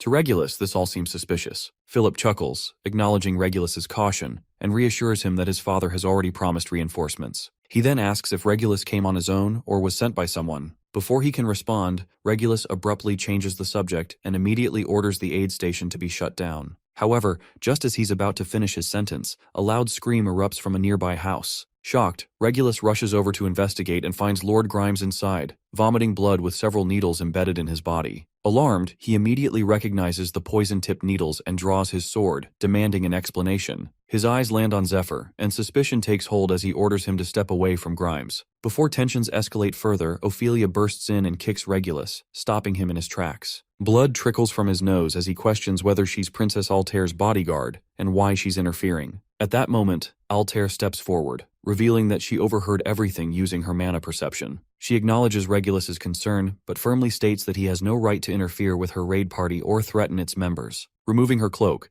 Altair formally identifies herself as Princess Altair Justina Cayenne of the Kingdom of Cayenne. She clarifies that the letter sent to his father was not a merchant's plea for help, but a direct royal order. Realizing his mistake, Regulus immediately bows and expresses his honor at seeing her again. Meanwhile, Grimes, now stabilized, reaches out and grabs Zephyr's hand in gratitude. He thanks him sincerely and asks how he can ever repay him. Regulus also apologizes to Zephyr, admitting he didn't realize he was trying to save one of their elite knights. Zephyr accepts the apology and silently notes that, at the very least, Regulus takes responsibility for his mistakes, a promising trait that means he won't need to be dealt with harshly. Princess Altair then brings up their time at the academy. Zephyr realizes they must have been classmates. She recalls how other students feared Regulus because of his strict and serious personality. Still, he had a talent for noticing details others missed, which helped his team consistently outperform even the top groups, hers included. She continues, noting that now, as Junior Earl and commander of the Scarecrow Knights, Regulus remains careful and thorough, and she respects that about him. Addressing herself formally as the Grand Duchess of Lindell,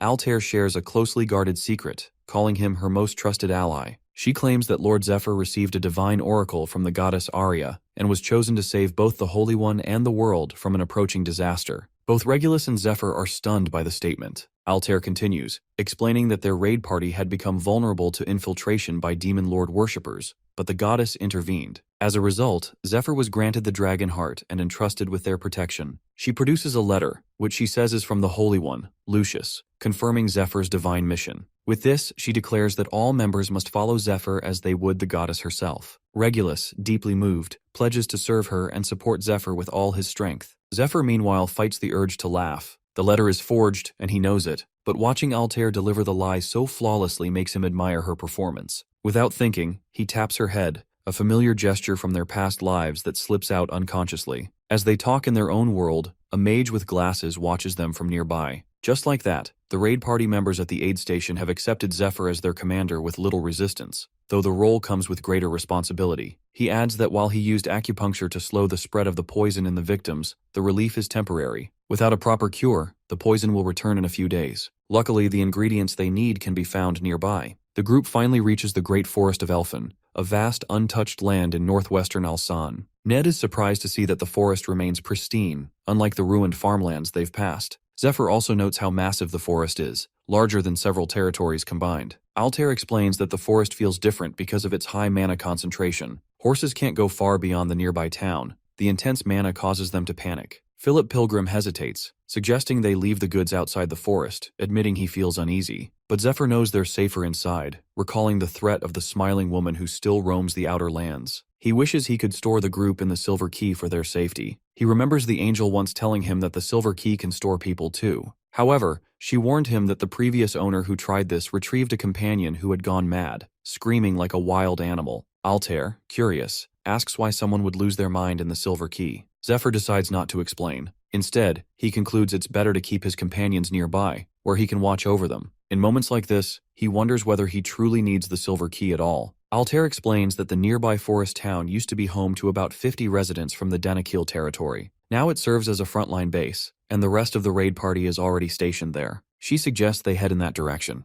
Zephyr agrees, though he briefly senses something strange, like someone had been watching them from the woods. When Altair asks if something's wrong, the boy says there's something he wants to check. She remembers that the last message from the forest town came 2 days ago, sent by a carrier pigeon while they were still at the aid station. The mage, Daisy adds that the sorcerers from the magic tower had installed a device in the town that would release red smoke in case of trouble. Altair's guard confirms she's already checked for hidden enemies or shapeshifters and found nothing unusual. Regulus also seems confident that they'll be fine given their current strength, but Zephyr isn't so sure. He recalls a conversation from a past life with an elf, who once called his homeland a place filled with old, meaningless stories. Yet, whenever things got desperate, the elf would open up more. Zephyr has come to understand that despite its beauty, the great forest of Elfin is a dangerous place, one that lures people in only to consume them. Back in the present, Zephyr quietly conveys Ned to take the lead and guard the front of the caravan. Ned nods and walks ahead. As they move on, Altair points out a section of tangled bushes that mark the forest's entrance. She notes that a magical security device used to be placed deeper within the woods, beyond the forest town. Now strangely, it's been moved here. Suddenly a voice calls out from within the bushes,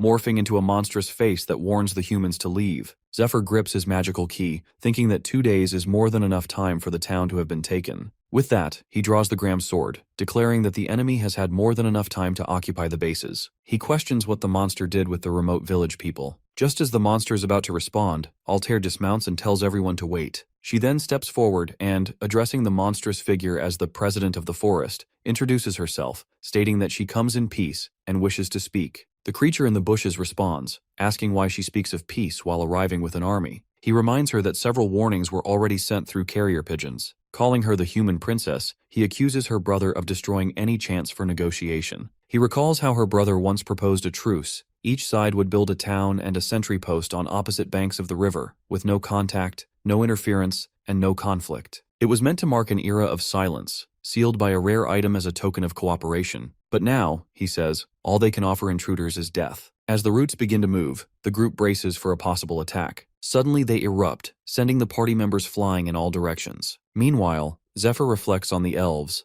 long-lived beings with pointed ears and a deep connection to magic. For over 2,000 years, they've lived in the great forest of Elfin, drawing on its life force to create unique magic and transform the land into a living fortress. As the battle begins, the creature warns them once again to leave or face death. Regulus Danakil tries to reassure the group, but he accidentally steps on some kind of berries that explode. Meanwhile, Altair quietly disapproves, but her attention is soon drawn to a strange glow coming from the bushes towards her. It is a watchtower interior, used by gatekeeper elves to monitor the forest and control its magical plants. The elves, seeing the beam strike the princess, get excited and begin mocking her. However, to their shock, someone has shielded her. It's Zephyr, our boy, who used his dragon cape and the barrier of light to block the beam. The nearby warriors are surprised by the barrier's strength and praise the healer who helped create it. Zephyr turns to Altair and asks if she's all right. She nods, grateful for his quick action. Altair then wonders if the gatekeeper elves might just be following orders. One of the elves watching is visibly shocked that the humans survived the attack. Meanwhile, Zephyr, unfazed, believes that no magical device can truly stop him. With his team gathered behind him, Zephyr steps forward and using his dragon tongue skill commands the elves to open the gate. As he speaks, he senses the same uneasy gaze he felt earlier, likely coming from the central watchtower hidden inside a giant tree. When the gate creaks open, one of the elves asks, confused, what just happened? Without hesitation,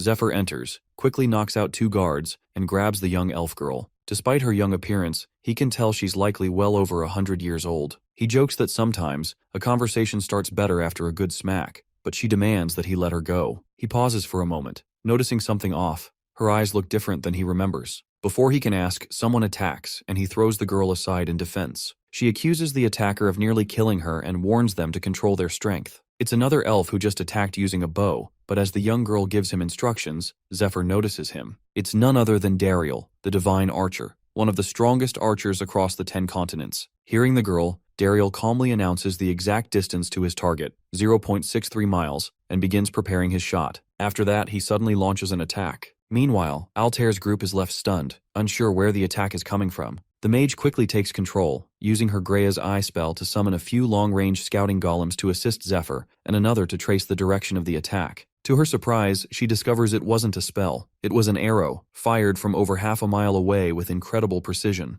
Back at the clearing, the arrow is about to hit our boy, but he deflects it with his sword. Though it cuts his arm, he casually remarks that it was a decent shot. The little elf girl doubts he blocked it on purpose, but the wound convinces her he won't last long. She urges Dariel to use a stronger skill, promising to back him up. Dariel agrees and unleashes his Crimson Meteor attack. Now his arrows fly 3 times faster and hit much harder. Zephyr knows he can't rely on language enchantment to stop them. It takes too long to activate. Dodging them is risky too, as the shockwaves could hurt his allies. With no other choice, he decides to go all in and fight at full strength. As he transforms, Ned watches in awe. To the untrained eye, Zephyr's movements appear slow and his sword swing almost lazy, but it all happens in less than a second. The path of the blade forms the shape of a dragon and shoots into the air. Zephyr's powerful attack collides with the meteor, resulting in a massive blast. Meanwhile, Ned reflects on the Dragon King style, a martial art he once thought was simply named for its elegance and flow. But now he's beginning to think it might have a deeper connection to dragons than he ever realized. Seeing him block the attack, the little elf girl watches in disbelief. To her, he doesn't seem entirely human, more like a dragon disguised in human form. She wonders how they're supposed to fight someone like this, especially after everything they've already lost to the blue dragon. A memory flickers in her mind, sitting by her mother's bedside, crying over the family's losses. Back in the present, she lowers her head and admits defeat. She says they won't fight anymore and asks Zephyr whether he's truly human or something else. Either way, she's willing to give him anything he wants if he agrees to help them. As she pleads, the rest of the group makes their way toward them. Meanwhile, Zephyr has already decided to help her. Inside, the elf head grabs Lord Grimes's hand, surprised to see the knight still standing after being poisoned by the blue dragon. Though some traces of the poison remain, he has never seen a detoxifier that powerful. Regulus Danakil stays worried. Grimes isn't fully healed and walking around won't help, but Grimes insisted on coming. He wanted to prove the antidote worked, no matter the risk. To him, that kind of resolve is what makes a true knight. Meanwhile, the elf head introduces himself as Heron, a high elf elder, and points out the two high elves Zephyr fought earlier, Dariel, standing to his left, and Kiara. Zephyr recalls that high elves are considered part of the ruling class. Their unique pupils often hint at rare magical abilities from birth. He also notes that Kiara seems different from the one he knew in his past life, more mature now. Still, he knows it's hard to guess an elf's age. Maybe she's about to go through a growth phase, though with elves, it's never easy to tell. Heron remarks that the Tree of Life must have guided Zephyr to them, calling it a stroke of fortune to meet someone who might actually help. Since their truce with Prince Polaris, the elves have stayed deep within the forest, away from the outside world. Heron explains that Zephyr is only the second human they've ever welcomed. The first had risked everything to enter the forest and save the elves from a deadly poisoning. Hearing this, Zephyr recalls someone from his past, Fade, also known as the Viper. According to Heron, however, Fade was searching for his lost companions. Heron also believes that even a friend of a friend can be trusted, and with that, they might be able to help each other. Hearing that our boy's thoughts drift to the rivers that flow through the great forest of Elfin. These waters once carried the healing power of the Lake of Vitality, nourishing the forest and all who lived in it. For generations, the elves flourished, drawing their strength from the divine energy of the Tree of Life. The tree grew tall and powerful by feeding on the lake's life force. One of the lake's tributaries flowed into the Danakil Plains, turning the region into humanity's richest farmland. But things changed when the blue dragon made its nest in the lake. The once pure water turned toxic, poisoning the rivers and slowly spreading corruption across the forest. The sickness now threatens not only the elves but the nearby human lands as well. A few days earlier, at Lindell Fortress, Zephyr's group had gathered to go over their strategy. Edwin explained their plan to raid the Blue Dragon's nest, which would involve both their team and the troops based in Danakil. He emphasized the need to gain the elves' support, but admitted he wasn't sure they would agree. Princess Altair challenged his doubt, asking why he lacked confidence in her. Edwin responded calmly, explaining that it wasn't her skills he doubted. He was simply unsure how the elves would respond to the crisis. While it was clear the elves were in a tough position and might be open to cooperation, Edwin knew the real obstacle wasn't them. The bigger problem, he said, would be getting the people of Danakil to agree. He explains that for those living far from the elven borders, elves are seen as something out of legends, mythical beings from fairy tales. But people who live near the edge of elven territory have a very different view. To them, the elves have always been a threat, often compared to wild beasts like wolves or boars. Over time, that tension grew until it finally broke out into open hostility. He continues, saying that 4 years ago, just 1 year before the Blue Dragon appeared, two powerful high elves known as the Scarlet Moon and the Black Moon crossed into Danakil territory. Their actions only made relations worse, deepening the divide between elves and humans. The elf argued that any land touched by water from the Lake of Vitality should rightfully belong to the elves. However, since the lake's water flows through the Danakil fields, they believe that gives them ownership. He remembers a time when the elves nearly claimed the land by force. But then Prince Polaris arrived with the Temple Knights and led a counterattack. As a cardinal, Polaris spearheaded the battle, forcing the elves to retreat after the Golden Dragon appeared. The humans won and secured a truce. A year later, the farmland was poisoned. It was then the Lord of Danakil and his son, Regulus Danakil, realized that working with the elves was the only way to resolve the situation. They also took steps to stop the false rumors blaming the elves for the poison. Many believed the elves were acting out of revenge, so the Danakil leadership found themselves managing not just the mission, but also the growing mistrust among their own allies. Edwin admitted that launching the raid at that moment might be too soon, but Princess Altair laughed at his hesitation. She told him he was missing the bigger picture. In her eyes, the timing was exactly what made the plan likely to succeed. What seemed like a bad situation was actually a rare opportunity. She reminded him to look beyond the immediate obstacles and focus on their long-term goal. Back in the present, while treating a poisoned elf, Zephyr recalls a small favor he once did for one of Fade's former guildmates. In return, the guildmate took him in as a disciple, teaching him poison-making and acupuncture. Zephyr decides to stick to that version of the story. When he shares it, Elder Heron, Kiara, and Dariel seem to trust him, at least a little. Kiara watches in shock as the antidote takes effect and quietly remarks that Zephyr might even be more skilled than Fade. The boy explains that the poison he used is far rarer. There's a recipe floating around, but no one has ever managed to make it before. He's the first. He even suspects that the actual formula doesn't exist yet, and won't until Fade invents it in the future. Curious, Zephyr wonders about Kiara's connection to Fade. She speaks about him like she knows him well. Soon enough, she says that Fade would want to meet the entire group and asks where Zephyr's master is. The boy replies that he can't say. He claims that both his master and Fade once belonged to a now-destroyed assassin guild named Persephone, which collapsed due to betrayal. Until he knows for sure whether Fade is still trustworthy, he says he won't reveal anything more. Kiara understands and responds that she also can't share everything for the same reason. Then Dariel speaks up, revealing that Fade had already visited a year ago. After hearing rumors about the poisoned lands, he reached out to an old guildmate and came to investigate. Hearing that,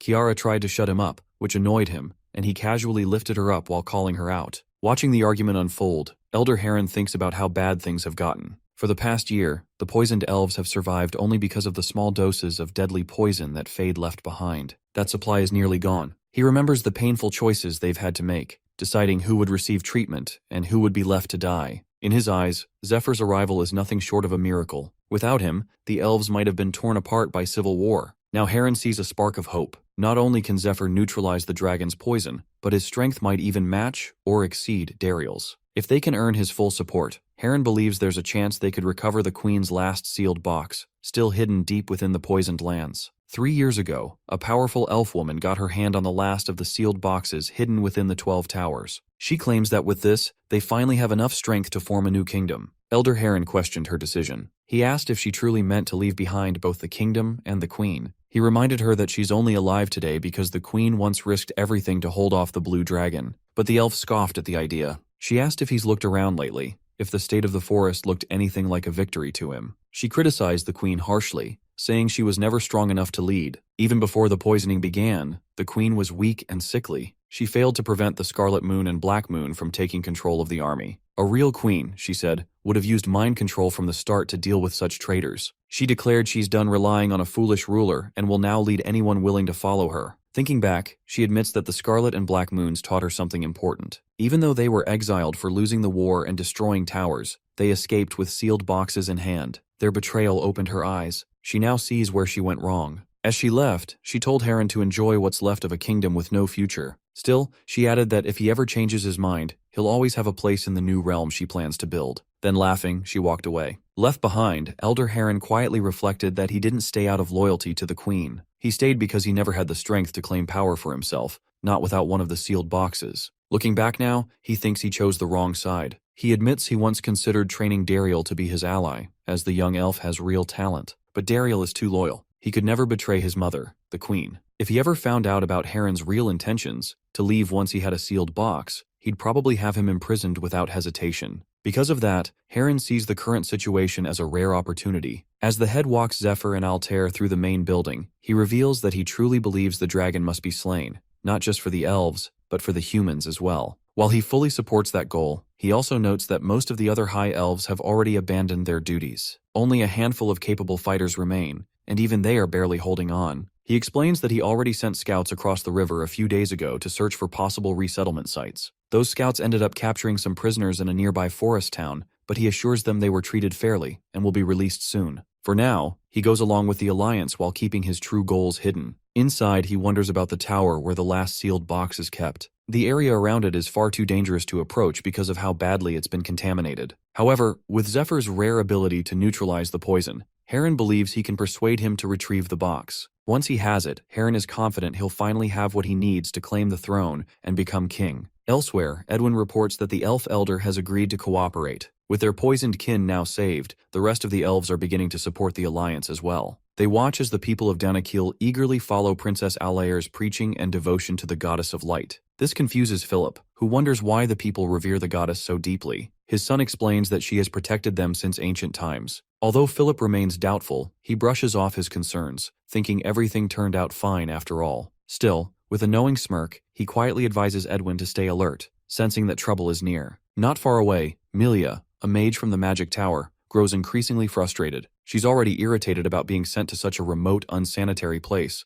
especially one where no one is even allowed to bathe. On top of that, she has no patience for Altair. With a dark look in her eyes, she wonders if she could kill her now, asking Daisy if she's discovered any of Altair's weaknesses yet. Meanwhile, in the southern metropolis, the fake Altair signs a petition to proceed with the Thorn Mountain Clearing Project in partnership with the Architectural Guild. The crowd celebrates, and she pretends to be excited about turning the mountains into farmland. After wrapping up the announcement, she asks for leave to continue her work. While the real one carries out their missions, the fake Altair stays focused on pushing the mountain clearing plan forward. However, hidden among them are demon lord worshippers in disguise, ready to sabotage the project. But it doesn't matter. This plan was only a cover for the real objective. Zephyr knows that if anyone investigates closely, they'll eventually discover Altair is an imposter. Fortunately, the demon lord worshippers seem distracted by their own internal problems, especially with one of the 12 apostles' positions left vacant. It's the perfect opening to move forward. Back in the forest, Kiara leads the group to a magical plant called Flora, designed to produce food and water based on coded input. But the plant is now malfunctioning due to poison contamination. Instead of helping, it's turned into a monster-producing factory surrounded by toxic mist. This makes the elves fear for their village. The poison has already pushed them back from the forest center, and if it spreads further, their home may be lost. Daryl remembers that while Zephyr helped them stabilize the poison, his mother was hit by the worst of it,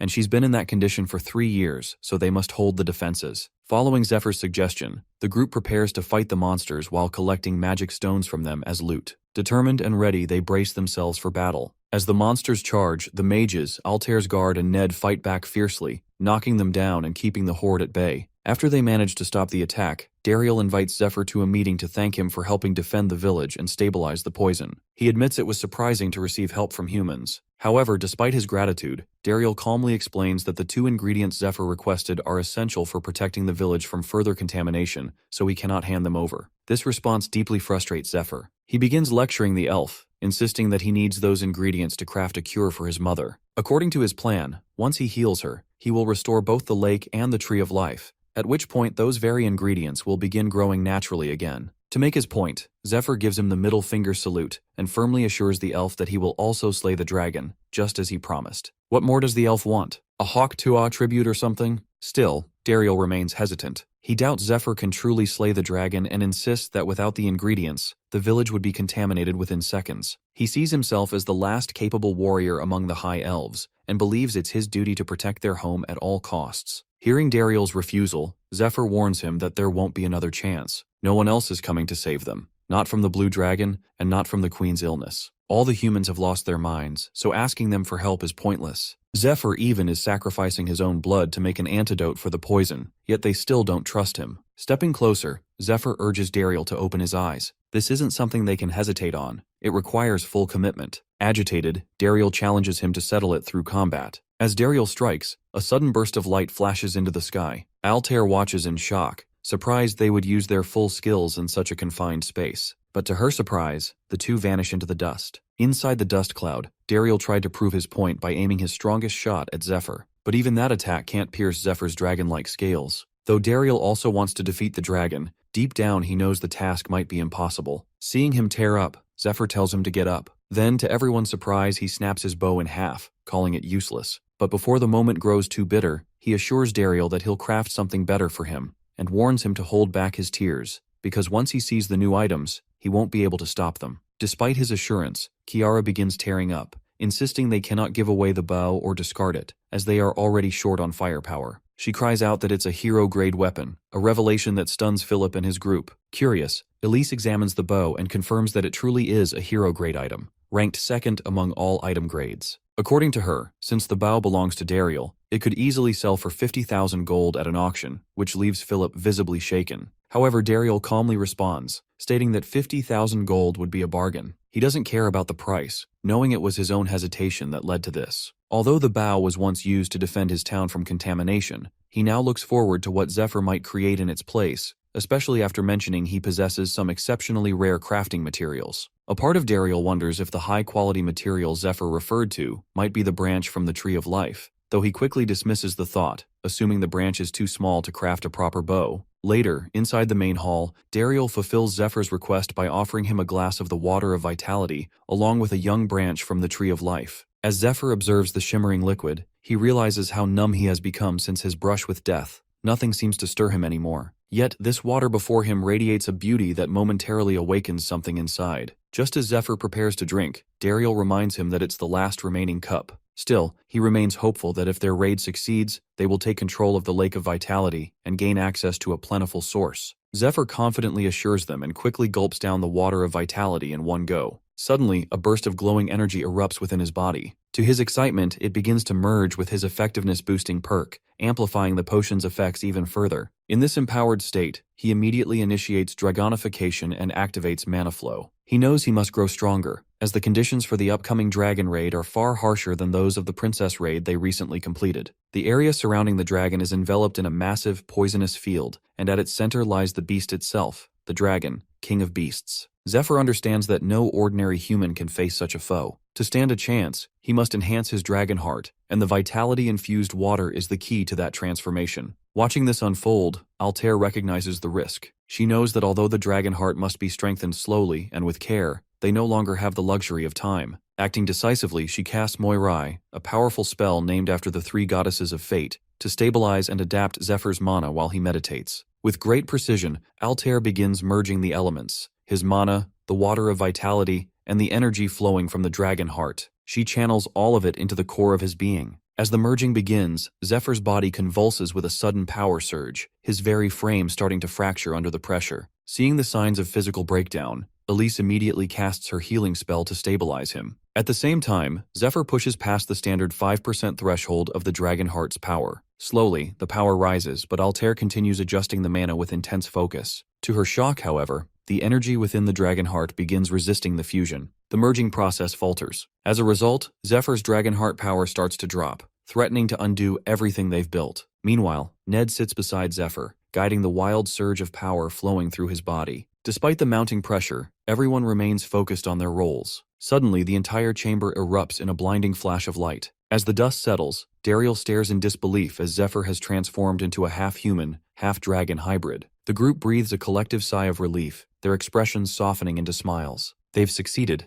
Now in his transformed state, Zephyr's dragon heart surges to 10% power, with a temporary spike reaching up to 19%. Though still far from the strength he wielded in his past life, he feels himself closing the gap. With his companions having done their part, Zephyr decides it's now his turn to contribute. He casually asks Dariel for a towel, but to everyone's shock, he bites into it hard, claiming it's time to repay the favor by securing material for his weapon. Without hesitation, he raises his claw and cracks his own dragon scales from his arm. Dariel watches, stunned, as the boy tears the scale from his body with no sign of hesitation. Zephyr explains that Dariel can use the dragon scale to forge dragon skin, a material strong enough to create a bow and arrows capable of piercing even a dragon's hide. He knows he's still operating at only 19% of his true power, but the scale itself holds immense strength. With the right craftsmanship, it could become a weapon powerful enough to deal serious damage to the Dragon King. Afterward, the elven blacksmith places the mana stones into a boiling pot, explaining that they'll need to mix additional high-quality ingredients with the core materials to forge a top-tier weapon. He then begins boiling the secondary components, including one of their finest mana alloys, clear gold. After a period of careful boiling and preparation, all the components of power are finally ready. Now comes the most critical stage, the fusion. For this, Altair activates her Magic Circle skill, which amplifies all spell effects within its radius. This enhancement empowers Zephyr's dragonification, allowing him to channel his energy more efficiently. Using both his raw power and his language enhancement ability, Zephyr directs the ingredients to flow together and bind in perfect harmony. As the fusion completes, a powerful blast erupts from the center of the ritual. When the light fades, a newly forged weapon emerges, a black dragon longbow, accompanied by a set of dragonbone arrows. Time passes and now only 2 weeks remain until the raid. Both humans and elves are busy preparing, fortifying their forces and gathering resources. Zephyr, acting as their leader, reveals the structure of their combat units. The army is divided into 2 specialized teams, and Ned has been appointed as the supervisor of their training. Though he understands the weight of the responsibility, Ned accepts the challenge with unwavering determination. Zephyr also informs the army of the harsh path ahead. To reach the dragon, they'll need to fight through countless hordes of monsters. Their objective is clear: cover the distance and reach a point 1 mile east of the Lake of Vitality in under 10 days. Following Zephyr's guidance, the troops begin gathering supplies and refining their strategies. Among their efforts, they collect mana stones, which they use to construct powerful golems, living defenses for the treacherous march to come. The mages are responsible for golem production. The mana stones are being used for a variety of purposes: constructing buildings, crafting weapons, and especially powering magic circles. These circles act as traps that protect the base and serve as temporary safe zones. According to Altair, if a circle is created using a branch from the Tree of Life, it can shield the area from the poisonous fields. She assures the group that she has already installed several of these protective circles along the cleared paths. Meanwhile, the blacksmith also depends on mana stones to meet the demanding requirements of crafting Zephyr's new, rare weapons. As for Zephyr, he continues training his body relentlessly. Despite upgrading his dragonification, he can currently only maintain the form for 10 minutes, far from enough. The power continues to spread through his body even when he's not actively using it. Still, with each use, it grows stronger. He understands that unless he pushes his limits now, he won't stand a chance against the monster. His goal is to increase his threshold, sustaining 19% power for at least 28 minutes before the raid begins. Without reaching that benchmark, he knows there's no hope of victory. Zephyr also recognizes that he needs more strength, not just to fight, but to craft additional weapons essential for the raid's success. So he continues pushing forward, preparing both body and mind until he reaches his limit. Just like that, the final night before the raid arrives, everything is in place: the scouting, the supplies, the defenses, and the troops. Zephyr gives a final order for everyone to rest well and prepare their bodies for what lies ahead. As the exhausted troops retreat to their quarters, Zephyr and his closest companions gather inside their tent, savoring warm, hearty steaks in silence. Ned watches in disbelief as Zephyr devours his food like a pig. Once finished, Zephyr quietly rises and takes his leave from the tent. Seeing him go, Altair quickly follows, offering the excuse that she's tired and needs to rest. Ophelia moves to follow Altair, but Ned grabs her arm, reminding her they still have sparring to do. She protests in anger, insisting she never agreed to that, but Ned pushes her toward the training ground regardless, unwilling to let her off the hook. Meanwhile, Altair walks toward Zephyr's tent, her thoughts drifting to everything that has changed since he entered their lives. From the moment he appeared, things that once seemed impossible began unfolding right before them. She remembers how everyone mocked her when she announced the dragon raid. Letters sent to nobles and foreign rulers were all returned, rejected. Even the other parishes refused aid. Her own brother turned against her, warning that any rash move would get her framed for conspiracy. Not even the adventurers were willing to help. In the end, the only people she could count on were her small team. And then, out of nowhere, Zephyr arrived, and somehow, like magic, her impossible problems started to vanish. Some might call it fate or luck, but Altair never believed in either. Lost in thought, she reaches Zephyr's tent. Without hesitation, she steps inside and kisses him. Zephyr freezes, surprised, and quickly realizes she just used the Kiss of Darkness, a spell that forces the target to speak the truth. He starts to ask what's going on, but she gently silences him, insisting that now isn't the time for questions. Calmly, she reminds him that the Blue Dragon raid, the one she had worked toward for so long, is finally becoming reality because of his efforts. She admits she hadn't trusted him at first and had quietly kept an eye on him. But over time, as he followed through on every word he spoke, she found it harder to keep doubting him. Still, one thing bothers her. No one willingly removes their own dragon scales day after day without a deeper reason. Leaning in a little closer, she calmly presses him, asking if he's hiding something. If he has another motive, something he hasn't shared, now is the time to say it. The princess's eyes take on a steady glow as she leans forward and plainly asks who sent him. As the Kiss of Darkness activates, Zephyr reveals that he came here of his own will, and that everything he's done has been for her. The answer stuns Altair, and the spell confirms it. He's telling the truth. She presses for more details. In response, Zephyr gently pulls her closer and quietly explains that she had died once for his sake, and that he traveled back in time to change the outcome. Altair freezes, caught between disbelief and rising panic. She summons her dark hand, grabbing his arm and demanding the truth. But Zephyr remains calm. He knows she already understands. It's the truth, and the spell has confirmed it. As a user of Median magic, she would instantly know whether or not her spell succeeded. And in this case, it has. Gripping her hand firmly, Zephyr thinks to himself that he had been waiting for this moment. He knew she would eventually use the spell, and it was the only way to make her believe him, at least until she learns communion. Leaning closer, he reassures her. She can ask anything, and he urges her to do so. But now, knowing the truth, Altair starts to feel unsettled. The tension lingers for a moment, until Zephyr gently pulls her closer and kisses her. Meanwhile, outside, Melia grows increasingly frustrated with her golem duties. She yaps to Daisy, feeling like Altair is simply toying with them and bossing her around. Daisy, however, calmly reminds her that although they were hired by Lord Danakil, their actual employer is Princess Altair. Hearing that, Melia becomes even more annoyed, loudly expressing her dislike for Altair. She admits she's never liked her, not since their academy days. Back then, Melia stayed up late every night studying, working hard, while Altair always seemed relaxed and carefree. In Melia's eyes, Altair acted superior, relying on her wealth and connections to gain respect, even from professors.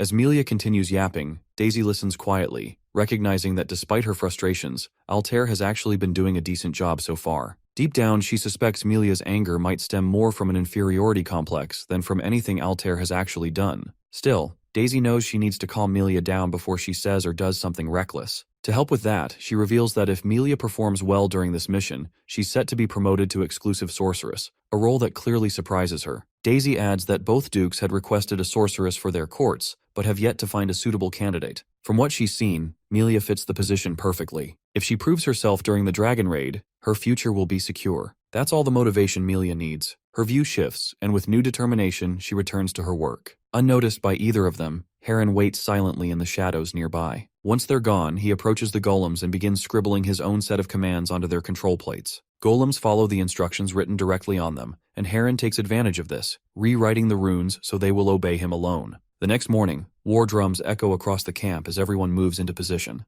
They all understand what's at stake. Some will fall, their bodies turning to dust, while for others, today may mark a turning point. Once the formation is ready, Princess Altair gives the signal to bring forth Zephyr's powerboat. The group begin their chants, praying and channeling their respective abilities. As Altair assists them, her mind drifts back to what Zephyr told her the day before, the bloodshed that was coming, and worse, the weight of witnessing it firsthand. He had spoken with quiet determination, promising that this time he would do better. He vowed that once it was over, he would finally claim what he wanted. Thinking back to that moment, Altair calls upon her star power, channeling her magic to grant Zephyr strength. She remembers him being confident that after everything ends, he intends to give her the throne, and he hopes to stand beside her not just as an ally, but as her king. Suddenly, a bright flash lights up the field. Zephyr appears out of it, fully transformed into his dragonification form. With that, the Blue Dragon raid begins. Their party consists of 225 members, with healers and long-range attackers like Melia and Dariel positioned in the backline, alongside support units including Altair and other mages. Guarding the rear squad are Ned and Ophelia, bringing the rear guard's count to 224 out of 225. At the front stands the vanguard,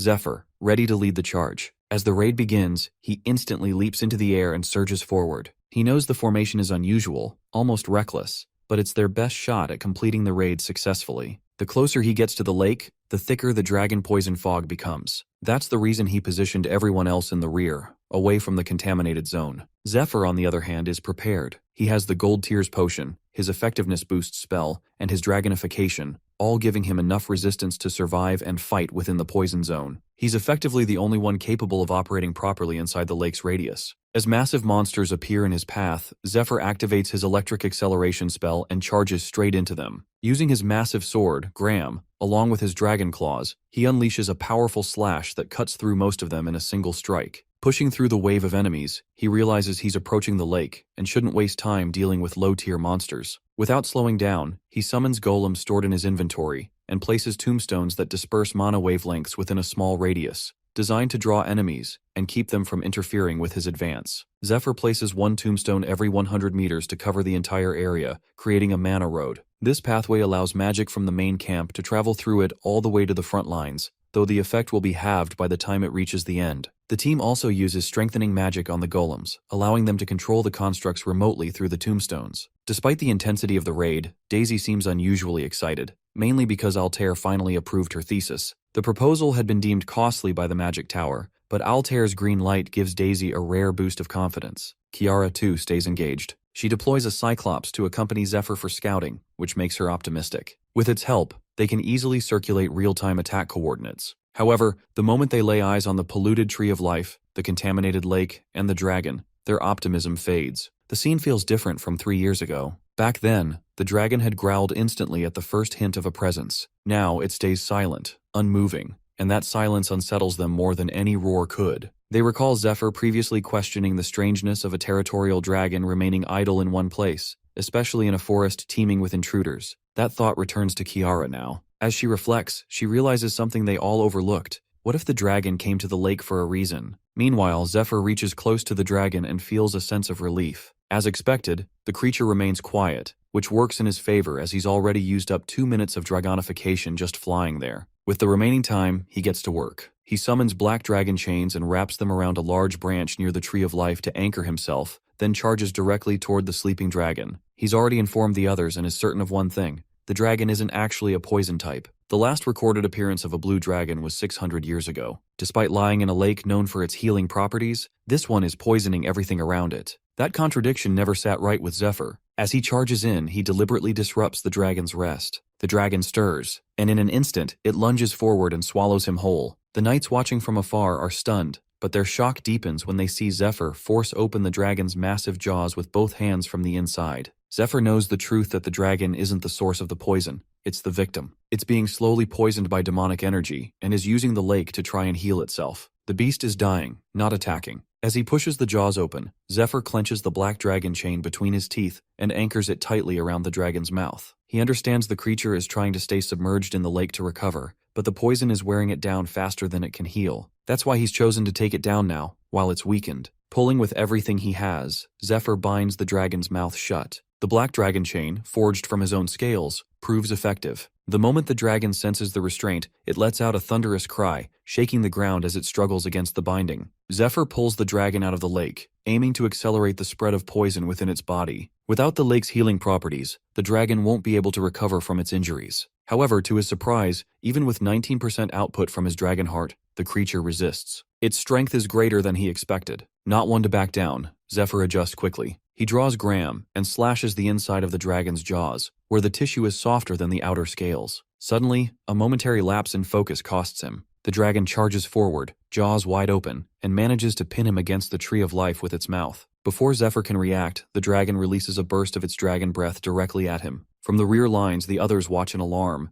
The same devastating beam had once burned part of their forest, and now it's aimed at their leader. Altair immediately senses the urgency and calls for everyone to prepare their skills. Still, deep inside, she believes Zephyr is unharmed. She, and even the dragon, notice something strange. Despite trapping Zephyr between its teeth, the dragon doesn't actually feel anything solid between them. There's only the faintest tingle just before it breathes. That's because Zephyr has already activated his silver key. The key allows him to teleport between the same entry and exit point. Once inside the dragon's mouth, he deliberately uses it to vanish before the breath hits, and reappear right after it ends. With perfect timing, Zephyr re-emerges inside the dragon's open jaws. Without hesitation, he strikes. His thunder palm lands cleanly, sending a surge of powerful force through the creature's body. Electricity crackles across its scales as the attack hits from within. Despite the pain, the dragon charges up another dragon breath attack. This time, however, Zephyr reacts swiftly. He strikes directly at its breath glands, burning them and successfully disrupting the buildup. The attack fizzles out before it can be released.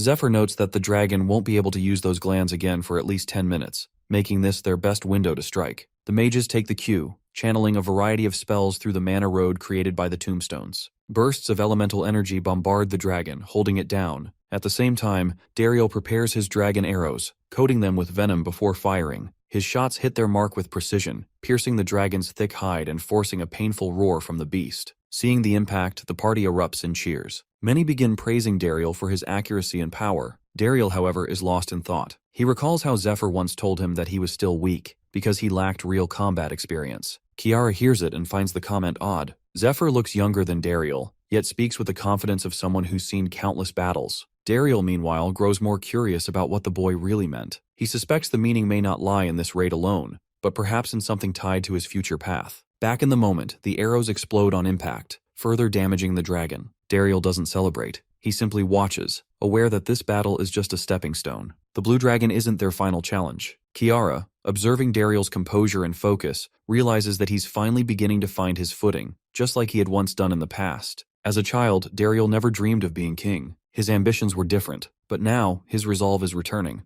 Zephyr, seeing Dariel's arrows actually hurting the dragon, feels a sense of relief. But even now, he isn't sure how they're going to finish it off. Zephyr tries to tear into the dragon's body, aiming to enter through the wound, but his hand suddenly stops just as it's about to slip inside. It feels like something invisible is gripping him, holding him back. At the same time, from the rear, Altair sees something that shakes her to the core. Without hesitation, she calls out to the party, ordering them to stop their attacks and switch to a defensive stance. The mana road is shifting. Its direction is changing. She quickly recalls Zephyr's briefing. If they ever spot anything unusual in the Watchers or sense a surge of power, they must immediately reroute the mana flow. Zephyr had explained that the tombstones, while useful for extending spell range, also act as open channels. If a powerful enemy can manipulate mana, those same paths could send attacks right back at them. To prevent that, they need to disable the back end of the tombs. Doing so will block the incoming attacks, but it will also weaken their own offensive power. Following Altair's orders, the team begins reconfiguring the mana road. Just as they shift it, a massive shockwave tears through the field. A tremendous energy blast strikes them, confirming their fears. Zephyr had warned them of this exact moment. When he would be flung backward and the lake's surface began to ripple,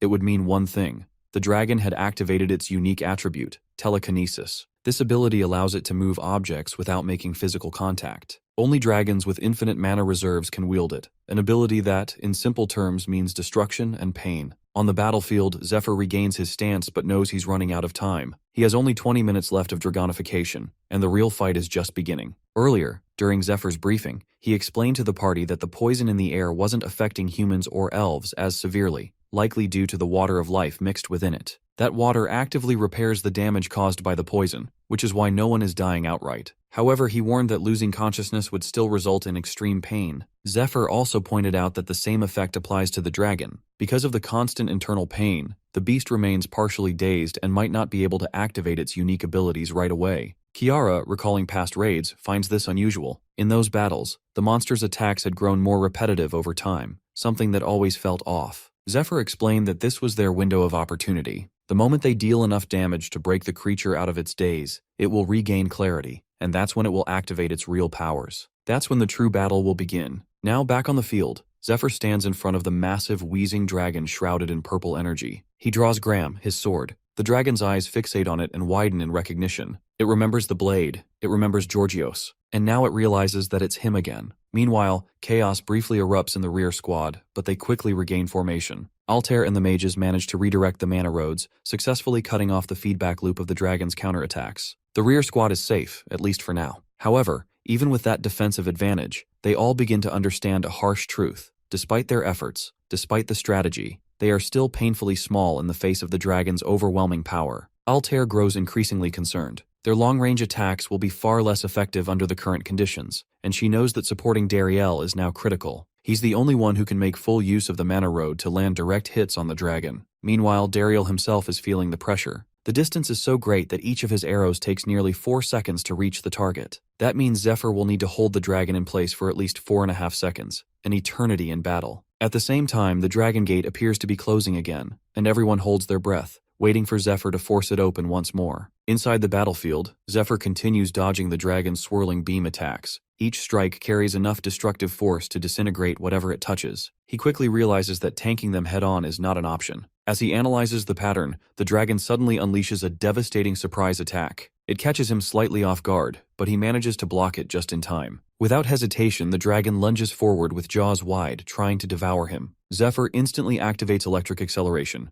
darting out of reach. He draws Graham mid-movement and delivers a powerful slash across the dragon's jaw, forcing it open. Wounded, the dragon lets out a roar and dives into the lake. The entire battlefield watches in disbelief, realizing that the dragon is trying to heal. But Kiara quickly realizes the bigger problem. The dragon's dive is stirring the waters, and violent waves ripple across the lake. The nearby plants, which produce magical byproducts, might absorb this chaos as energy, and if they do, they'll start spawning powerful minions. As the summoned monsters emerge, they immediately begin targeting the golems. In response, all rear support mages shift their focus to reinforcing the golems and eliminating the incoming threats. Altair quickly orders the monsters to be cleared, knowing they could interfere with Zephyr's fight. However, to Daisy's shock, despite everything going according to plan and the golems being exceptionally powerful, several of them suddenly start fleeing the battlefield. Their movements become erratic, and they fall out of command. Meanwhile, Heron, silently watching, knows that his sabotage has begun to take effect. Back on the front line, Dariel spots a monstrous projectile rapidly approaching. He reacts just in time, deflecting it mid-air with a perfectly timed arrow. The force of the deflection draws everyone's attention. Altair watches the impact site and realizes that if Dariel hadn't intervened, the entire rear squad would have been wiped out. Kiara examines the trajectory and determines that the attack originated from nearly 700 meters away. She warns the others to stay alert as the presence of something that powerful can only mean one thing. the enemy is on the level of a dungeon boss. As she finishes speaking, a towering beast appears in the distance. Meanwhile, Zephyr reflects on his past life, recalling that the Blue Dragon raid began about a year and 4 months later than the current timeline. In that attempt, they lost both the Black Dragon's heart and Lucius the Holy One. However, Altair still managed to gather strong allies and rare items, allowing them to initiate the Blue Dragon raid and eventually slay the beast. Despite the success, they failed to obtain the dragon's heart due to a critical mistake. As a result, Danakil's vital agricultural land became irreparably contaminated, turning the operation into a failure by every measure. Around that time, after returning to the temple from the cave, Zephyr struggled to rise through the ranks. Meanwhile, Olden, one of Ned's staunch rivals, took control of the Third Parish. Zephyr saw becoming a temple knight as his only path to revenge, a way to close the distance between himself and Olden. He knew that finding a weakness would be crucial, and the more information he gathered, the better his chances became. Elsewhere, Matthias and Olden sipped tea as they acknowledged the princess's failure and reflected on the decision to withhold troops from the Great Forest, a strategic move that wasn't solely Olden's idea, but a brilliant one nonetheless. Zephyr recognized the political cost of the failed campaign. The princess lost soldiers, resources, and much of her standing. Even if she joined the upcoming Ice Dragon raid organized by the Guild Alliance, he doubted she would hold any real influence. With the Black and Blue Dragon hearts already secured, only the Ice Dragon's heart remained to complete their objective. Olden anticipated generous rewards once it was done. Back in the Silver Key, Zephyr notes that the situation has shifted. This time, he fully understands the traps laid out for them and refuses to let things unfold according to his enemy's plans. He also got the healing potion that restores wounds, a mana potion that replenishes energy, and golden tears, an enhanced protective item that blocks harmful effects. Confident in his inventory, Zephyr checks the status of the video transmission golem. While the large golem at base can transmit footage from his end, he needs to see what's happening back at camp. Unfortunately, inside the Silver Key, the golem fails to connect. He assumes the storm has passed by now and decides to focus on the task ahead. Back at the fight, the group is locked in battle with the monsters, including the massive boss. It rips a tree from the ground and hurls it toward them. Seeing it, Kiara asks Dariel about their remaining Black Dragon arrows. Dariel reports having only 24 left, barely enough to deal with the dragon itself and none to spare for the surrounding monsters. These arrows are crafted from hippogriff feathers, with gem seed branches enhancing their power. Kiara and Dariel coordinate their attacks, using Blue Storm and Flame Dance in tandem. Zephyr notes their synergy and the solid performance of the entire party. However, he also recognizes the core issue. They simply are facing too many monsters. Seeing them coming, Dariel prepares to fight, undeterred by the number of enemies. Whether dozens or hundreds, he intends to destroy them all with his arrows. Meanwhile, the monster boss speaks in his own language while casting an area of effect spell from horseback. In an instant, he vanishes, leaving the knights stunned. Moments later, he reappears out of nowhere, a massive jaw slamming down on them with crushing force. One of the soldiers spots more monsters, some already reaching the outskirts of the camp. The troops move to defend, but the monsters strike first. However, to the monster's surprise, Ophelia arrives just in time and stops its stomp with her leg. With calm confidence, she notes that it stands too upright to be one of them. Then, without hesitation, she kicks, sending the monster flying backward. Despite the chaos, Regulus Danakil, seated on a wooden stool, reminds himself of his duty, protecting the fragment of the Tree of Life's branch hidden within the hut. He recalls Princess Altair entrusting him with this responsibility, explaining that the small branch powers the core of the magic circle. Without it, the base's safety zone would collapse within 10 minutes, and the area would fill with poisonous mist. Though he understands the importance of his task, Regulus struggles with inaction as he hears his knights screaming outside. Lord Grimes encourages him to remain strong. Meanwhile, Regulus is using the Impenetrable Fortress, a family skill passed down through generations of the Danakil line. It generates a powerful force field that protects a designated building, though the user cannot leave while the skill is active. The smaller the space, the stronger the barrier, enough to resist even legendary weapons. Only those he permits may enter. Regulus reassures himself that he is the right person for this task. Then someone knocks on the door, coughing and asking to be let in. The voice resembles Princess Altair's. He hesitates, believing she might be in danger, and that failing to help her could cost him and his knights their lives. Lord Grimes, however, warns it might be a trick, but Regulus insists on opening the door. To his shock, Elder Heron stands outside. Regulus briefly doubts the elf's identity, before realizing Heron mimicked the princess's voice using an item. It's an imp acorn, which allows the user to remember and reproduce another person's voice. As Heron removes the acorn from his mouth, he uses a blinding flash. Regulus, though only temporarily blinded for 3 seconds, becomes immobilized. Enough time for Heron, already under an acceleration spell, to act and get his hands on the Tree of Life branch fragment. A horn sounds in the distance, signaling an emergency. Ophelia recognizes it as a sign that the magic circle's core is compromised. At the same time, Heron confirms their successful infiltration and urges his imposter group to move quickly. Ophelia notes that the safety zone will deactivate in 10 minutes. Elsewhere, Princess Altair, calm and composed, attempts to contact Zephyr, informing him that her side is falling apart. She reveals to use a space core to restore the circle, but urges him to kill the dragon quickly.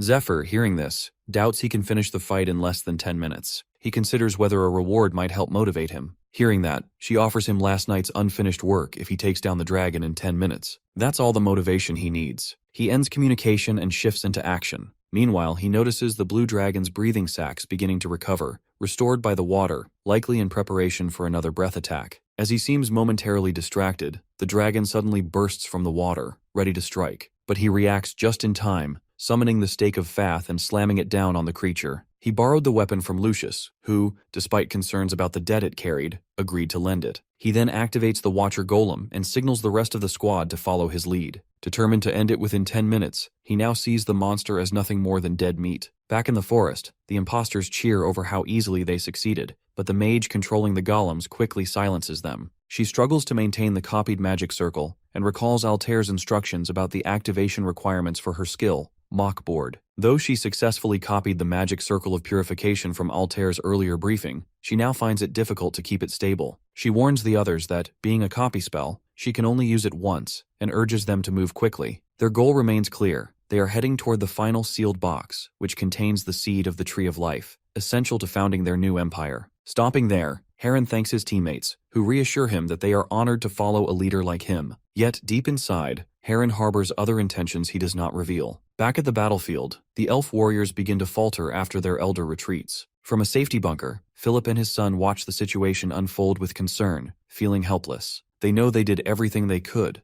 ensuring steady food supplies, deploying Ophelia to tear through enemy minions, relying on a skilled healer, and placing their hopes in Zephyr, who carries a dragon's heart. Even the princess stood by them, protecting the soldiers with her blessings. Despite all this, morale continues to drop as the absence of their elder weighs heavily on the elven forces. Philip's son, however, finds it strange that Dariel still holds his ground firmly, even though the one he looked up to has already abandoned the fight. Philip explains that although Dariel appears strong and determined now, he is not the true center of the elf kingdom. That role belongs to the chief priestess, the chosen partner of the Tree of Life. The tree itself selected her, and only an elder who has received the tree's favor can become a leader. Through the Tree of Life, she can connect with all elves and influence their minds. Her name is Sylvestia, also known as the Broken Moon. Born blind, she became paralyzed after giving birth to Kiara, yet she remains a wise and respected figure. Hearing this, Philip's son wonders how Sylvestia gave birth to Dariel if she was already paralyzed after Kiara. He responds that rumors once spread about an affair. Kiara may have been born from it and is only half-elf, which is why she is not recognized as a high elf. Dariel, on the other hand, is a pure-blooded elf and was born with remarkable talent. However, he never wanted to become king. Instead, he aspired to become the queen's loyal protector rather than a ruler.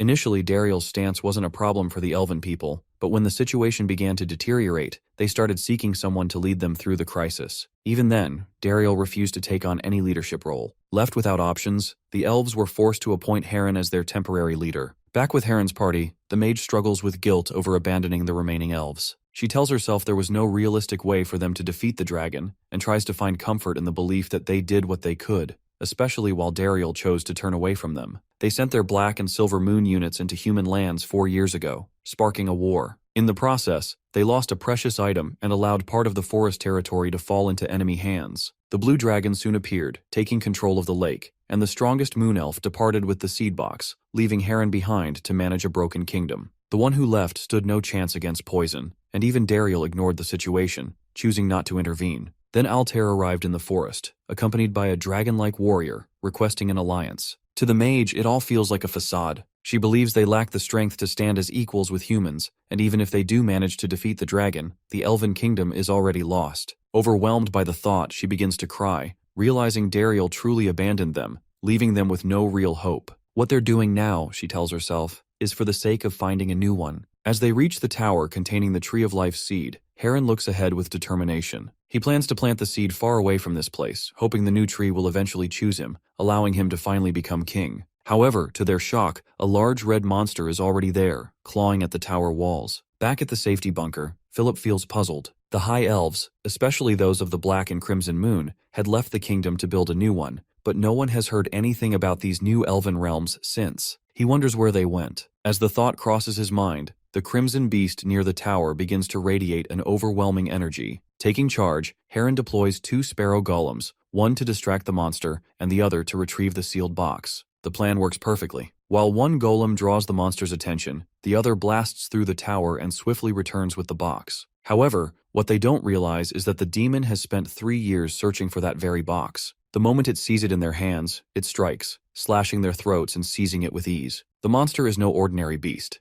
It is Crimson Moon, once known as Masha, a former queen candidate from 60 years ago. After undergoing demonification, she lost herself completely. The only emotion she retains is her deep hatred toward the elves. 3 years earlier, both the Crimson and Black Moons were brought to their knees by the master of the Demon Lord worshippers. Furious that they had dragged humanity into war, he punished them. In that moment, he revealed 2 stones of revelation, powerful relics known to transform their wielders into powerful demons. He explains to the smiling woman standing beside him that the stones are braided with the same parasitic worms, yet each one grants different powers after demonification. The process isn't always successful, and the master believes its outcome depends on the hatred, anger, and greed within the heart. The stronger these distortions, the more powerful the transformation becomes. With that, the master begins to remind the Moon siblings of their resentment toward the elves, those who stole their future and took everything from them. He offers them the stones, and in an instant, with a violent surge of energy, they undergo demonification and transform into monstrous beings. Watching the transformation, the smiling woman questions the master's true intentions, but he simply claims he had none. Then, without warning, he snaps his fingers and summons the 12 apostles of the demon god cult to welcome the newly born demons into their ranks. Over the next 3 months, the demonified siblings wage havoc, killing countless individuals, both humans and monsters alike. As they grow accustomed to their powers, Olden lends them his demon soldiers to assist in a new mission,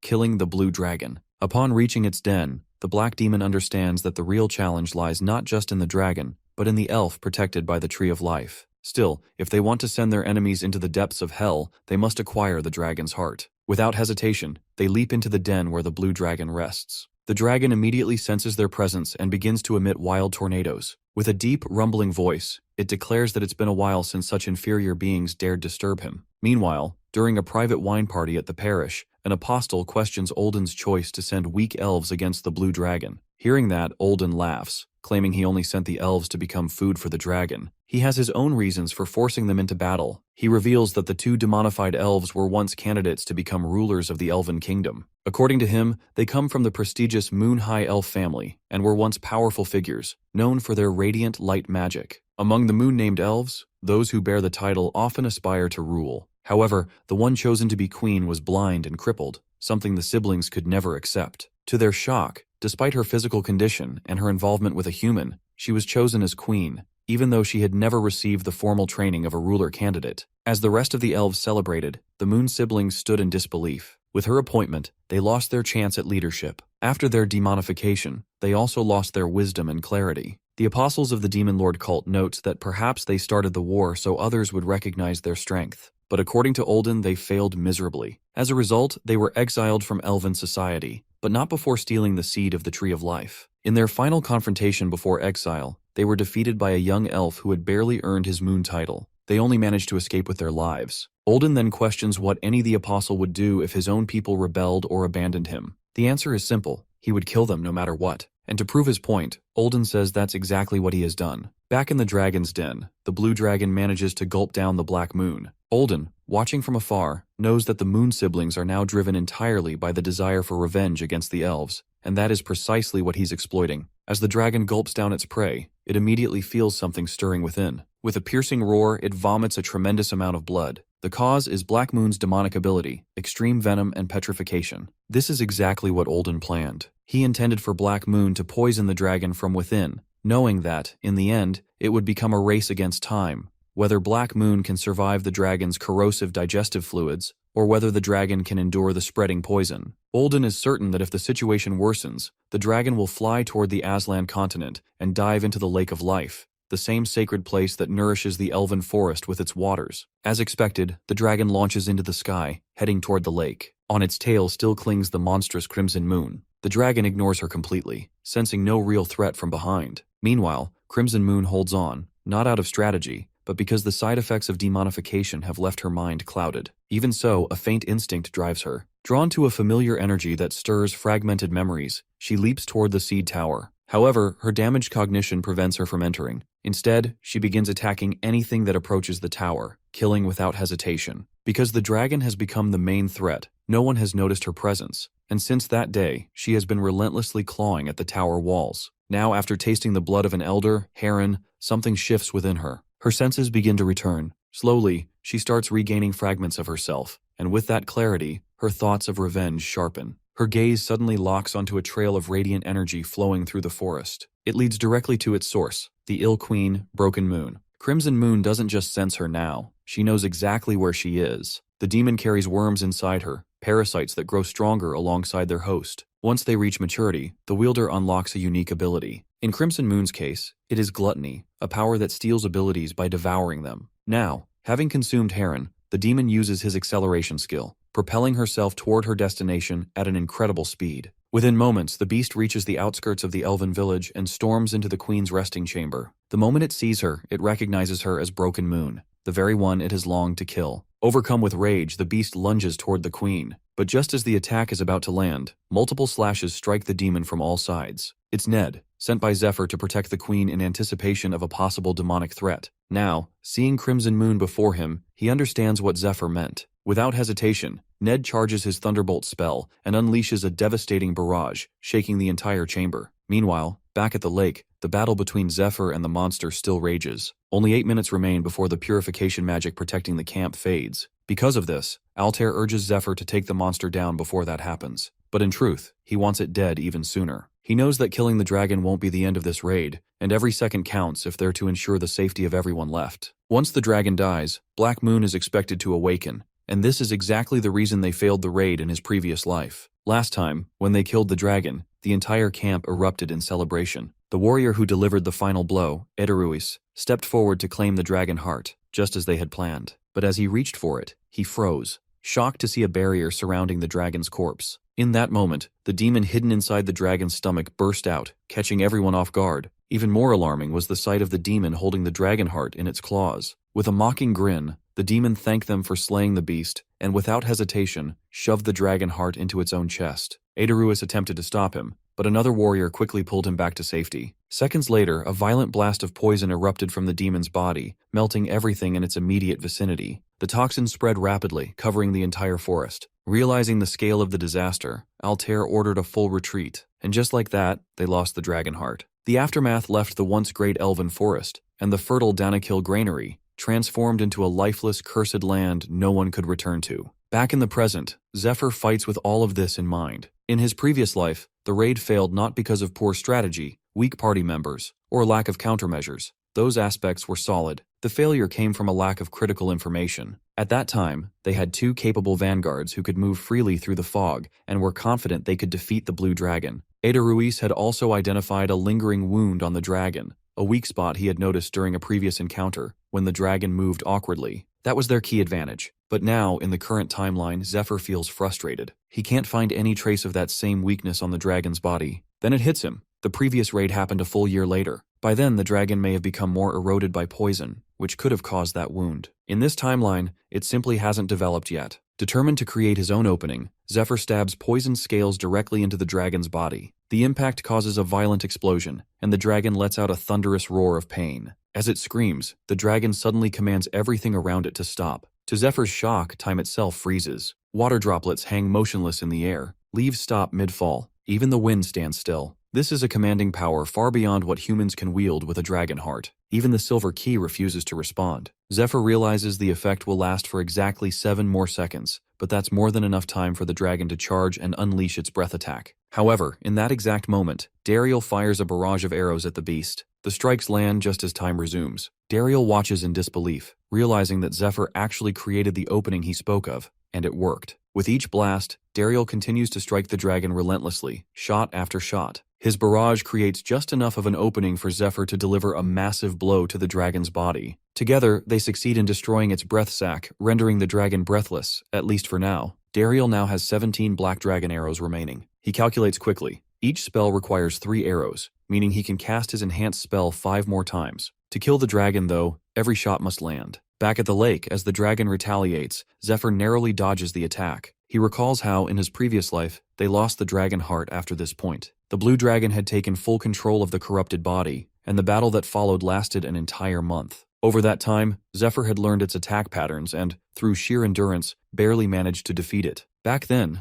the dragon had fought using memories from its prime, faster, stronger, and far more ruthless. As that thought flashes through his mind, Zephyr is suddenly punched in the face by the dragon. He absorbs the impact and is surprised. It's not as devastating as it once was. He crashes into a tree but quickly recovers. The dragon, using a telekinesis spell, sends the lodged dragon arrows flying toward him. Zephyr swings his dragon chains to deflect them, parrying each one mid-air. But just as the dragon prepares to strike again, it hesitates in shock. Zephyr vanishes from view. A faint glimmer appears in the air, the silver key, and without warning, the massive stake of faith descends from above, crashing down onto the dragon with overwhelming force. Zephyr follows up by slamming his lightning fist into the stake of faith, driving it deeper into the dragon's throat. At the same time, Dariel's arrows strike with precision, dismembering the dragon's right arm and sending it crashing into the lake below. Despite the devastating damage, the dragon still breathes. Its eyes lock onto Zephyr's sword. That sight pulls him into a memory of Lord Chrysaorus, once possessed by demons. They had no choice but to fight him. In the end, Georgios landed the final blow with the dragon-slaying sword Graham,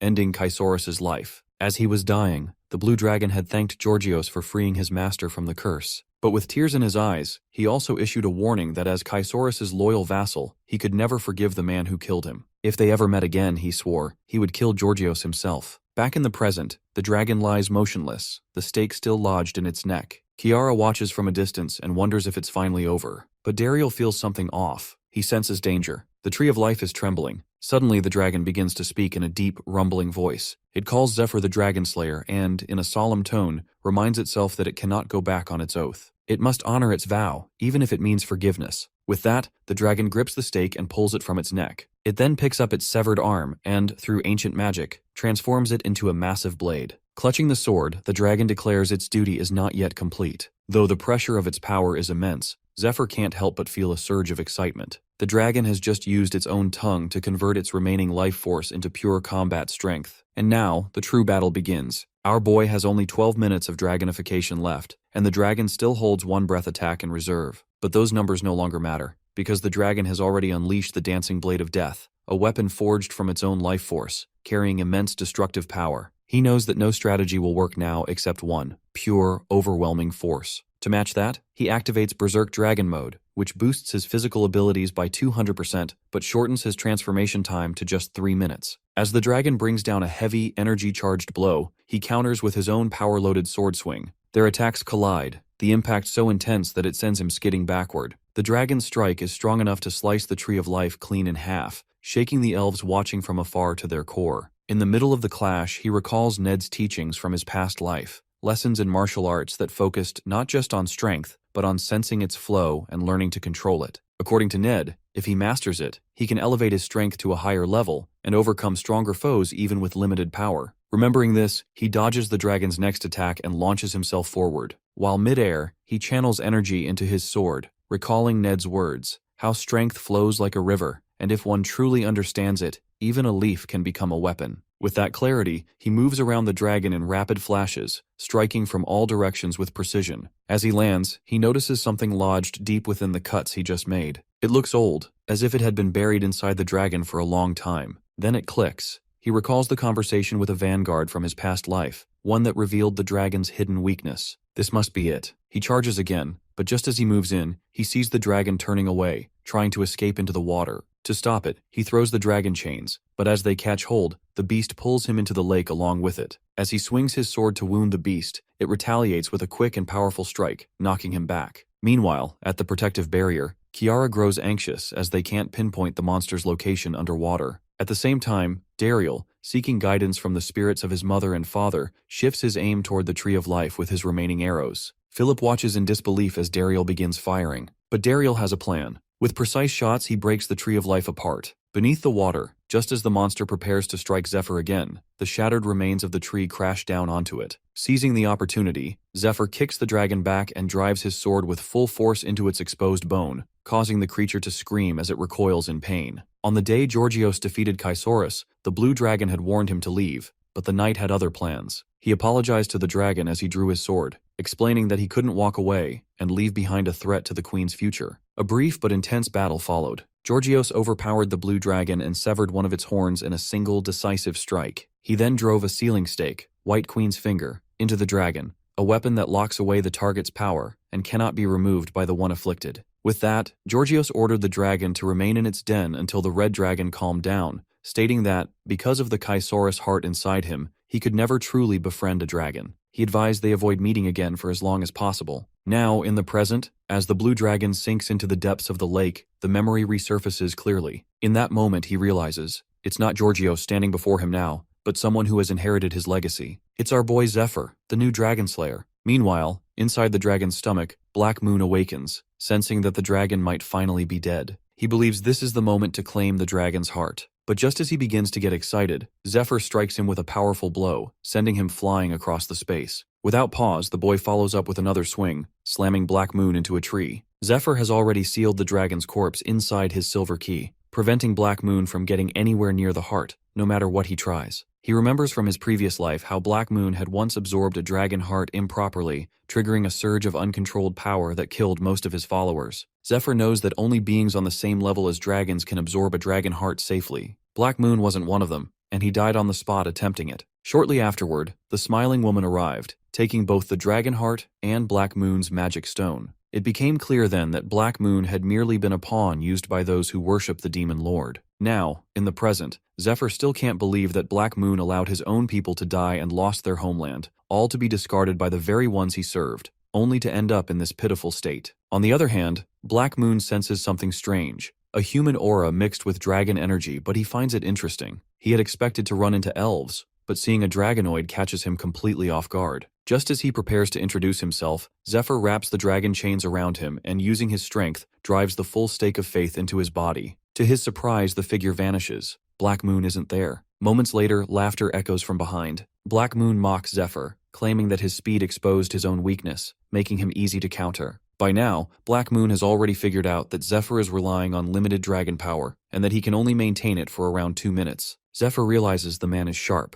Only 48 seconds of dragonification remain, and once the effect of his secondary spell ends, he will immediately collapse. He doesn't have enough strength left for a drawn-out battle, so he shifts his focus to baiting Black Moon instead. As Zephyr stands below, Black Moon hovers above and offers to spare his life if he hands over the dragon heart. He claims he holds no hatred for humans and seeks only revenge against the elves. While Black Moon yaps, Zephyr quietly casts Dragon Tongue, a spell that issues a direct command. With it, he orders Black Moon to freeze in place. Black Moon is shocked. His legs suddenly refuse to move. Seizing the moment, Zephyr strikes once more, slamming the stake of faith into him with full force. But to his shock, Black Moon activates a barrier, blocking the strike and shouting at Zephyr for interrupting him mid-sentence. Meanwhile, Zephyr, feeling dazed from using Dragon Tongue, begins loading his silver key. He knows he needs just enough stamina for one final attack. To end it, he attempts to summon the Sword of Light, but to his disbelief, the goddess doesn't permit it. The sword instantly transforms into a burst of flame instead, and Zephyr stares in disbelief. The goddess of light had granted him the sword before, even when he was weaker. Confused and frustrated, he curses her,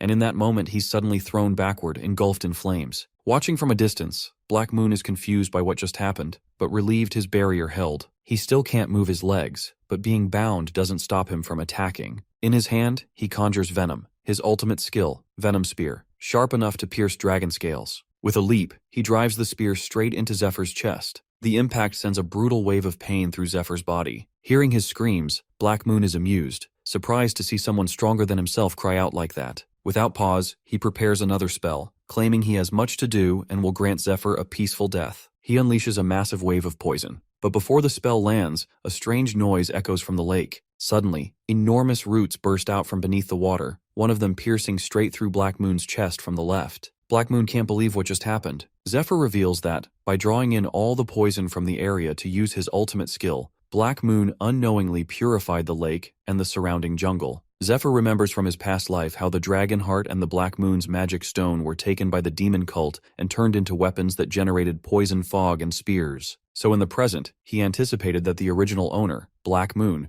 would possess the same poison-based skills. Zephyr had intentionally baited him into using them, knowing it would be the fastest way to cleanse the forest. Now the area around the lake stands as the only purified zone, but it's enough. The Tree of Life uses its roots to extend into the cleansed soil, and the forest will soon begin to recover. Zephyr had foreseen most of this, but the tree's intervention still came as a surprise. Meanwhile, Black Moon is writhing in pain as the roots continue to pierce and shake his body. Realizing the threat, he struggles to spread poison once more. But Zephyr steps forward, scolding him. He reminds Black Moon that the elves had long been protected by the Tree of Life, and yet now, when facing it directly, he cowers in fear and struggles. Channeling energy into his claw, Zephyr brings it close to Black Moon's face. He calls him ungrateful and foolish, but assures him that since he is incapable of true understanding, he'll have to face the truth in death. With that, Zephyr drives his empowered claw into Black Moon's stomach, extracts the magic stone, and brings him down for good. Before news of their success even reaches the rear squad, they witness it with their own eyes.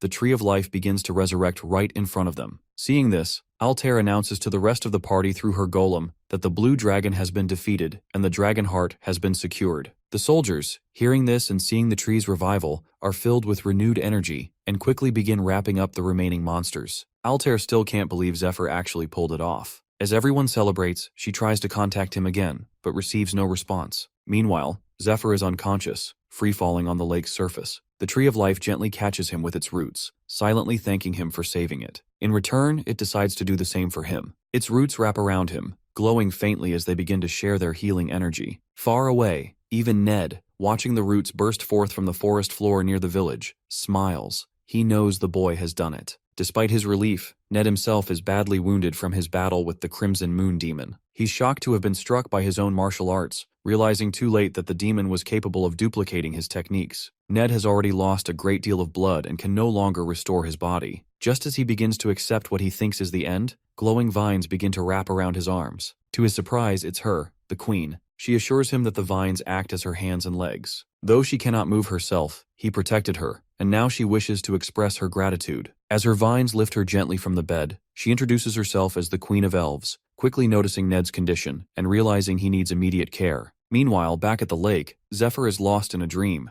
reliving a moment from his childhood when his father left him. In that memory, his mother embraces him, recognizing his human side and choosing to raise him with care and compassion, unlike his father. She apologizes for not being able to protect him but assures him that the last thing she can offer, as his parent, is the strength to protect himself. With those words echoing in his mind, Zephyr awakens from unconsciousness. He realizes he had been dreaming about his mother. Looking around, he finds himself enveloped in glowing vines, lying within an unfamiliar but gentle cradle of roots. Suddenly, a deep voice speaks, advising him not to move. The voice tells him that he's been unconscious for 72 hours and is still in recovery. It then reveals that the space he's in lies within the trunk of the Tree of Life, and the godly speaker introduces himself as Yggdrasil. According to Yggdrasil, this is his reincarnated form, allowing him to communicate directly with mortals. Zephyr is stunned. He had never seen this form before. In his previous life, they had failed to save the Tree of Life and the Queen, so he never had the chance to meet Yggdrasil. The ancient being explains that, aside from his wife, no one else, neither their children nor anyone in the forest, has ever seen him in this form. Curious, Zephyr asks if the figure can read thoughts. The figure confirms, but assures him that he won't do so if Zephyr is uncomfortable. Still, Zephyr feels uneasy. He can't read the figure's emotions, and his strange eyes only make it more unsettling. The tree, sensing his thoughts, reassures him once again that he has no intention of causing harm. Instead, he wishes to thank him. As a gesture of gratitude, Yggdrasil summons a small fruit-bearing branch and asks Zephyr to eat from it, explaining that it will help his body recover more quickly. He then reveals that he had been imprisoned by the blue dragon's tongue spell, paralyzed and poisoned, unable to move. However, through his children, he had been silently observing Zephyr all along. Seeing how Zephyr helped both his children and his wife, Yggdrasil has now decided to offer a bilateral contract, a sacred bond between them. He presents it as a formal decree, though Zephyr has no idea what the old tree is even talking about. In any case, Zephyr begins to understand that the tree is genuinely trying to thank him. He senses no hostility. He recalls how, in his previous life, Dariel once told him that his father was a demigod, a being caught between the state of elf and god. Realizing that the situation clearly favors him, Zephyr decides he should at least negotiate to make the most of it. He speaks up, stating that simply healing him isn't enough to call them even. But Yggdrasil calmly explains that he hasn't just healed Zephyr, he also stabilized the dragon hearts within him. These hearts require recalibration whenever their output increases. After defeating the demon forces, Zephyr's heart output surged to 23%, which could have been lethal. During the 72 hours of recovery, Yggdrasil readjusted the balance, strengthening Zephyr's body to handle the change, and preparing it to host the blue dragon's heart as well. This revelation shocks him, but before he can respond, the Tree of Life extends a hand toward him, offering to implant the blue dragon's heart into his body. In return, Yggdrasil will ask for just one request. According to Yggdrasil, 10,000 years ago, the first seed of the Tree of Life broke through its shell. At that moment, a voice was heard, urging those present to prepare. He understood the meaning of these words and realized that his purpose was to prepare the world for the day of promise. With the first stage, the air quality began to shift as mana spread through the atmosphere. The original waters of the world turned into purified healing waters. Across other continents, similar trees started the same process, continuing for thousands of years and gradually reshaping the world beyond recognition.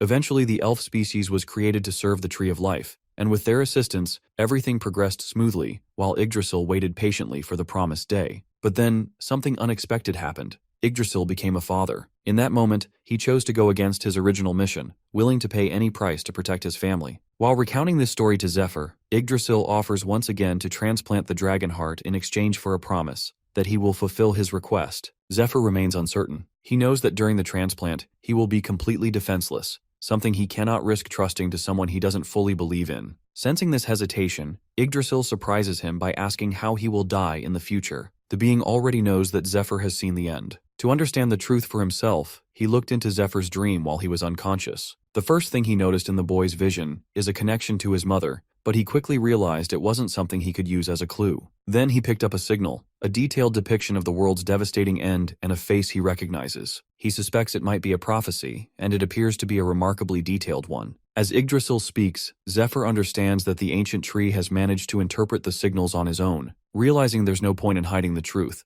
Zephyr reveals that the Tree of Life will die when his own comrades attack the forest, and that the tree won't recover from the poison used against it. Still, Zephyr decides not to tell Yggdrasil that he comes from the future. Allowing Yggdrasil to believe that it's simply a prophecy seems safer. However, the Ancient One remains cautious. He knows the boy is still holding something back. He admits that he is aware of at least one truth: he will die. He points out that if he had seen a future where he lived until the end of the world, Zephyr wouldn't have stepped in to save him. As he says this, Yggdrasil reveals a symbol on his forearm. Zephyr instantly recognizes it. It's the same oath ring mark he received after defeating the cult leader, Olden. However, as Zephyr continues watching the mark, his eyes begin to burn. Yggdrasil explains that he shouldn't try to view it further, as his current state of mind isn't strong enough to handle its power. He adds that he is bound to keep certain knowledge confidential and isn't in a position to share the core truth. Yggdrasil goes on to explain that both he and the 7 dragons are bound by a mission given by the Almighty, one they cannot abandon until their deaths. Zephyr immediately understands what he means.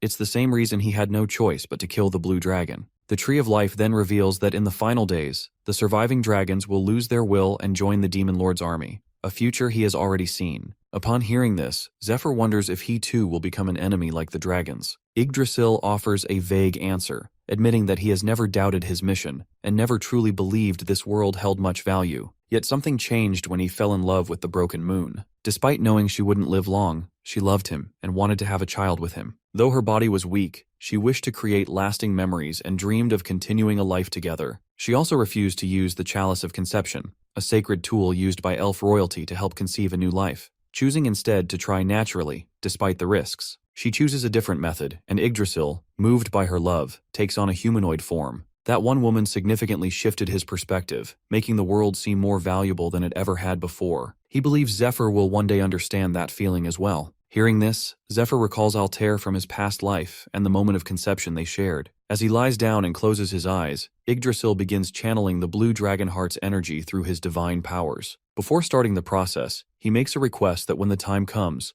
Zephyr must kill him, to prevent any chance of him harming his family. It is a personal plea. With that, Zephyr is transported into his mental realm, where he must face the will of the blue dragon. He reflects on the fact that, although he once considered threatening Yggdrasil over the heart, he never actually did it. Yggdrasil could have manipulated him in his sleep, but he didn't. That alone confirms to Zephyr that he can trust him. Yggdrasil had also mentioned that while Altair is skilled, she lacks experience in transplanting a blue dragon heart, and the procedure would take much longer with her. With that in mind, Zephyr leaves the transplant to him. Now conscious within his mind, Zephyr knows the stakes that if he fails to defeat the dragon's dark thoughts, his body will either be destroyed or fall under the dragon's control. In his previous life, it took him a month to overcome this trial. He wonders how long it will take this time. As he transforms into his dragon form, the blue dragon appears and immediately responds to the change, acknowledging his transformation. However, Zephyr is genuinely shocked when he senses the presence before him. Much to his surprise, it's a woman. On the other hand, the woman calmly points out that they've already fought each other, so there's no reason for him to be unsettled by her appearance. She invites him to sit and have a cup of tea rather than drawing his sword again.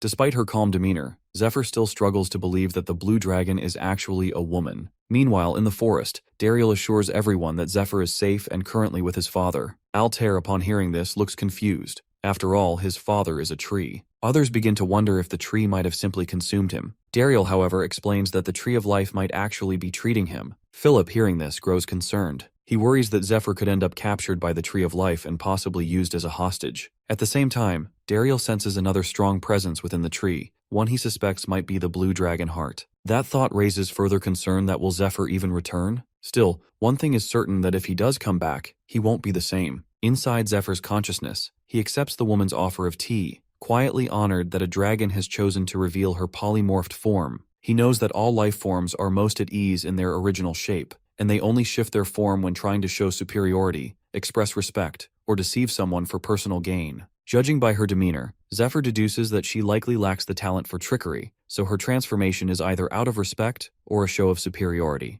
The woman hears his thoughts and takes them as a compliment. She's impressed that he managed to defeat her, even though she was weakened by poison. She also admits she feels at ease in Zephyr's consciousness, likely because it's filled with the ancient energy of the Kaisaurus. She doesn't want to treat Zephyr like a stranger just because he now carries the dragon heart. Suddenly, the entire area pulses with mystical energy. She notes calmly that it seems her liege is upset. Without warning, she begins communicating directly with his dragon heart using her psychic abilities, leaving Zephyr both confused and annoyed. Her name is Artalis. In his past life, Zephyr had also encountered her in his consciousness. Even though he had grown strong by then, it still was a dangerous fight. The only reason he survived was due to the dragon's unpredictable temperament. At times, it allowed him to rest mid-battle. The dragon would relentlessly attack, then revive him while he was half dead, only to start again. This cycle repeated until he finally defeated her. Through those long battles, she had unknowingly trained him. Still, Zephyr reflects that everyone who's ever taught him seems to have a chaotic personality, whether it's Ned or the Blue Dragon. As Zephyr's irritation grows, Artalis notices and questions it, only irritating him further. Eventually, she gets to the point. She declares that with her death, she's finally free from the burdens of her old mission and will soon reunite with her liege. But first, she wants to see some of his cute tricks. She adds that she has no regrets as a warrior. Her final battle was worthy of her pride.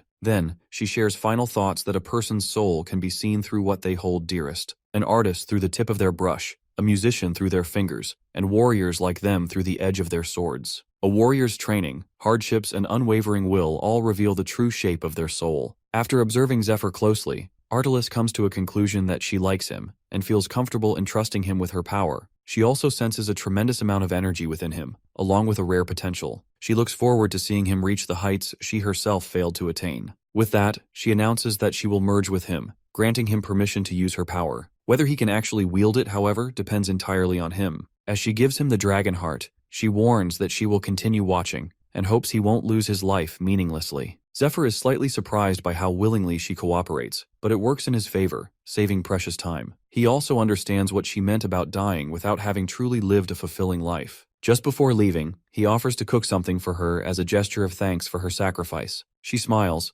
telling him that he won't need to. He'll find out why soon enough. With that, a tremendous surge of power erupts from within. Outside, those waiting near the Tree of Life feel the shockwave, and then, to their astonishment, Zephyr emerges, fully healed. Altair, seeing him safe, feels a wave of relief and embraces him warmly. Meanwhile, in the realm of the Silver Key, the angel Mercedes addresses someone she calls Old Master. She informs them that another ancient god has chosen the new master, an event that signals a shift in the world's future. At the fourth parish of the Temple of Light, a soldier arrives and presents a letter to the captain, claiming that Olden has been murdered. The news spreads quickly, and rumors begin to circulate, with many believing it was Lucius who killed him. Several hunters take up arms, thinking that if they eliminate the man who defeated one of the twin knights, ranked among the top 10, they might claim the vacant position for themselves. Meanwhile, in the realm of the Silver Key, the angel kneels in prayer, recalling the prophecy of a coming battle so devastating it will turn rivers into blood. With the throne of God now vacant, countless factions are expected to fight for it. Yet despite the looming chaos, they believe that someone will rise at the end of the world to save them from this tragic fate, the one foretold as the destroyer of fate. Back in Lindell Castle, within Altair's territory, a knight defeats her guard and demands an audience with the princess. While Lord Zephyr rests within the Tree of Life, he reflects on how much has happened outside. After the forest is cleansed of poison, Yggdrasil activates a command to the mana flowers, magical plants that grow near streams and purify both the air and water. Outside, survivors continue pushing forward, defeating the remaining monsters and making their way to the Tree of Life. Princess Altair identifies the location as Elfenheim, the Elven Kingdom's capital. One elf, overcome with emotion, expresses disbelief at seeing it again and thanks the group. Ned also soon arrives with the Elf Queen, who has finally awakened. Her presence brings joy to many, especially Kiara and Dariel, who run to embrace her. Afterwards, the group buries fallen soldiers and mourns their losses near the graves. Zephyr reflects on the exhausting effort of treating the wounded, cleaning the battlefield, and locating those left behind. With Yggdrasil focused on purifying the forest, others had to take on the burden. Still, the busy work helps the survivors process their grief. Most of them lost their homes to this devastating disaster. Although the threat of the Blue Dragon has passed,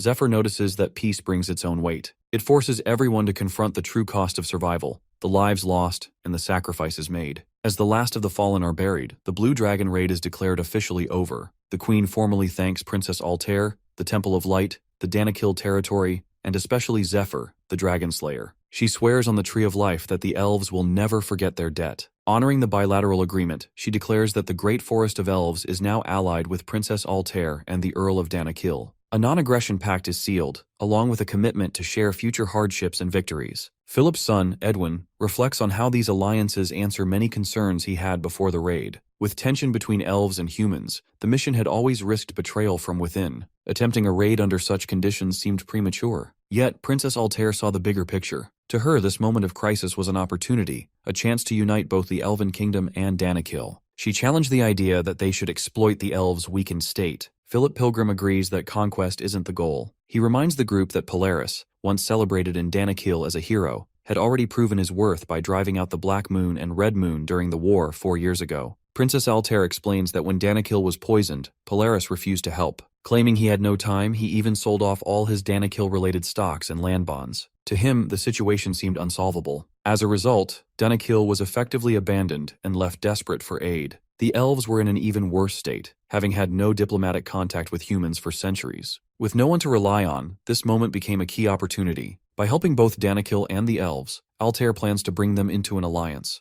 one that favors her rather than human kingdoms like Cayenne. It's a strategic move to remove Polaris's influence and prepare for the long war ahead. Zephyr, hearing that, also considers the advantages: Danakil's abundant farmlands, the Tree of Life's limitless healing power, and the unification of the elves. Altair's plan has worked better than expected. Yggdrasil and the Elf Queen, as it turns out, have similar goals. Now that the Queen has awakened, she will command the Forest Elves through the Tree of Life's bond, ensuring loyalty. A celebration follows. As the group gathers, the Elves' Queen raises a toast to their hard-won victory. Nearby, Dariel notices Kiara sitting alone and walks over. Despite her wiping away tears, their casual back and forth brings a light moment as they share apples and reflect. Kiara says it's hard to believe that less than 6 weeks ago Zephyr and his group arrived, the dragon is now defeated, and Elfenheim has been reclaimed. She feels relieved that both her mother and the Tree of Life have recovered, and that he can now move forward with his duties as the Queen's head archer. Dariel questions her cringy remarks, but she reveals that she has already decided to leave the forest soon. Later that night, while many are asleep,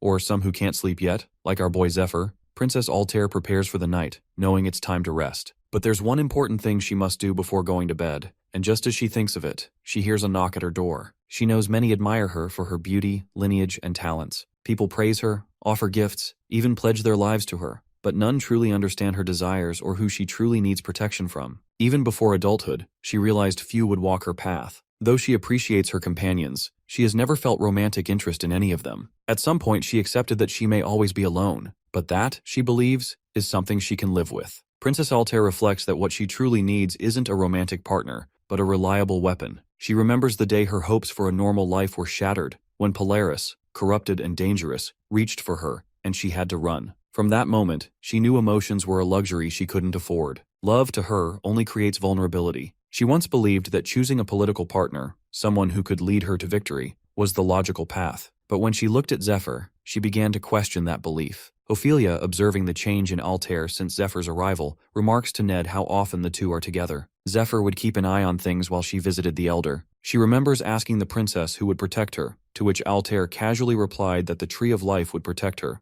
but she knew it was Zephyr. Ophelia, left out and emotional, admits to feeling abandoned. Though she and the princess grew up like sisters, it now feels like she's no longer needed. She sits with Ned, drinking, frustrated and disheartened. Ned notices and thinks she's clearly unfamiliar with romance. Or perhaps she just doesn't like Zephyr. Still, he encourages her to recover, telling her to rest for now and help his disciple later when she's back to herself. As she drinks, Ned wonders what his disciple might be doing at that moment, but reassures himself that it's his second time, so he'll probably manage. Meanwhile, Zephyr approaches Altair's residence, feeling unexpectedly nervous. He remembers her words. If he could defeat the Blue Dragon in under 10 minutes, they could pick up where they left off. He had done exactly that, and things had started to escalate that night, before everything got interrupted. Now, standing outside her door, worried, he wonders what surprises Altair might have planned. He remembers Altair casting the kiss of darkness on him, which forced him to reveal details about his previous life. After that, he kissed her maniacally and just went with the flow, but she rooster blocked him. He knows Altair has feelings for him too,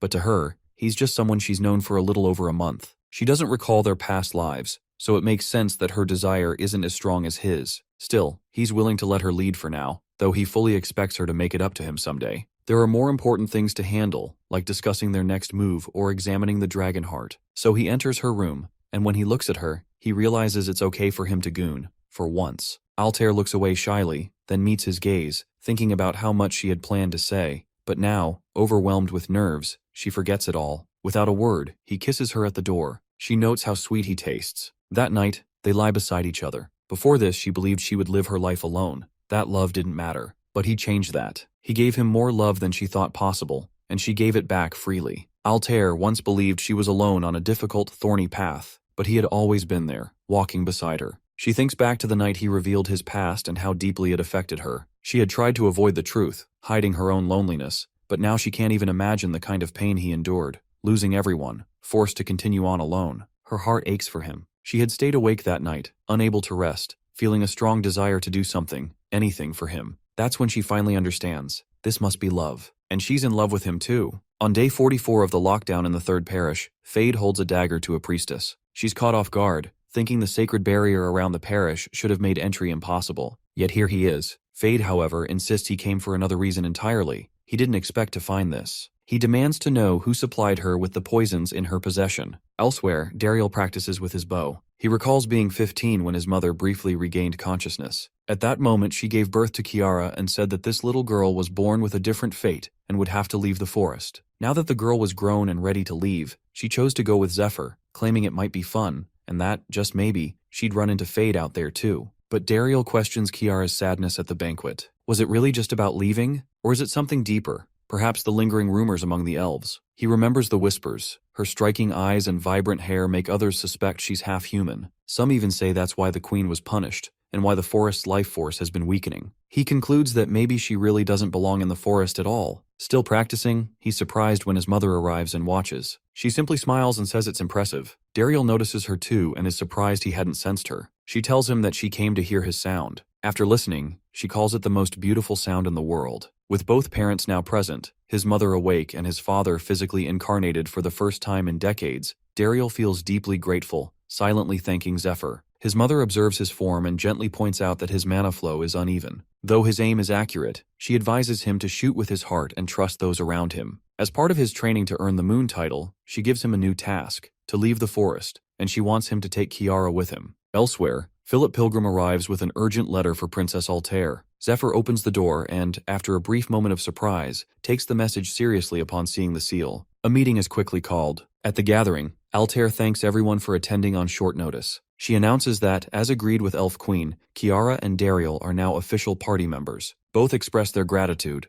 though Dariel quietly teases Kiara for previously claiming she'd leave alone. She's embarrassed, unsure how she was supposed to know her mother's plan. Earlier that morning, Kiara's mother had given her the last remaining seed of the Tree of Life. She reminded Kiara of her destiny, foretold long ago, to leave the forest and raise a new tree. As the last queen of the forest, she entrusts Kiara with leading the next generation and building a kingdom that can survive the difficult future ahead. This mission, she said, may be the only way for their people to endure what's coming. Kiara's mother explains that she alone is capable of carrying out a specific task due to her unique nature. She reveals that her bond with Lord Yggdrasil is weaker because she was born an empty vessel, meant to channel the power of a new tree. She gives Kiara the seed box and clarifies that her weaker connection to her father was intentional, designed to make her seem smaller and less significant compared to others. Kiara learns that this was done on purpose because she is the miracle child they had long hoped for. As Kiara reflects on the moment, she becomes emotional. She had felt joy when her mother regained consciousness, but part of her had also feared it. Deep down, she worried her mother might confirm painful truths she didn't want to hear. That fear made her want to leave without speaking to her. Now, she realizes how deeply her parents cared for her and how aware they were of her inner struggles. With gratitude, she walks away, thinking she no longer needs to carry those doubts. Back in the present, Princess Altair commends Dariel for his performance during the dragon raid, assuring him that his efforts have not gone unnoticed. She informs him that he and his companion are now considered among the 10 great warriors and will serve as key members of future missions. This means attending meetings, receiving assignments, and being granted access to supplies, intelligence, and other resources upon formal request. As the meeting begins, she presents 2 urgent letters. Before deciding which matter to address first, Philip Pilgrim raises his hand and offers clarification. One letter comes from a contact within his caravan stationed near the Third Parish. He explains that after defeating the Dungeon Princess, one of the world's most difficult quests, Lord Lucius, the Holy One, locked down the area and disappeared from public view. Many believe this is a strategy to obscure the actual location of the Dragon Heart, the final reward from the quest. Zephyr, knowing that few are aware of his return from the future, anticipates what others might assume. The possibilities include them thinking that Lucius is recovering after absorbing the Dragon Heart, secretly selling it and covering his tracks, or perhaps faking the entire thing, meaning the Dragon Heart never existed. Regardless of the truth, the situation has triggered chaos among investors. The potential value of the Dragon Heart at auction would break records, so its absence raises suspicions. Philip explains that if Lucius did absorb or dispose of the heart before it could be verified, or if it was only a fabricated promise, he'll face years of legal trouble. Meanwhile, the Temple of Light, having promoted the Dragon Heart to attract funding, will likely be held accountable for the financial fallout. To protect their interests, the investors have already assembled legal teams. The temple's financial board appears ready to shift all responsibility onto Lucius to avoid the consequences themselves. Philip explains that Lucius is significantly behind on payments for borrowing the Stake of Faith, a legendary grade item. As a result, the Vatican's Holy Relic management team has been dispatched to demand repayment. Meanwhile, others have arrived searching for Lord Olden, with whom all contact has been lost. They all accuses Lucius of harming Lord Olden,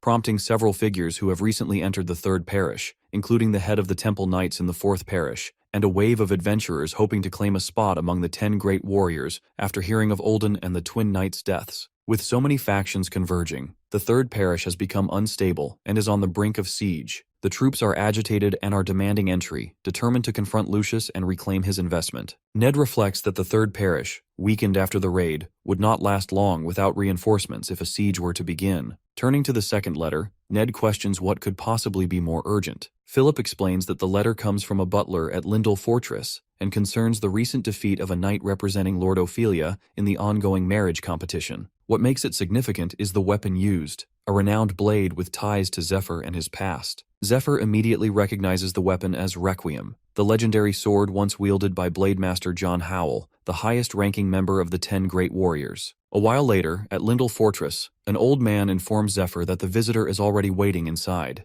Zephyr reflects that Requiem had been his final weapon in a previous life, though neither he nor the Blademaster possessed it at this point in time. As he enters the room, he notices a warrior enjoying himself, surrounded by girls. Our boy quickly recognizes him as Adarius, the Blademaster's final disciple. Adarius also notices Zephyr and casually asks who he is. Meanwhile, Zephyr knows exactly who this guy is, and the moment he appears, he is the strongest person on the continent, which seriously annoys him. The title of the strongest on the continent originated from a single night. 5 years ago, at Cayenne Palace, Lord Lucas is being congratulated for his victory over the mercenary King Gladys, both through strategic leadership and personal combat. Despite the praise, Aaron humbly states that he is only the 6th strongest warrior in the land. The revelation shocks everyone, even King Leo, who gets interested in hearing about it. So Aaron lists those stronger than himself. At the top is Blademaster John Howell, followed by Henrik the Grand Sorcerer, Roland the Blessed Knight of the Sky Temple, and others. In 7th place he names Dariel, 8th is the Dominique from Temple of Light.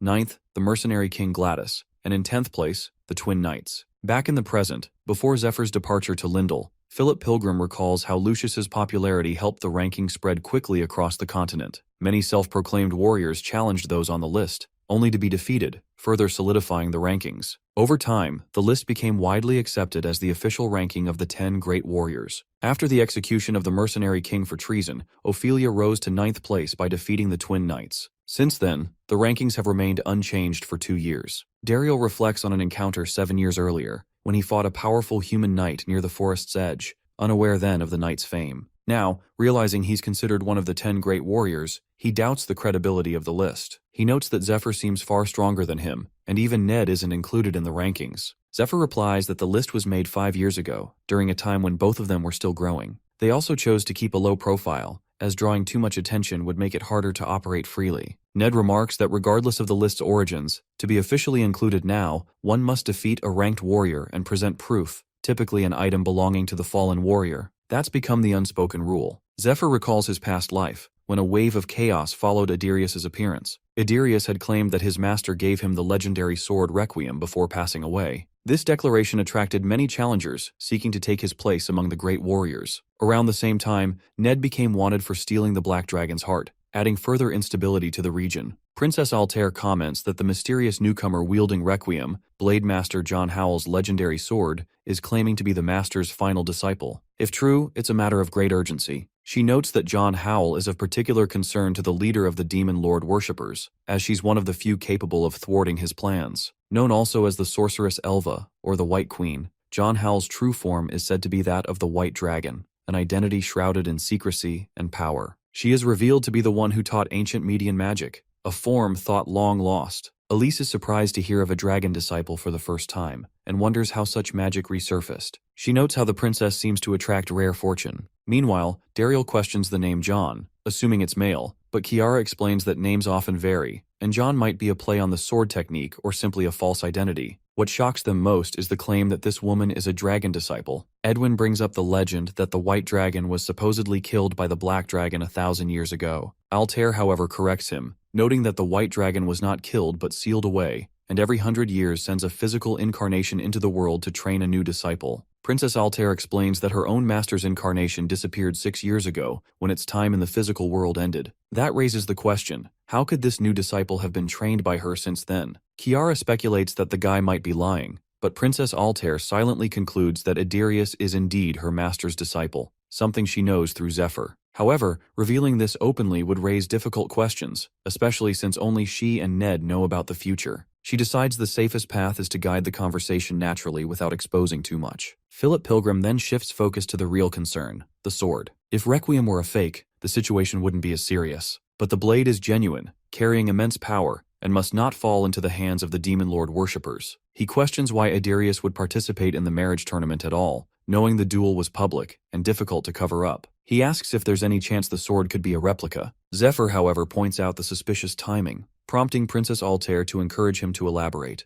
Zephyr explains that from the Demon Lord worshippers' perspective, their plans have suffered major setbacks. They failed to acquire the Dragon Heart and lost both Olden and the Twin Knights. Despite this, they managed to recruit Matthias, a close ally of the Holy One, gaining inside access to the Third Parish. To add further confusion, Zephyr says they planted clues to make the Demon Lord worshippers question one another. Evidence at the scene included signs of Olden's demon transformation and traces of something scorched by lightning, both indicating the use of Dragon King-style martial arts. He also mentions that one of Jinryang's disciples likely appeared there, as well as a rare poison, which should not have been present. All of this is designed to redirect suspicion internally. Zephyr concludes that Jinryang, the Holy One, and the agent known as the Tarantula, who joined the Demon Lord worshippers 3 years ago, have likely joined forces and were responsible for eliminating Olden. Zephyr questions how the Demon Lord worshippers could make such a reckless move when the stability of their entire order is at risk. He explains that anyone accused of betrayal will be forced to search outside their ranks to prove their innocence. In doing so, they'll eventually realize that Ned alone isn't behind everything. Lucius will likely become the primary suspect, but those more perceptive will begin to consider the possibility of a hidden mastermind, someone operating behind the scenes, orchestrating events, and assigning roles to both Ned Stryer and the Holy One. Princess Altair sees the implication. Eventually suspicion may fall on her. Philip Pilgrim seeks clarification, asking if Zephyr is suggesting that regardless of whether the Blade Master's sword and disciple are authentic, this whole scenario could be a setup meant to bring her down. Zephyr confirms this, pointing out how conveniently Adarius has appeared, and how dangerous it would be for the princess to travel to Lindell now. They discuss how to verify the sword's authenticity. Princess Altair mentions that Requiem, the Blade Master's sword, is said to react to dragon hearts. If Zephyr touches it, he might sense something. He agrees to travel to Lindell immediately. If the sword is real, he will retrieve it. If it's part of a trap, he will handle it himself. With that, he arrives in Lindell before sunset. On the other side, Adarius waits, having expected the princess, and asks about Zephyr's identity. Zephyr, meanwhile, believes the head of the Demon Lord worshippers has likely heard rumors about Adarius by now, though he won't act just yet. Despite his wariness toward the Blade Master, he doesn't expect any major interference for the next 2 years. Zephyr didn't come here because of Adarius's fame, but for another reason altogether. Noticing him, one of the girls challenges Zephyr, defending Adarius's win and inviting him to speak. Before the situation escalates, Adarius calmly steps forward, joking that his master said he'd meet interesting warriors here. He seems amused at how quickly he's found someone worth fighting. When Adarius offers to take their fight elsewhere, Zephyr agrees but warns him to listen carefully. Internally, Zephyr senses his arrogance, almost as if he expects to be followed like a master commands a dog. He activates the unique dragon ability called Dragon Tongue, and as it activates, Adarius finds his body moving against his will and collapses, confused. Without further comment, Zephyr turns and walks away. His girls, watching it all unfold in panic, wonder what they should do next. She notes that Adarius has been taken away, and whatever skill Zephyr used had an unusual and powerful effect. The girl, whose name is Nina, suggests they should go help Adarius, concerned by the dangerous look in Zephyr's eyes. However, a nun dispatched from the Sky Temple to Baron family intervenes, saying there's no need. She believes Adarius can handle the situation on his own, and advises them to stay out of it. She also recalls the day Adarius first arrived at the fortress, as Adarius was sitting quietly at the edge of a building when Nina joined him. She expressed regret that a month has already passed and apologizes for keeping him at their fortress. She encouraged him to seek out Princess Altair, just as his teacher had wanted.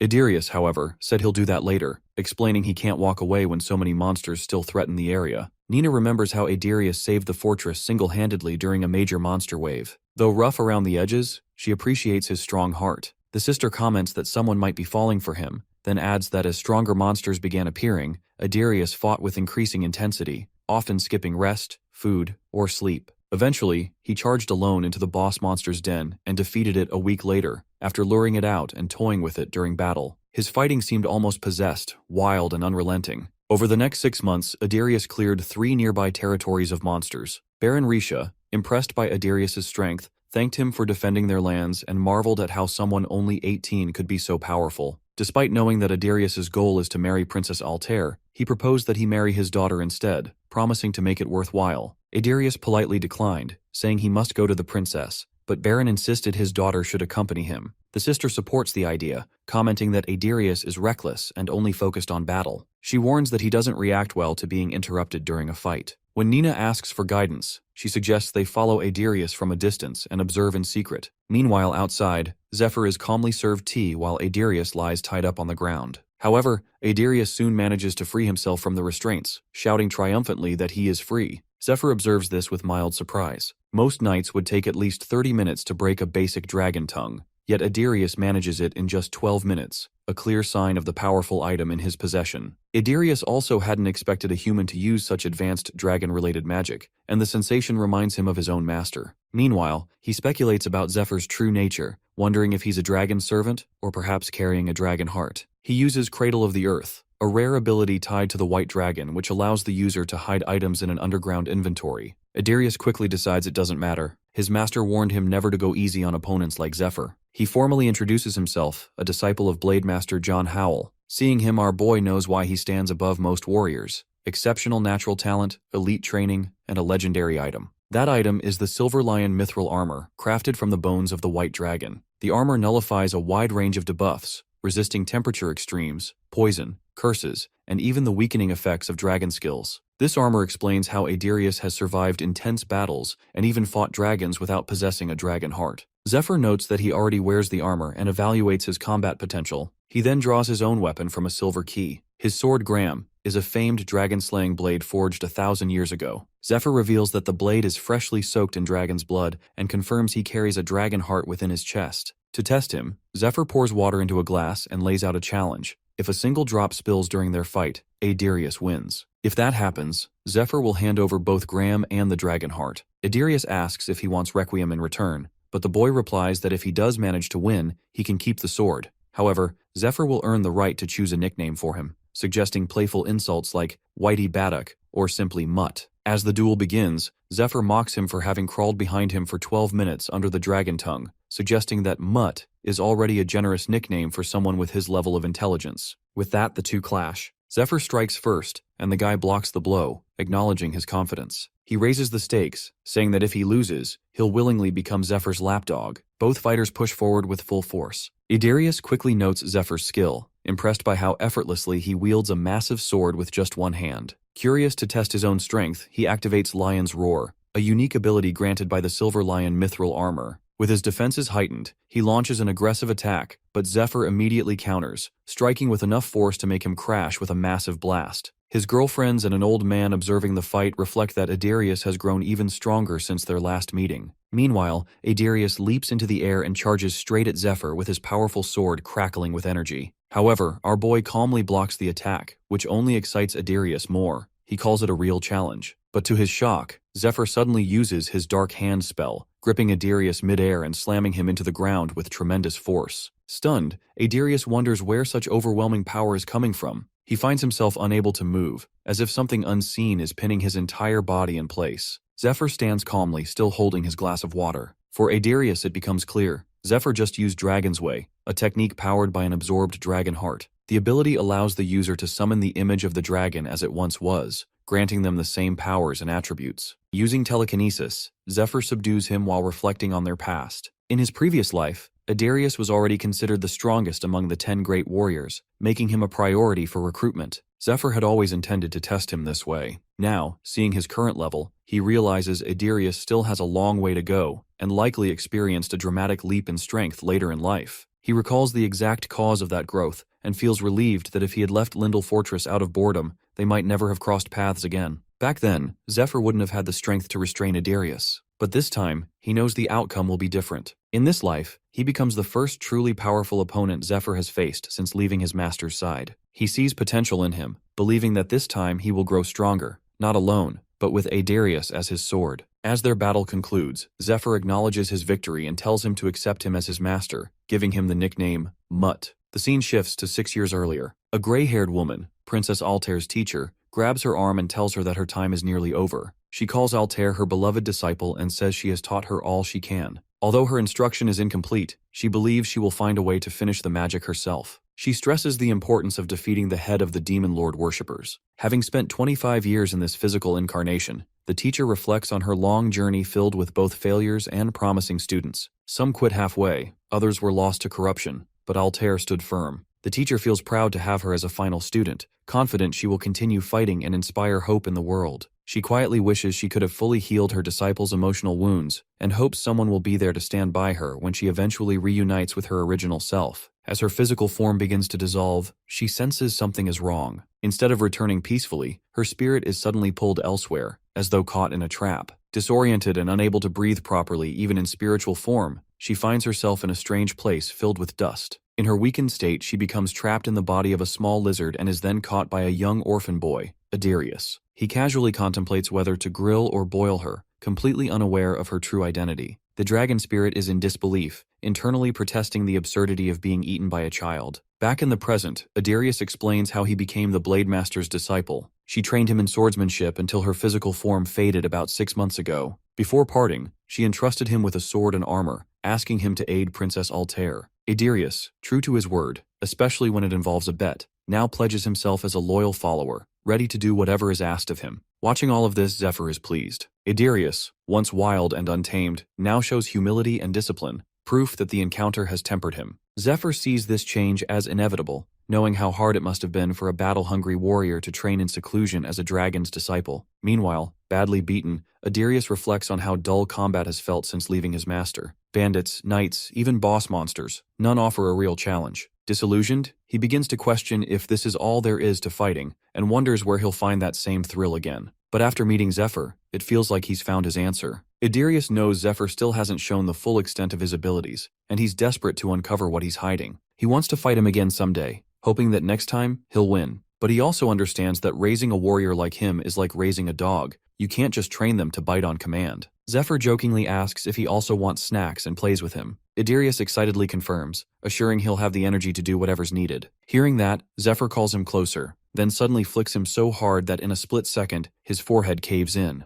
The force is so intense, Idarius is sent crashing into the wall with a thunderous impact. After that, Zephyr calmly reminds him to keep his distance, and warns him not to forget that the White Dragon, his master, won't return to the physical world for a long time. Her final message was an instruction to protect the princess, and Zephyr questions whether risking his life in a duel is really the best way to honor that wish. Though Zephyr finds his personality irritating, he can't ignore the fact that he won the marriage tournament, and thus has a legitimate say in certain matters. While he has no intention of driving him away, he decides it's best to keep him under observation. Idarius accepts the decision and thanks him, to which Zephyr casually loads up his hand with mana and responds that he'll need some kind of safety measure, just in case. 2 days later, in the third parish of the Temple of Light, Ned, while spying, witnesses something troubling. Although the knights belong to different factions, they are all officially temple knights. However, using the potion of true sight, which reveals the hidden marks of Demon Lord worshippers, he sees the truth that many of them have been compromised. Ophelia, who is with him, explains that the Demon Lord worshippers have likely infiltrated, or even taken control of, these units. For now, they're simply demonstrating their power. Since they still operate under the temple's banner, they won't initiate a full siege without a clear excuse, such as undeniable proof of Cardinal Olden's murder or the theft of the dragon's heart. Until then, they wait, ready to strike when the moment comes. That's why Zephyr told them that it all comes down to timing. Since the enemy hasn't found their excuse yet, it's a small relief. Both Ned and Ophelia are here to scout the situation and to make contact with Lucius, who remains under lockdown. They were chosen for this task because of their speed and stealth. However, an unexpected complication arises. Due to the power of the bands they wear, they're forced to hold hands, which they both find awkward. Just before leaving the Great Elfin Forest, the Elfin Queen gave them these bracelets. According to her, holding hands while wearing them activates a combined stealth effect, something they now have no choice but to rely on. Both of them feel annoyed at the idea of having to hold hands, but Altair reminded them that they already agreed to it. She explained that their mission included stopping individuals with exceptional abilities from interfering, people like the Smiling Woman. Ophelia was the only one capable of recognizing her, which makes her presence essential. Meanwhile, the third parish is already preparing for an invasion. They've used enchanted items to set traps and build hidden tombs, turning the entire parish into a makeshift dungeon. The one who helped Lucius set up the traps was Ned, so he knew exactly where each item is placed and how they work. Altair saw the value in both of them working together and encouraged them to hold hands to maintain their shared stealth. The suggestion made them both visibly uncomfortable, leaving them wondering what exactly they've gotten themselves into. A while back, after the dragon raid ended, Altair ordered the party members from Danakil and the Magic Tower to remain in the forest for a while. She also instructed the healers to assist with recovery during that time. Meanwhile, the mage Milia felt nervous about the assignment. She was hoping Altair would recommend her for her thesis, and the unexpected delay unsettled her. However, Daisy tried to reassure her, pointing out that being close to the Elven Princess could greatly benefit her academic career. Milia quickly understood the opportunity, and also recalled Altair asking them to develop a special tool for the Ice Dragon raid. Recognizing this as her chance to make a name for herself, Daisy eagerly shared her blueprints and designs. She hoped to prove herself as a loyal servant to Her Highness. To achieve that, she knew she would need Milia's help, so she began pursuing her support. After that, the rest of the party members were sent to the third parish. Back in the camp, Zephyr forces Idarius to cut onions by activating the training mode on his silver helmet. The helmet, a gift from the White Dragon, includes a hidden feature that can be triggered using the dragon tongue. Idarius, clearly annoyed, blames the White Dragon for leaving that function enabled. Now, he's stuck chopping onions against his will. Meanwhile, Zephyr stands nearby, casually controlling the training mode through the lion's emblem on Idarius's helmet. By activating it remotely, he manages to keep Idarius busy while giving himself a chance to rest. Still, Zephyr knows that Idarius's presence here isn't driven purely by a desire for battle. He senses that this boy is meant for more, that in a few years he'll awaken a different talent that could completely reshape his path. Many people unknowingly rely on him. In his past life, their efforts failed, and though Idarius gave his all, he couldn't protect everyone. Zephyr understands that if Idarius ever loses his way, the consequences could be disastrous. He's even prepared to kill him if necessary. At the same time, Zephyr prepares food for his new guests, knowing they're likely arriving at the third parish by now. He also has a serious problem to solve before heading there himself, one that explains why he couldn't use the Sword of Light during his fight with Black Moon. He knows that if low stats were truly the reason, he shouldn't have been able to wield his power against the worshipper's leader, and also the strange secrecy pact placed by him. As he glances at the silver key in his hand, he realizes he must uncover the truth behind it all before entering the Temple of Light. A while later, Zephyr manages to forge two powerful weapons, which immediately catch Adarius off guard. Shocked by their presence, Adarius shows visible excitement, prompting Zephyr to ask if he can use anything besides a sword. The boy eagerly says yes, expecting it to be a gift, only to be struck hard by the sudden weight of the hammer and axe, knocking him to the ground. Noticing that the axe works better, Zephyr hands it to him and orders him to cut down a tree outside and carve a cute squirrel into it. Adarius is visibly annoyed, but Zephyr pushes him, casually mentioning that the others were able to do it just fine, implying that he might lack control over his mana. Challenging his pride, Zephyr strikes a nerve. Adarius, fueled by ego, yells that he can absolutely do it. Without hesitation, Zephyr sets a deadline. The carving must be completed within a few hours, and Adarius is not allowed to leave the castle grounds. To enforce it, he activates a command through the silver helmet, locking Adarius within a set perimeter. Shocked by the restriction, Adarius still follows the order and rushes off to begin the task. Meanwhile, Zephyr returns to his own work and activates the silver key, ready to face whatever it reveals. Meanwhile, in the underground waterways of the third parish, Ned and Ophelia move stealthily through the shadows. The parish itself is massive, practically a fortress, with high walls and a food supply capable of sustaining it even if completely sealed off. This time, even the carrier pigeons are blocked to prevent the Smiling Woman or the Demon Lord worshippers from receiving any information from within.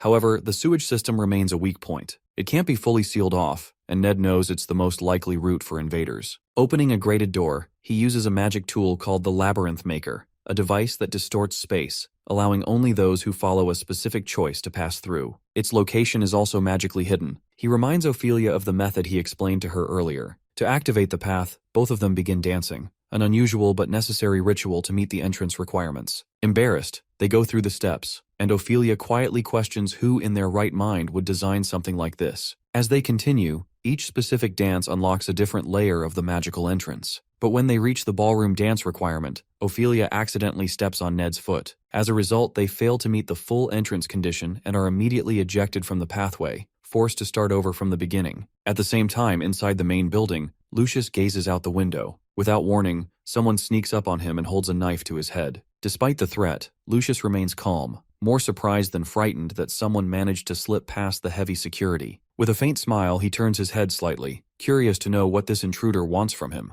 The intruder announces it's a robbery, but Lucius remains calm and replies that he has nothing left to steal. With a swift move, he spins around and grabs the intruder, only to realize it's his wife, playfully teasing him. The tension fades into laughter as the two begin to flirt and share a moment of lighthearted affection. Later, after spending some personal time together, they sit down for dinner. The Holy One feels relieved to witness a peaceful gathering like this after such a long time. For Lucius, it feels almost like a holiday, a rare moment of calm. Ever since he purged the parish of demon worshippers, nearly half of its high-ranking priests have been removed. The raid also claimed many temple knights, leaving a noticeable shortage of capable people for important roles. Amidst the growing pressure, these quiet moments with his family feel like a blessing. He knows that heavier battles lie ahead, and when they come, there will be little time for gatherings like this. He then gets tensed, recalling the time when a holy priest from the central parish revealed that if he cleared the abominable princess's dungeon and presented the results to the temple, they would consider releasing the woman he brought from the Twilight Mansion. Until then, she would remain confined in the third parish. According to the priest, this was already a generous offer, as by temple rules, the woman should have been kept in the underground prison. The situation leaves him confused. A woman who had lived 100 years inside a dungeon and possessed strange powers might not even be human. Still, he understands that her freedom depends entirely on the priest in charge and the majority vote of the Inquisition. That's why he considers clearing the tomb of the princess. It's the only way to gain the vote of the one in charge. However, he can't trust them blindly. The temple is unlikely to release her, his wife, so easily. He also suspects that some of the temple's higher ranks may be secret followers of the Demon Lord and might vote against her. Worst of all, if things go wrong, she could face a far worse fate. Ensuring her safety remains Lucius's top priority. Just as she prepares to return to isolation, she suddenly loses consciousness, catching him off guard. The Holy One quickly suspects sleeping gas, likely the work of an intruder, and immediately activates his rosary's dimension magic, forming a barrier around himself. While the barrier shields him from further exposure, he still needs to locate the intruder. To his surprise, the intruder reveals himself without hesitation, and it's Fade. Fade is already sitting beside him, casually smoking. Lucius hadn't even noticed him arrive. Despite his relaxed posture, Fade shows no openings. Lucius also spots a tattoo on the man's arm, one that represents the legendary Assassin Guild. This realization makes him uneasy. If the man truly belongs to that guild, he likely possesses advanced skills in both combat and poison. While such toxins may have little effect on Lucius himself, they clearly work against his wife and son. What puzzles him, however, is the use of sleeping gas. A true assassin would more logically use poison to take them hostage and demand something in exchange for the antidote. The intruder's timing, confidence, and behavior all seem off. Lucius begins to suspect this might be some kind of test, perhaps a riddle with deeper meaning. He considers whether this man was sent by his father. Fade confirms this, implying that Lucius's mind is still functioning clearly, exactly as it should be. Lucius's father is Duke Cesare, the leader of the Cayenne Kingdom's Eastern Alliance. His territory is known to host many high-profile guests, and rumors suggest that among them are royals from fallen kingdoms and even assassins. Fade reveals that the Duke sent him to check on his son. He explains that he infiltrated the temple a week ago, assessed the situation, and even forced the priest to cooperate using a truth serum. He also confirmed whether Lucius had been infected with the worm or not. This information catches Lucius off guard, but he quickly seizes the opportunity to make a request. He asks Fade to inform his father that he intends to repay the loss of the dragon heart by investing in the princess. Fade agrees and adds that Lucius's wife and son will wake in 6 hours, so there's no need to use purification magic. With that settled, Fade shifts to the original purpose of his visit. His expression turns serious as he asks about Zephyr. Lucius begins to question how Fade knows that name, but Fade quickly interrupts, warning him that he isn't the one who should be asking questions. Instead, he should be thinking about the consequences of giving the wrong answer. Fade goes on to reveal that he has poisoned the top 50 priests with a slow-acting toxin and spread traces of it throughout the area. Eventually, they will be forced to escape through the culvert. This deeply worries Lucius. The culvert is part of the sewage system, and if even one of them escapes that way, their testimony will give others a reason to act. Those who have been waiting for justification to move against him, perhaps even launch a siege, will find what they need. Fade then opens a small bottle containing the antidote and offers to hand it over, but only if Lucius reveals everything he knows about Zephyr. The third parish culvert is no ordinary passage. It's surrounded by a space-distorting force field, requiring designated magic to enter. However, anything inside can exit without restriction. Security measures are in place, including stationed soldiers, but the strongest layer of defense lies in the hidden runestones and the magic formation that connects them, completely invisible to the naked eye. Their purpose is simple: to trigger alarms if anyone passes through without authorization. Soon enough, Lucius hears multiple alarms ringing in succession, confirming what Fade had already told him. Fade presses further, warning that only 5 minutes remain, and demands the information quickly. Despite the urgency, Lucius remains firm. He argues that his knights are already deployed in the chamber beside the culvert, and will be able to subdue the priests with ease. At the same time, Lucius realizes something important.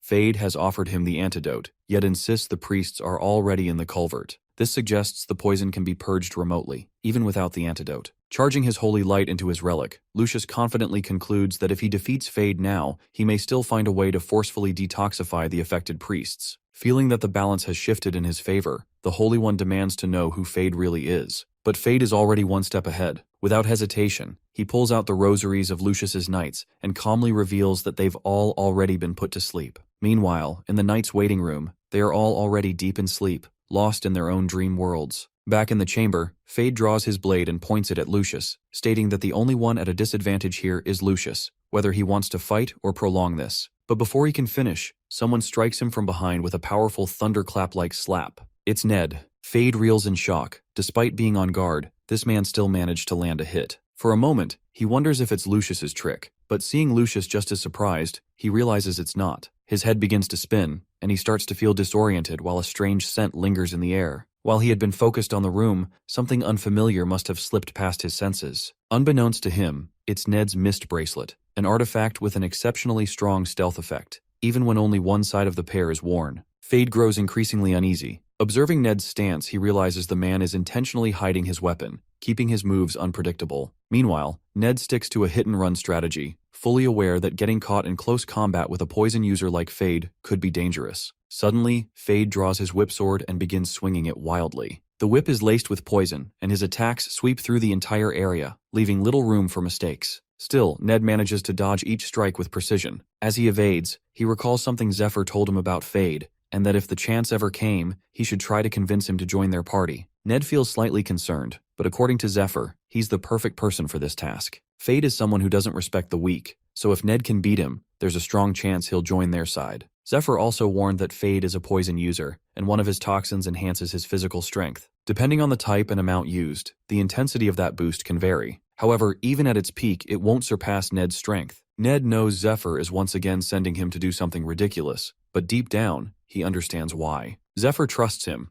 not just because of his strength, but because Ned is the only one capable of dispelling stealth magic. On top of that, he carries the blessing of the Elf Queen, making him uniquely suited for this encounter. Back in the present, Lucius breathes a sigh of relief upon seeing Ned. His presence confirms that the dragon raid was also a success. With that in mind, Lucius understands what he must do next. Meanwhile, Fade stands face to face with Ned, still trying to make sense of what just happened. He's puzzled, not just about how his stealth was broken, but also by the strange force Ned used on him. Something about it feels oddly familiar. Meanwhile, in the culverts, Ophelia takes down the poisoned priests and feels grateful that she stayed near the entrance, especially after stepping on Ned's foot 12 times during their dance. However, it's already been an hour since Ned went in, and she knows it's time to follow. To prepare, she uses a magical seed given by the elves. As she pours water over it, the seed transforms into a large, root-covered tree creature. Once it fully forms, she instructs it to guard the entrance, then hurries in, concerned that Ned might be in a situation where he needs her support.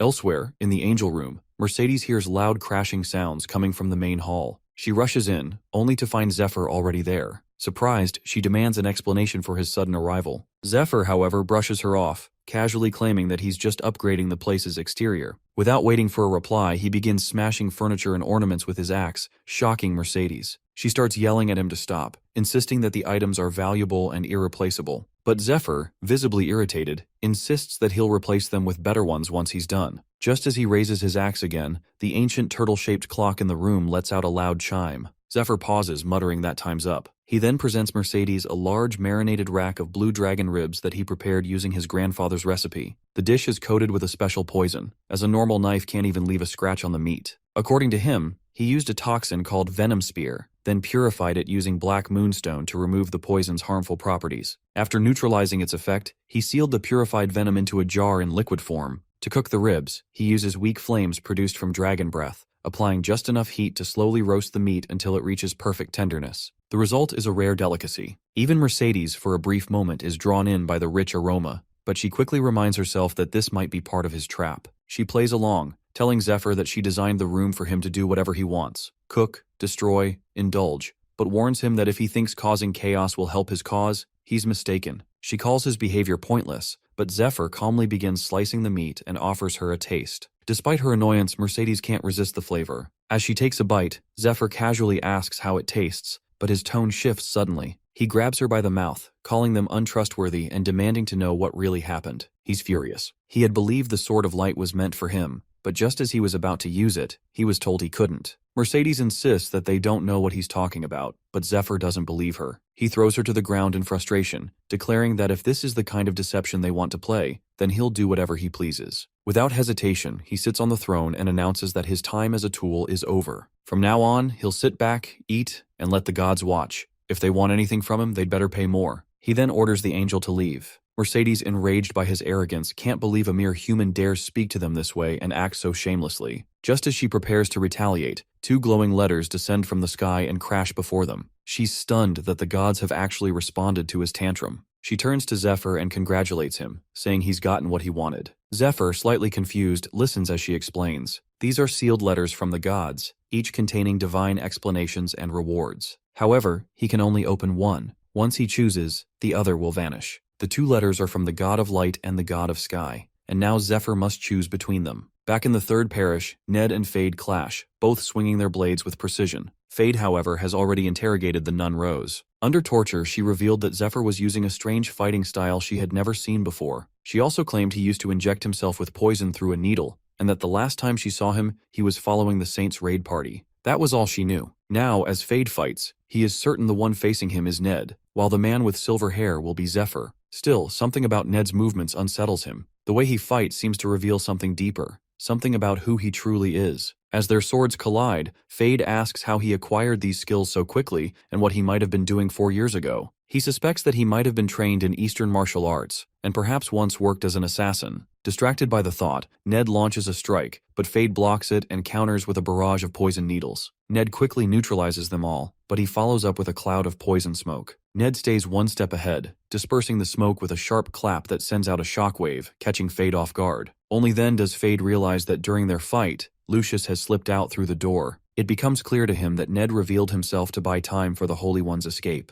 Still, he finds it foolish that Lucius didn't choose to help Ned instead. Meanwhile, Ned feels confident. Lucius's speed and healing abilities may not be useful in direct combat, but they are ideal for protecting his wife and child. He also knows that defeating Fade will require something special, though the ability's activation conditions are too difficult to meet in a one-on-one fight. For now, his only option is to buy time until reinforcements arrive. During the fight, Ned tries to reason with Fade. He asks whether his revenge is aimed at the one who uses dragon arts, or at their former master. He then reveals that 4 years ago, he too was in isolation, undergoing training. Now, betrayed by the very people he once trusted, he has aligned himself with the Saint's cause against the worshipper's master. He tries to appeal to Fade, pointing out that their goals seem to align and suggesting that they work together. But the guy remains skeptical. He refuses to trust Ned so easily and insists that he is the one who has been deceived, specifically by Zephyr. According to Fade, Zephyr values nothing and discards anyone once they've outlived their usefulness. He recalls how 4 years ago, Zephyr joined the group of Eastern martial artists, only to betray them. As a result, their entire guild was wiped out. Since then, Fade has followed rumors and leads, always trying to track Zephyr down but never getting close, until now. He sees this moment as his first real clue and has no intention of letting it slip away. Aware that Ned is trying to stall for reinforcements, he vows to capture and torture him to extract the information he needs. With that, Fade morphs a dragon-shaped sword in his hand, declaring that executing traitors remains his final duty as an assassin. The strange weapon and the energy radiating from it take Ned by surprise. It feels suffocating, making him dizzy and disoriented. Suddenly, Fade charges at him, but Ned finds himself distracted, his mind flashing back to the past. He remembers sensing this same kind of energy before, coming from a corrupted monster that polluted its victim's thoughts. It had been a living weapon used by the Demon Lord's cult. That same fear creeps over him now. But just as Fade closes the distance, a powerful kick sends him crashing to the ground. The guy is stunned, especially when he realizes the strike came from the woman beside him. Even more surprising is the fact that she had approached undetected. A moment later, she lets out a sharp scream, and the guy freezes instantly. At first he wonders if the scream itself caused it, but then it hits him. She's like him. Right then, Lucius arrives with his priests. Together they chain Fade to the ground. Now the final task falls to Ned. As he steps forward, Ned recalls the moment the Elf Queen entrusted him with a unique spell. She had warned him that it was dangerous, one sought by humans long ago, though she had refused to give it to them. The spell required him to maintain eye contact and physical contact with the target for 30 seconds. She had made him promise never to abuse it, explaining that it was a power meant to help him recruit a comrade, someone vital in the effort to save mankind. With those words in mind, Ned places his hand firmly on Fade's shoulder and begins to channel the spell. About a month ago, when Zephyr was preparing for the dragon raid, there was a small hut used by Olden's infected subordinates to pass information to him and among themselves. Although Olden was weaker in combat compared to the other apostles, he excelled in intelligence gathering, with contact points spread across the country. He also managed to rise to a high rank within the demon cult due to his strong skills in politics. That, however, is a story of the past. Now, in the same hut, the lifeless bodies of demon cultists lie scattered as the smiling woman steps inside and calmly crushes them underfoot. She's searching for Olden, but the state of the hut tells her everything she needs to know. The cult has descended into chaos following his death. There's no longer any reason to check the other contact points. She begins to suspect that the nobles who have suddenly fallen ill and isolated themselves might be hiding something. Her master's words return to her. Before sending her on this mission, he warned her not to trust anyone outside their sect, not even the cult, because all others care only about deception. He instructed her to investigate everything personally and to execute any traitors herself. At that time, he had also given her his hairpin as a token of proof, so others would recognize her authority. Accepting it, she made a quiet promise not to dishonor the Dragon King's style. Now, as a succeeding disciple, her first task is clear. She will save her master, who has been imprisoned unjustly. However, the master himself had reasoned that if she helped him escape, it would only make him appear guilty. Instead, he instructed her to deal with the traitors first. As she was leaving, he mentioned that some of the other disciples who had gone to search for his lost brother might be on their way back, and she could receive good news about it soon. Later, while looking at his old pocket watch, she realizes that the only thing she remembers after losing her memory is her name and the gift her brother gave her. She also feels a quiet gratitude toward her master for not forgetting his promise and prepares to set out on her mission. This new development introduces an unexpected variable to her situation. Her priority now shifts. She must find this element and either take control of it or eliminate it in order to secure victory. The outcome could determine not only her master's position, but also his survival. She's prepared to do whatever it takes to protect him. Meanwhile, outside the main building of the third parish, Ned informs Fade that the Master of the East trained 2 official succeeding disciples, but also secretly groomed several shadow disciples as a precaution. Among them is one reportedly similar to Zephyr or himself, someone said to possess poison or face-shifting techniques. This is what Ned chooses to reveal to Fade, knowing the latter hasn't fully grasped the situation yet. He explains that the Master's shadow disciples were all trained in poison techniques. What bothers Ned, however, is that the poison used by Fade and Zephyr resembles one he encountered 8 years ago, from his own brother, who was later caught by the Master and punished for an entire month. Their master doesn't acknowledge any technique outside of martial arts, so Ned has never heard about this specific poison in detail before. From Ned's words, Fade begins to suspect that the person being discussed might be the same one who guided him 8 years ago. Internally, Ned remains confused. His master taught him Eastern techniques like needle arts and acupoint blocking, so why is Fade, an assassin, using them? The skill is undeniably deadly, and Fade seems increasingly dangerous. Still, there's a silver lining. Fade is sharing information and appears willing to support the siege effort. Then Ned notices something that catches him off guard. The red scar on Fade's face has grown larger since the last time he saw him. For the next few days, a deadlock settles around the castle. The enemies outside make no move. Ophelia remains on watch throughout the day, but there are no signs of siege preparation. The opposing forces appear to be doing nothing while they are training their soldiers. Meanwhile, Lucius, aware that the Blue Dragon raid has drawn most of the attention, begins preparing for a follow-up Ice Dragon raid. But something is still missing, both in his own strategy and in the enemies. It's as if both sides are waiting, each reaching quietly toward their limit. Then, without warning, the balance breaks. A strange newcomer arrives outside the castle gates. All the soldiers and commanders turn their attention toward him. Lucius, catching sight of the figure, momentarily loses his composure. He can't believe his eyes. It's none other than the old inquisitor of the third parish,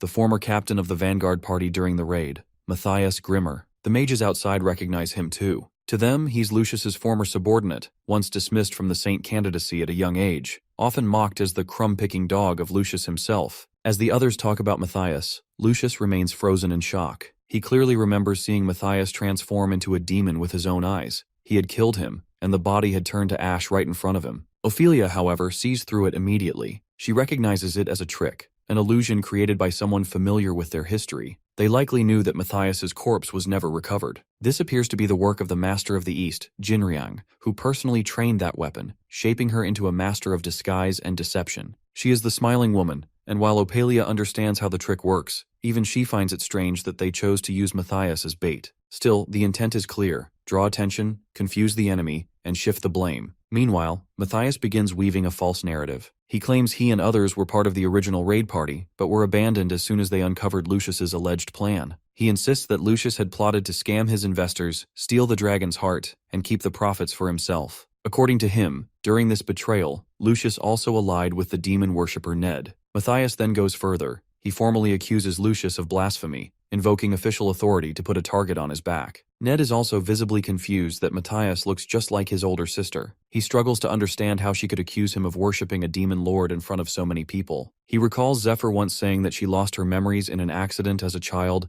and doesn't even remember his name. Meanwhile, one of the waiting party members shows interest in the Matthias declaration. Though he finds the situation amusing, he acknowledges that, despite being a senior inquisitor, he lacks the authority to detain the Holy One, who vastly outranks him. He can only bring formal charges, and for them to take effect, at least 3 high-ranking priests must approve. As he removes his mask, Benjamin reveals that 3 such priests are present, and warns that if his accusation is false, he will be executed immediately for insulting the Holy One. He then activates a hero-grade holy relic called Themis's Judgment, a tool from the Old Kingdom that was used in trials. It automatically fires an arrow at anyone giving false testimony, and can be used 3 times a day. He presents the relic and commands everyone to give their testimony, claiming the angel is watching. He directs the relic toward Matthias and accuses the Holy One of working with demon lord worshippers. The smiling woman recalls that the relic once belonged to the ancient inquisitor Themis, who blinded herself to ensure fairness and relied on hearing alone to detect lies. The relic works by analyzing subtle sounds like heartbeat, breath, and vocal tremors for signs of anxiety. However, Smiling Woman is an expert in manipulating muscle movements and simulating emotions at a subconscious level, confident that even a holy relic can't detect her lies. In her Matthias form, she confirms the accusation. When no arrow is fired, it signals that his statement is true. Cornwall, a first-class inspector from the Temple of Light's Financial Council, acknowledges this and officially approves the accusation. Benjamin, a senior member of the Vatican's Holy Relic Management Team, also gives his approval. The smiling woman silently reflects on the absurdity of the moment. If it's blasphemous to accuse the Holy One, then surely surrounding and threatening him must be blasphemous as well. She sees the crowd as a group that has traded reverence for profit, shameless people waiting for someone else to throw open the temple doors on their behalf. She debates whether she's simply relieved to be present, and mentally links the name Matthias to a pyre, imagining it burned under the title of the Holy One. Her thoughts turn darker, considering whether it might be better to just incinerate everything altogether. Meanwhile, Matthias questions Gertrude about her stance. Internally, Gertrude doesn't care much about financial losses related to the Holy One. Her only concern is whether Olden is still alive. Just as she prepares to respond, a lightning strike interrupts, and Ophelia steps in. She expresses disbelief that such claims are being entertained.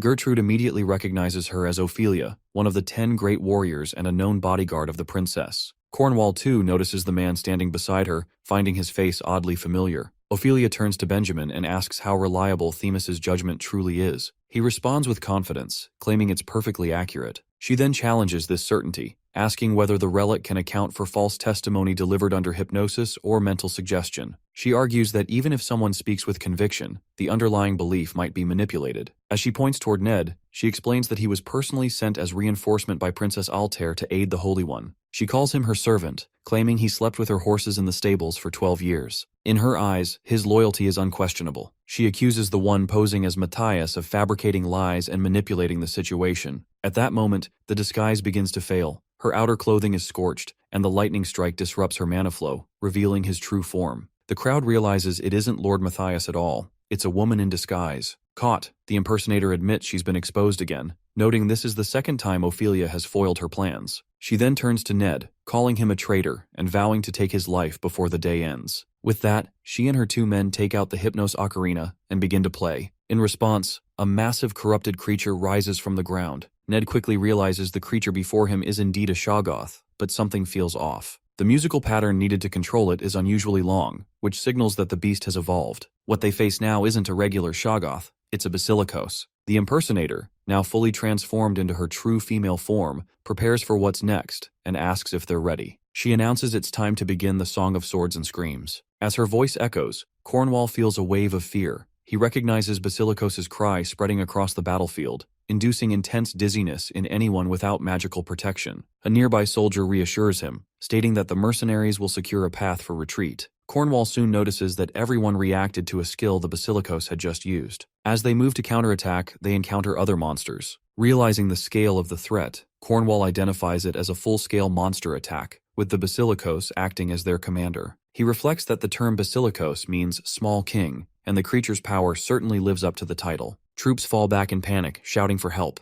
Benjamin observes the chaos and warns that scattering is dangerous. He recalls that anyone who meets the Basilikos' glowing eyes turns to stone. As he watches people begin to petrify, he summons the Staff of Benevolence. When planted in the ground, it generates a purifying magic circle. Multiple staffs resonate with one another, expanding the circle's protection to a wider area. Using the staff to create barriers, Benjamin orders all parties to focus on defeating the monsters. He then requests Cornwall to buy him some time, claiming he has a way to kill the creature. Cornwall grants permission, and Father Benjamin agrees to leave the task to them. Meanwhile, Cornwall brings out the Spear Servant of the Goddess, an item they had reserved for destroying the castle gate in Sage. When activated, it summons a powerful stone statue that immediately attacks with its spear, creating a massive hole in the monster's body, then follows up with a relentless barrage of strikes. Benjamin reflects on the Basilikos as an evolved form of the Shoggoth, known for their psychological attacks. Like Shoggoths, they induce fear through mind corruption, leading victims to hallucinate. When mental corruption hits 100%, victims enter a berserk state, attacking even their own allies. Physical attacks are useless. Only magical or elemental attacks can cause harm. Fortunately, most of its skills can be neutralized by a priest's purifying magic. While its light-based attacks aren't a concern, Benjamin worries about a unique feature reported in past Basilikos encounters, a second mouth located on its tail. He notes that this mouth can cast a powerful spell after a charge time of 5 minutes to an hour. If the spell activates, up to 80% of the party could be wiped out. Since each basilicos possesses a different tail-based skill, predicting their behavior is nearly impossible, so preventing skill activation now becomes the top priority. As the battle intensifies, Benjamin asks for a monster's report. A priest informs him that land-based monsters will arrive within 10 minutes, with flying monsters following 2 minutes later. Benjamin acknowledges the urgency and instructs everyone to protect him for the next 3 minutes. He decides it's time to activate the Holy Family's Golden Mirror, a legend-grade holy relic. Meanwhile, at the headquarters of the Holy Relic Management Team, where mages standing in front of a portal mirror announces they've received a signal, Father Benjamin has used the Golden Mirror. They state that it's now their turn to assist. For this, they all use their Dagger of the Holy Sanctuary skill, which draws mana from those who wield it. They then use the Golden Mirror to send the gathered mana to Benjamin, who channels it through his relics and feels the overwhelming force. It's far stronger than what he's used to, and he struggles to stay on his feet. He recalls bringing the Golden Mirror as a contingency for a siege. If he had rented it, like the Stake of Faith, he could have used it freely. However, since this relic was specifically assigned for the siege mission, using it outside those bounds would result in severe punishment. Despite this, he decides that survival takes precedence over protocol. Just as he targets the monster, he is shocked when Gertrude grabs him from behind. She reminds him of the rules, warning that the mirror is only authorized for use against fortress gates. Then, for Olden's sake, she forcefully redirects the target toward the gate. As the blast hits the gate, one of the worshipper apostles watching is satisfied with their preparations. The apostle is confident that Gertrude's obsession with Olden will ensure she follows their plans. Meanwhile, another apostle expresses his preference for direct action and would rather confront the threat personally than wait. The other understands but insists that an all-out war must remain the last option. He explains that before launching such a campaign, they need to establish clear justification through formal declarations, repeated negotiations, and explicit orders from their superiors. By following these steps, he believes their actions will be seen as justified. Justification, he adds, ensures the backing of powerful allies and honors the rules of war. Ultimately, it means they won't have to fear retaliation from the Golden Dragon, the kingdom's guardian. The apostle named Othello claims he is trying to drain the Holy One of anything valuable while keeping his own position secure in the spotlight. Another member present, Wilhelmina, acknowledges that such behavior is simply how high society operates. She notes that the apostles are bound by rules. They have risen too high within the Temple of Light to give up their influence now. With that, she urges everyone to gather their strength once again and prepare for a second strike. Back in the fight, on interruption, Cornwall demands to know what Benjamin and Gertrude are doing. The two then proceed to fire a third shot from the Golden Mirror. Meanwhile, in the forest near the third parish, a golem guiding Altair's party reports that the assault has begun and they'll reach the weakened temple barrier in 30 minutes. Elise suspects the Golden Mirror is responsible, explaining that it uses concentrated divine energy or mana to generate a brief vortex of destructive power. Princess Altair expresses concern that even the protective force field generated by the Dungeon Princess relic may not hold much longer. Dariel offers to provide cover fire with an arrow and asks Kiara to calculate the coordinates. She requests 15 seconds, but as she begins the calculations,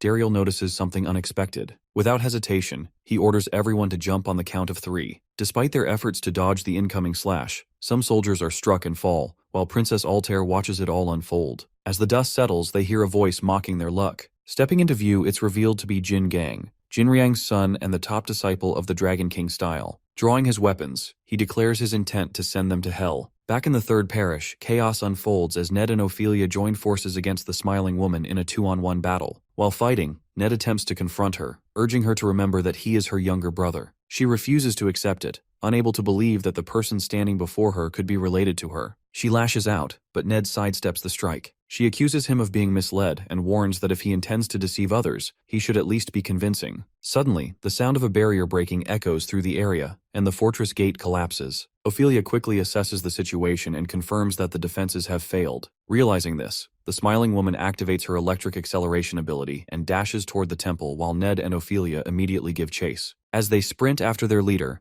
the Demon Lord worshipper guards begin playing a flute, recognizing that their role is to support her mission at all costs. The sound of the flute triggers the monster's strange mouth ability, designed to hold back the pursuing priests. The monster opens its mouth and roars a spell into the sky, forming a dark magic circle that begins to rain down blood. The priests initially hesitate, confused by the sudden downpour, but their thoughts quickly distort. The cursed rain takes effect instantly. Anyone it touches falls into a frenzy. Even the priests struggle to shield themselves, despite using the purification barriers. Moments later, the situation worsens. The wild monsters arrive and begin attacking indiscriminately, tearing through anyone in their path with brutal force. As Ned flashes through the chaos, he hears the piercing screams of his comrades and realizes how devastating the situation has become. The Demon Lord worshippers, protected by the flute's influence, remain unaffected by the rain. Ophelia too got the protection against it. So Ned finds himself at a crossroads. He must choose between going after his sister or protecting his overwhelmed party members. He recalls Zephyr's words, how eliminating enemies is crucial, but saving those who can still fight is just as important. Numbers matter, and Ned should trust his judgment in the moment. Remembering that, Ned quickly instructs Ophelia to pursue the smiling woman, knowing she can identify her on sight. Meanwhile, he turns his focus to dealing with the advancing monsters. He understands that chasing his sister and using the Queen's elf blessing might have been the better option to reach her, but right now, the situation demands something else. As Ophelia closes in on Matthias, ready to strike, the monster suddenly intercepts and traps her before she can land the blow. Just then, the smiling woman vanishes and reappears behind her in a flash, charging up her falling thunder attack as she descends. However, before she can strike, a poison whip hits her mid-air, interrupting the assault. It's Fade, making a clutch entrance at the perfect moment. Seeing him, Ned realizes he has strong comrades now, people he can trust. He channels his mana into his sword, determined to clear a path for Zephyr. With renewed resolve, he begins swinging his blade, cutting down monsters and enemies with his powerful electric innate. As he fights, he reminds himself of Zephyr's dream, to become Altair's king. Ned is confident that helping him achieve that dream will bring this conflict to its rightful end. With that belief, he charges forward, entering the mouth of a massive monster with his sword drawn. Meanwhile, outside in the parish, Lucius speaks into a megaphone, addressing all party members and followers of light. It's the first time they've heard his voice in 50 days, and the sudden broadcast stuns everyone. The Holy One continues, explaining that during those days, he prayed to Goddess Arya to deliver their enemies into their hands. Now, he announces that he carries her message. According to him, the goddess urges them not to doubt, and to treat her followers with the same reverence they would show a god. Those who believe will receive her blessing. He then raises his voice, calling for everyone to witness a miracle. A massive beam of light shoots down from the sky, piercing through the monster's body. As everyone looks up, they see Zephyr in his dragon form, holding a lightning bolt weapon. He shot that from the sky in a brilliant flash, lighting up the battlefield. It turns out he had opened the letter from the goddess of light, and with it, the miracle begins. The other party leaders are stunned when they see the boy wielding the sword of light. They can't believe that someone so young holds a high-ranking item capable of dispelling dark magic. They know that this sword only appears once every few hundred years, and is granted exclusively to a chosen one.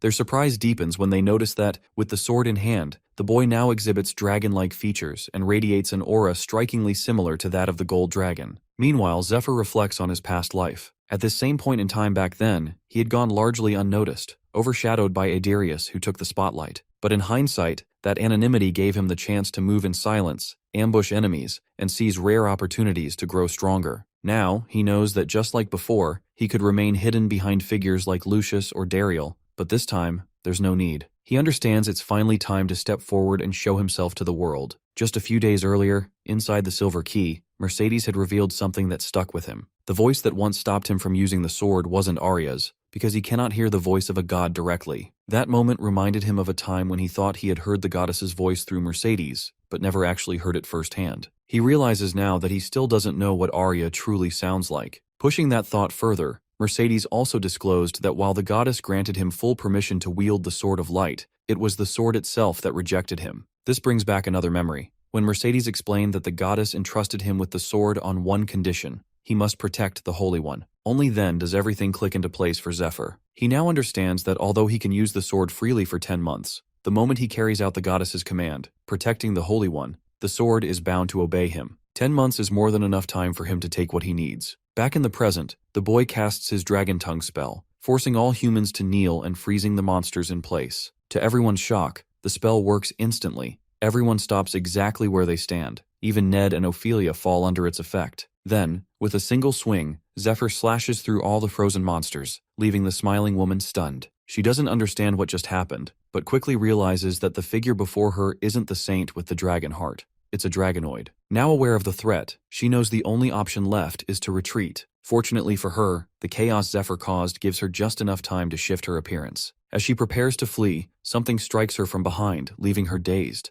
It's Fade, once again arriving at the perfect moment. He was watching closely, and noticed that she stole someone's cape and altered her energy signature to mimic someone else. But he never lost track of her. He's certain it's her because he previously marked her with a uniquely scented poison. The scent remains, allowing him to locate her easily by smell alone. Realizing this, the woman silently acknowledges his rare talent. Meanwhile, Zephyr remains deep in thought, aware of how powerful he has become. With the Sword of Light and the 2 dragon hearts within him, thanks to Yggdrasil, his current output reaches 24.5% for both hearts. With all this power, he knows there's no longer any need to hide who he is. He only needs to wait for the right moment to reveal his identity and claim the missing piece of the puzzle. In his past life, no matter how strong he became, people never believed in him. They saw him as inferior simply because he was a slave. That perception cost him valuable opportunities and was partly to blame for his and Altair's eventual separation. Zephyr finds it ironic now. Despite being the only one capable of saving them, the powerful figures of that time refused to acknowledge him. They never allowed him to take a leading role, all because of pride and ego, even in situations where cooperation was essential to survive. Still, despite their stubbornness, he chose to help them. He knew he needed numbers to face the overwhelming enemies ahead, and powerful allies were necessary, regardless of their attitudes. Now in the present, he understands that he can't win the Great War with just a handful of elites. They need someone the people can rally behind, and that role is determined by the one who holds the Sword of Light. Right now, that person is Zephyr, with undeniable proof of his status as the chosen one in his hands. Even Lucius kneels before him, saying he has been waiting for this moment. Zephyr confirms that he completed what Lucius had asked of him. Then, from within his silver key, he pulls out the severed head of the blue dragon, presenting it to reveal the deeper issue, the corruption rooted in Danakil. Seeing the dragon's head, the leaders are in complete disbelief. That same day, Lucius's public prayer spreads rapidly across the entire continent. News of the Chosen One's appearance reaches every region, accompanied by letters urging officials and nobles to recognize the decision of the Goddess of Light. The message also mentions the presence of the Dragon Heart, reinforcing the Chosen One's legitimacy. Upon reading it, the royal court expresses concern.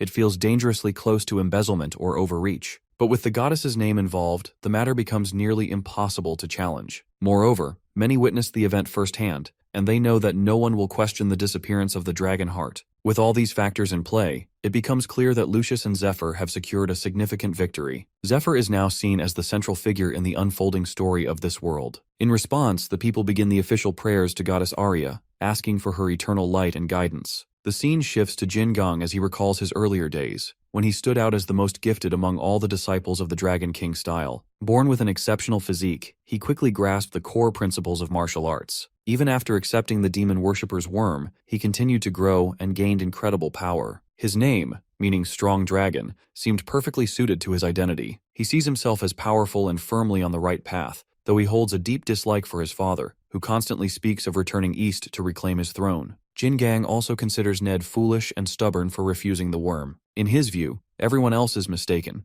He believes that, with the world on the verge of collapse, there's no point in clinging to loyalty or pride. Rejecting the worm to him is nothing more than empty ego. Jin Gang is convinced that in the end times, such values will become irrelevant. The only thing that will matter is who possesses the demon's power capable of adapting beyond the fragile limits of humanity. That, he believes, is the reason both his father exiled him from the East and why Ned turned against him. Despite this, he holds no respect for Ned and believes he alone is destined to become the true dragon. However, things haven't unfolded as he expected. At present, Jin Gang is trapped, bound by magical roots and enchanted hand seals cast by Altair's party, including Dariel. He doesn't understand why he's being held. Altair, however, recognizes him immediately as Ned's elder brother and acknowledges that Jin Gang is clearly stronger than all his siblings, having already defeated dozens of Dragon King-style disciples on his own. However, they manage to trap Jin Gang. While holding him in place with her dark hand and ghost spells, Altair calmly remarks that he should have brought healers with him. Meanwhile, Kiara supports the fight by casting her root spell combined with Pollen Rush, dealing with the remaining Demon Lord worshippers who arrived alongside Jin Gang.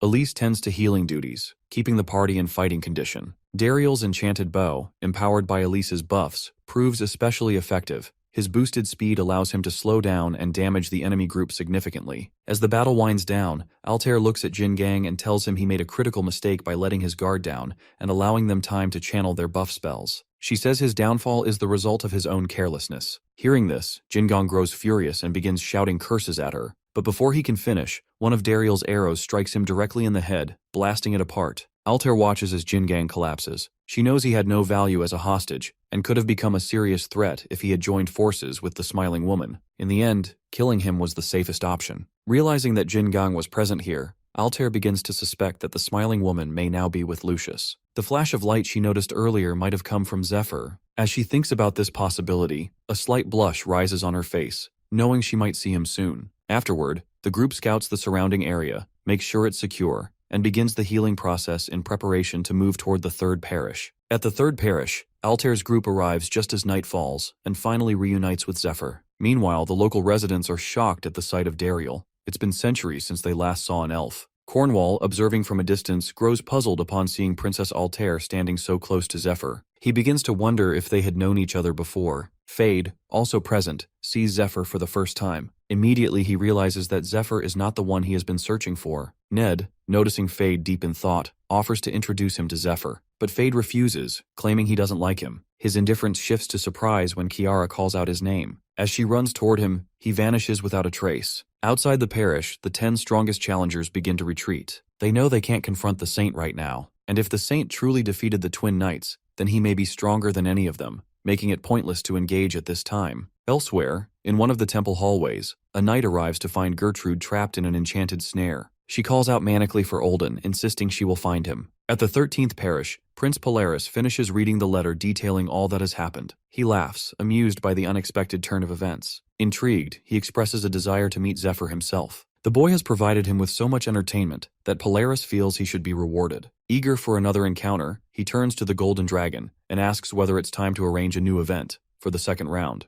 The next day, all the forces besieging the third parish withdraw. The officials in charge of the sacred relics also retrieve the Stake of Faith. Meanwhile, the Finance Council expresses satisfaction at a new investment opportunity connected to Zephyr. The parish defenders witness these developments and prepare to relay various updates to their respective clients. Among the most notable news is a possible change in the Ice Dragon raid plans due to the recent arrival of a Dragon Slayer. On the other hand, Gertrude and the knights who had secretly entered the parish in search of Olden are captured and placed in jail, awaiting further investigation. The High Priestess, initially troubled by how they can explain Olden's alleged connection to demon worship, is surprised by how smoothly everything turned out. Strangely, those involved appear to have lost their memories, which prevents any complications. The priest standing nearby remarks that the situation could have escalated had news of Olden's death become public. He also suspects that the fourth parish may still be plotting something, and believes their retreat is only temporary. To the High Priestess, it almost seems as though the situation has been resolved, yet something still feels unfinished. While they escort Lucius, he overhears the conversation and surprises them by confidently declaring it a straightforward victory. In hindsight, he is right. They managed to handle the grime-smiling woman, and even the angel herself appeared, delivering a letter from the Goddess of Light directly to Lucius. Before departing, she simply reminded him to continue offering prayers. As the Holy One opened the letter, it revealed that an emissary of the goddess would soon arrive from the haven, carrying a divine artifact. Lucius felt deeply honored that the goddess herself sent a message and immediately assumed the emissary was Zephyr. He became fully committed to fulfilling any task she required. What Lucius didn't know was that the letter was a forgery, written by Zephyr himself after bribing an angel during the Dragon Corpse barbecue. Zephyr knew Lucius would never uncover the truth and quietly planned to reward him later for his unwavering faith. Meanwhile, something more pressing occurs. Fade receives a letter from Lucius's father, informing him of his arrival at the third parish. The Holy One is visibly shocked by the news, but when Fade reveals that his father has instructed him to offer his help, the priest becomes enthusiastic. He recognizes that Fade's presence could be a significant asset in the upcoming Ice Dragon raid. Fade agrees to assist, though he makes it clear that his support stems purely from goodwill, as he feels no personal obligation to be involved. Not far from them, Zephyr arrives and asks Fade if the smiling woman had provided any useful information. He adds that if Fade had known anything about the tarantula, he wouldn't have left in the middle of the night. Fade seems ready to respond but then stops himself. Ned, reflecting on the situation, realizes his suspicion might be accurate.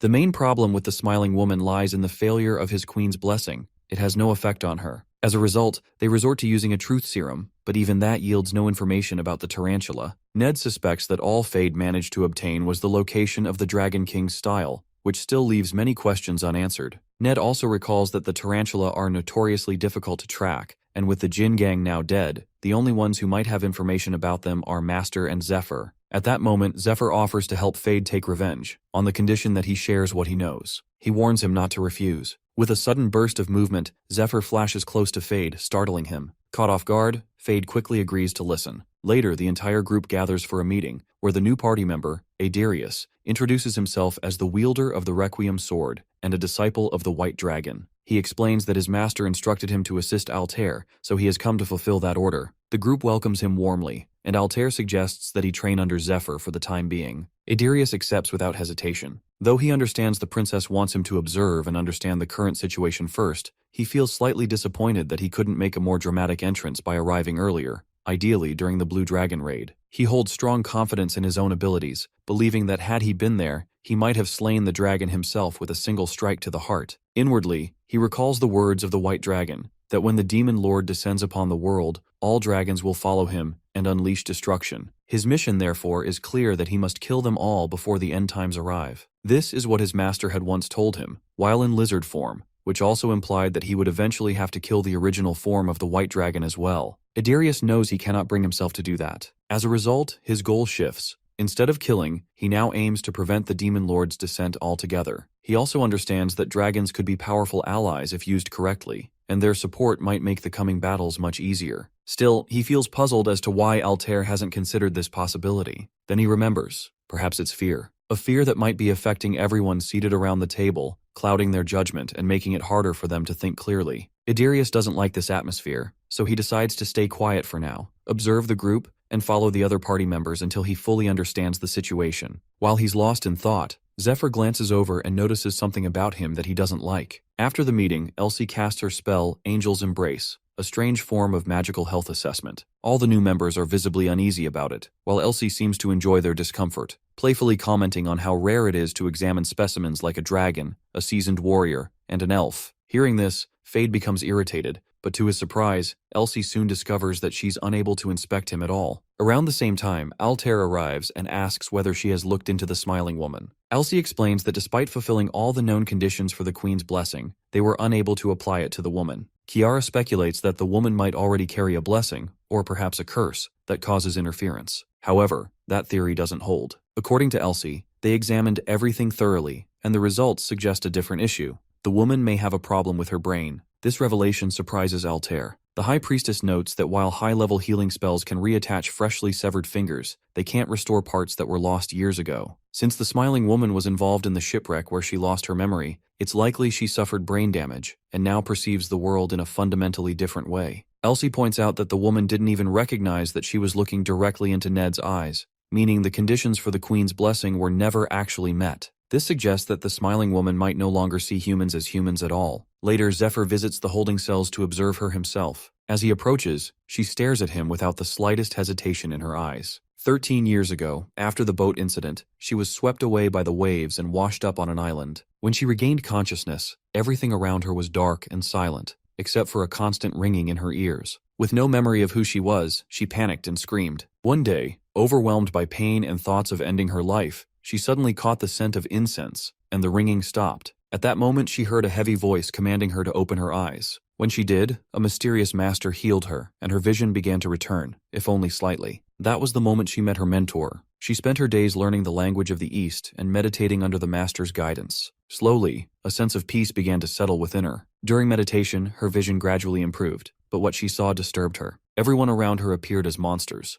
The only person she could recognize as human was herself, reflected in the mirror. Tired of living among monsters, she longed to reunite with her younger brother. The problem was, she had no idea what he looked like. Still, she held on to hope, believing that if they shared any resemblance, she might recognize him when the time came. Then, one day, despite faithfully following everything the master had taught her, her vision became even stranger. She began to see symbols and arrows hovering over people's forms, markings that left her deeply unsettled. In the present, after hearing everything, Fate explains that what she experienced resembles a form of long-term trauma treatment, an extreme method that breaks the brain's normal function to allow the natural flow of mana. The process is brutal, often involving poison, and 9 out of 10 subjects don't survive. However, those who do gain altered sensory abilities. These heightened senses can affect smell, taste, or sight, and sometimes even shift a person's entire perception of reality. As the Smiling Woman gradually becomes accustomed to the strange figures she sees, she realizes the arrows are actually guides. By adjusting the shape of her face to match their patterns, she discovers she can transform her appearance into someone else entirely. She recalls how her mentor cared for her, showed her her worth, and taught her martial arts. He even tried to locate her younger brother. Determined to repay him, she once set out to retrieve a dragon's heart,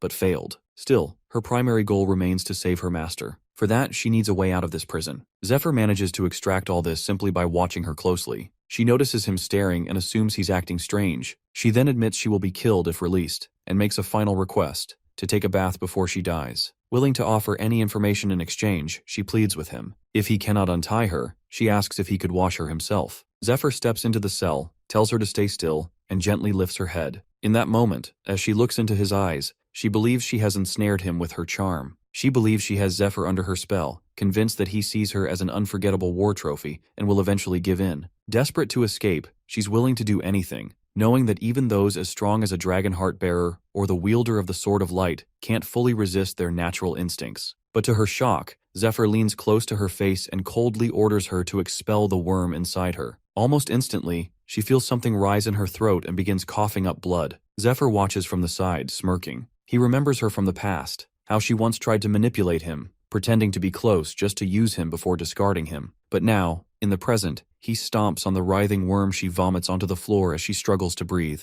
Zephyr states that he could kill her right now, but chooses not to, for her brother's sake. He tells her that her life now depends on her behavior. With those words, he forces her eyes open, anchoring her back to awareness. Suddenly, a blast of light bursts from the cellar, and moments later, Zephyr emerges. Altair, waiting outside, wonders if it's over. Zephyr calmly explains that he made sure she will gradually return to normal, and that her senses, and possibly her memories, may also come back over time. Altair, concerned, asks if the process will take long. Zephyr replies that slowing the side effects of worm removal is the best approach. Still, he's slightly surprised, having assumed that Altair was against rehabilitating the smiling woman, and had intended to kill her instead. Hearing that, Altair admits she did want the smiling woman dead, but also sees the potential in using someone with such rare talents. Deep down, she knows the truth, that the smiling woman is Ned's sister, and of course, she feels responsible for helping her. Meanwhile, back in the cell, the smiling woman lies unconscious. Zephyr, anticipating the possibility, has already placed a safety seal there as a precaution. With that matter temporarily resolved, he shifts his attention to the next pressing issue.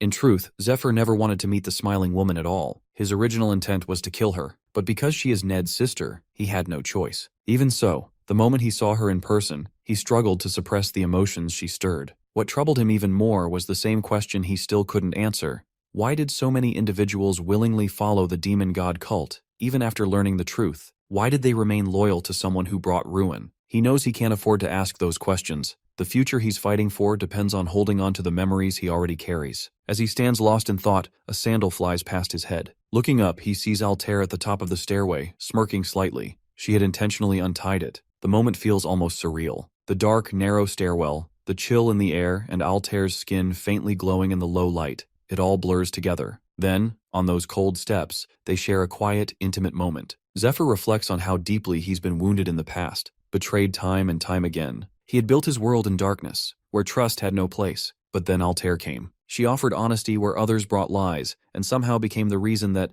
no matter how many times he has to start over, he still wants to be with her. The next morning, as the lockdown at the third parish is officially lifted, the council announces a grand ceremony to mark the end of the recent raid. During the banquet that follows, Altair takes the opportunity to reveal her plans for the upcoming Ice Dragon raid. The event also features the spoils from the princess's dungeon raid, along with the presence of several powerful party members, each adding weight and prestige to the gathering. The setup is ideal for attracting investor interest, and Zephyr feels genuinely pleased with how everything is coming together. However, his mood shifts sharply when he spots Polaris entering the main hall, accompanied by a group of knights. Clapping and offering praise, Polaris openly commends Altair, and then turns his attention to Zephyr, highlighting his impressive performance and stating that he had come specifically to meet him in person. The boy, caught off guard, stands in disbelief. He hadn't expected Polaris to appear, and certainly not here. Polaris Albert Cayenne, the first prince of the Cayenne kingdom and the youngest cardinal in the temple, is well known across Aslan. Unlike the sickly second prince, Polaris is celebrated for both his intelligence and appearance, earning him the title of Aslan's brightest star. Zephyr feels uneasy and confused by the unexpected presence of someone with such a status, especially considering Polaris is also the leader of the Demon Lord cult. Before Zephyr can react further, Lucius quickly steps forward to welcome him. Outwardly calm, Lucius is just as unsettled. He knows Polaris has no valid reason to be here and silently vows not to let Zephyr become his next target. Sensing the tension in the room, Polaris attempts to lighten the atmosphere, reminding everyone that he's merely a priest. Then, with a playful smile, he adds that if people find his presence unpleasant, he's prepared something for them. He snaps his fingers, and a group of cheerful children rushes in, surrounding Zephyr. At Polaris's signal, they begin singing in harmony. Zephyr, caught off guard, has no idea what he is trying to accomplish. He then reveals that the children are war refugees and orphans he has personally taken in. He points out that while he himself has limited power to change the world, Zephyr was the one who prevented the recent tragedy at its root. Saying this, he kneels before him and offers thanks. The attendees respond with applause and cheers. Altair, however, remains skeptical. She knows her brother too well to believe he traveled all this way just to offer praise. Something else is at play. Meanwhile, Polaris shifts the topic, smoothly transitioning into a speech about the dungeon bubble collapse and the economic ripple effect it caused across the continent. Polaris explains that new dungeon-related laws have recently been enacted. One of these laws requires that all treasures and loot obtained from dungeon raids must be evaluated by a nationally certified appraiser and reported to the investors. He then reveals another clause stating that all item values must be assessed based on current market conditions and economic trends. To everyone's surprise, he claims that upon review, the current market value of a black dragon heart is listed as 0 gold. He continues, noting that, according to the law, dungeon items do not legally belong to the party until they are officially reported. If any items are used before this reporting, such as healing items or exclusive loot, their value must be reimbursed from the party's profits. Since the dragon heart was valued at 0 gold, Polaris argues that its use should technically cost nothing. However, he implies that this reporting doesn't reflect the truth. At that point, Lucius reacts angrily, but Polaris calmly clarifies that such claims wouldn't come from him directly, but rather from the public. Turning to the room, he addresses everyone, stating that the dragon heart cannot be measured in human currency, as it was used to carry out the goddess's will. Naturally, he concludes, its monetary value would be 0. He then shifts attention back to Zephyr, praising him for acting selflessly, claiming he never cared about treasure or money and acted purely for the sake of the goddess. His tone and words are sweet, but both Lucius and Altair sense something off beneath the surface. Meanwhile, Polaris continues, emphasizing that Zephyr saved everyone from chaos without accepting a single coin in return, which, in his view, makes the dragon heart priceless. Zephyr, however, grows visibly annoyed by the act. The guy continues, stating that as soon as he heard the news, he rushed to his father and requested that Zephyr's arrest be reversed. He then summons a scroll, explaining that afterward, he visited the bishops of every parish and gathered their signatures, all in agreement that Zephyr's actions were a miracle of the goddess and could not be judged by human laws. Placing a hand on the young soldier, he claims that they all respect Zephyr for his help and his sacrifice for humanity. He goes on to announce that the bishops have pledged their full support, promising military aid, resources, and the establishment of a foundation to assist those in need. Hearing this, Lucius realizes the entire scene is an act, but one he didn't expect to unfold this way. The very religious justification they had often used to avoid legal responsibilities is now being turned against them. They are now indirectly forced to provide aid without compensation. If they refuse, the legitimacy of the dragon heart will come under scrutiny, but if they comply, they stand to lose all potential profit. Hearing this, Zephyr glances at Altair, hoping she might intervene. However, he quickly realizes that the one behind all of this is her brother, formerly the Gold Dragon's left arm. He had renounced his claim to the throne and taken priesthood, eventually rising to become a bishop in the Gold Dragon's territory, a position that grants him immense influence. Challenging him is effectively the same as challenging the Golden Dragon itself, making it nearly impossible for anyone to oppose him. The investors, witnessing everything unfold, grow disheartened. Realizing that Polaris is maneuvering to take all the profits for himself, they decide to withdraw, knowing there's no financial gain left for them.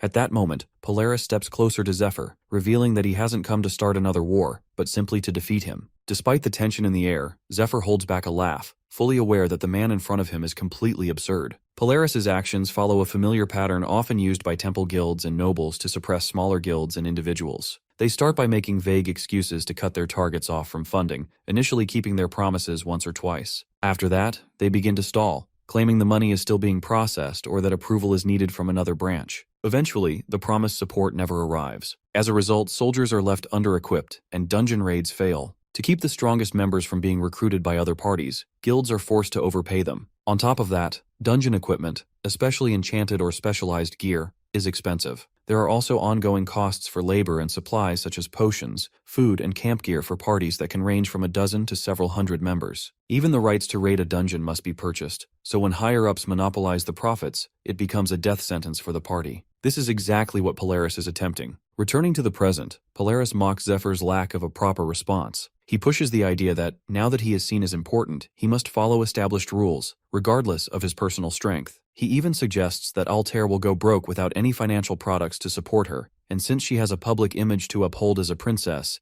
Zephyr will be expected to fulfill those expectations. His words are carefully aimed to provoke, pushing Zephyr to the edge of anger, knowing that an impulsive move could lead to serious consequences. But instead of reacting with violence, he calmly begins quoting an old prophecy, one that speaks of a red smoke, like blood, rising from the south and covering the entire world. He says it will be a sign that the 4 horsemen of the apocalypse have risen, bringing war and death across the world. As he quotes the prophecy, Lucius recognizes it immediately. Meanwhile, Zephyr continues to use his silver key to summon the Sword of Light, claiming that an angel told him he would use it to prevent the world's downfall when he first earned the blade. Charging the sword with mana, he firmly states that since the goddess has granted him both the dragon heart and the sword, he cannot hand them over to anyone else. Instead, it will be Princess Altair who decides where the dragon heart belongs. After making this clear, he calmly shakes hands with Polaris and expresses his gratitude. With that, the bishop takes his leave. As he walks away, he's deep in thought. For a mere peasant, Zephyr handled the situation better than expected. He wonders whether he plans to give the dragon heart to Altair in order to strengthen her party against him. The idea darkens Polaris's expression. He feels that Zephyr has chosen a difficult path, one that will eventually ruin him. Polaris firmly believes that all 7 pieces of the dragon's heart must be recovered and reunited. Otherwise, there's no point in having them at all. Even as he returns, he remains lost in thought about Zephyr. He suspects that the boy knows nothing about how the world truly works. His cooperation with Altair, his cryptic prophecy, and his calm behavior all raise doubts in his mind. He doesn't believe Zephyr is acting purely out of goodwill. He considers whether he should have performed a mana dedication ritual to test him, but there were too many eyes on them. Still, he reassures himself, his true goal is to summon the Demon Lord. Everything else is just entertainment for now. Besides, he has prepared a special gift for them, one he crafted himself. The gift turns out to be Adirius, whom Polaris had already met earlier. He had lied to Adirius, claiming he had found a way for him to reunite with his master. Adirius, appearing to believe him, accepted a necklace from Polaris. Back in the 3rd parish, Altair and Zephyr discuss their recent encounter with Polaris. Altair feels relieved that they still possess the dragon heart, though she's slightly surprised to see Zephyr smiling. When she asks about it, he reveals that he had expected a far worse outcome. The meeting also helps explain some of the cult leader's behavior in his previous life. At the time, he was confused by the man's sudden appearance, but after hearing Altair's remarks about the white dragon, he developed a theory.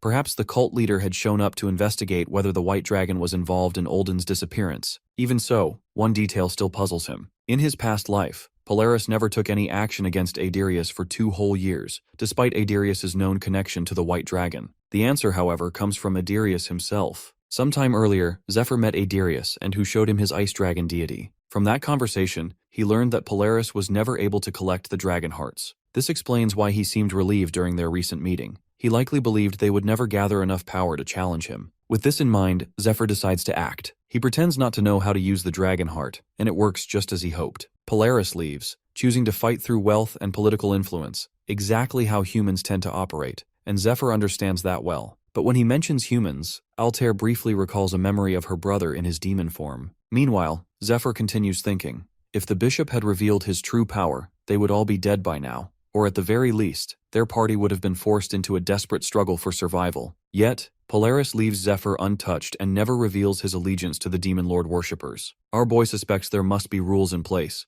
boundaries Polaris cannot cross, at least for now. He realizes that all Polaris can do is label him a threat to the kingdom and try to eliminate him through the Gold Dragon's influence, likely by triggering internal conflict within the temple. Zephyr finds it almost amusing. Despite all his manipulation and arrogance, he genuinely believes he came out on top. But our boy knows better. He knows that eventually the cult leader will recognize his mistake and regret letting this opportunity slip. And although Polaris took a step back, Zephyr is certain they'll push much further now, especially with Altair by his side. In the next meeting, Zephyr prepares a variety of delicious dishes made from dragon meat, accompanied by a glass of water drawn from the Lake of Life. According to him, this combination helps boost their stats, something they'll need for the upcoming battles in the snowy fields of the Blue Dragon Raid. As he encourages everyone to eat, they're all surprised by how flavorful and nutritious the food is. The water from the Elven Lake not only enhances regeneration, but also extends one's lifespan. While the others enjoy the meal, Altair grows curious about when Zephyr learned to cook. He replies that he picked it up from his grandfather, who once owned a restaurant. Altair makes a light remark in response, but then raises a concern.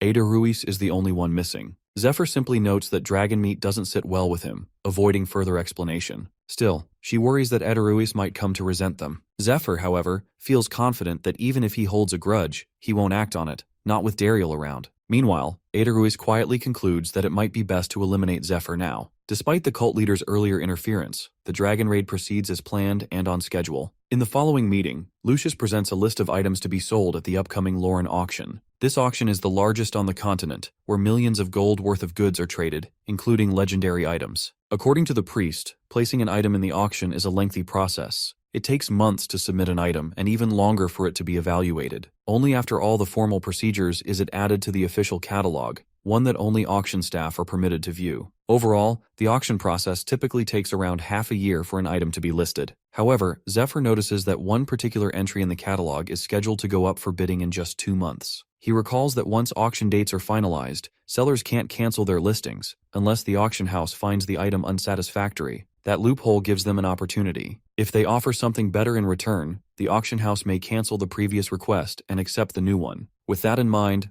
Zephyr begins reviewing the list, trying to decide which item might be useful for the raid. He also realizes he can't rely on his usual method of consulting the past, as these events haven't occurred yet. He then recalls a significant event. When Ada Ruiz arrived to meet Altair, he brought a large force with him. At that time, Altair and her group had left the castle to pursue Ned, who was fleeing with the dragon heart. With the castle mostly empty, Ada Ruiz decided to seek out the dragon on his own. He claimed he simply intended to communicate with it. When he reached the ice castle where the dragon resided, hoping to establish contact before the princess could, he encountered something entirely unexpected. The ice dragon was not what he had imagined. She appeared as a girl with horns and a commanding presence. As Ada Ruiz stepped inside, she immediately closed the distance, recognizing her sister's scent on him. She had long suspected her sister's involvement in matters like these. Believing that Ada Ruiz had come either to test his strength or the Dragonheart's power, she drew her sword and introduced herself as Marenia, the ice dragon. She then declared that if he wanted anything from her, he would have to defeat her first. Despite being caught off guard, Ada Ruiz feels a flicker of excitement. He and the ice dragon are similar, both driven by passion and a fierce instinct to protect their masters and their kind. With that unspoken understanding, the two clash. She quickly becomes impressed by how well Ada Ruiz holds his ground against her relentless attacks. Knowing that he is her sister's disciple, she expects no less. She then summons hundreds of ice swords and sends them flying toward him. In one powerful swing, Ada Ruiz shatters them all. Without missing a beat, the ice dragon charges forward in a flash, following up her assault. Their fighting styles mirror each other so closely that it seems as though they are reflections. Each strike met with an equal counter, each move answered with matching precision. Meanwhile, her aura intensifies, and with each breath, she begins to freeze the area surrounding her castle. As the battle moves outside, she finally gains the upper hand and brings Ada Ruiz down. But in that moment, she realizes he didn't come to kill her. Curious about him, she chooses to learn more. And while the two remain locked in that fragile pause, unaware of what the future holds, a quiet, magical winter begins around them. Despite being knocked down, Ada Ruiz stands up and makes another attempt to strike, but the ice dragon easily dodges and counters, sending him back to the ground. She remarks that he needs at least 100 more years of training before he can hope to challenge her.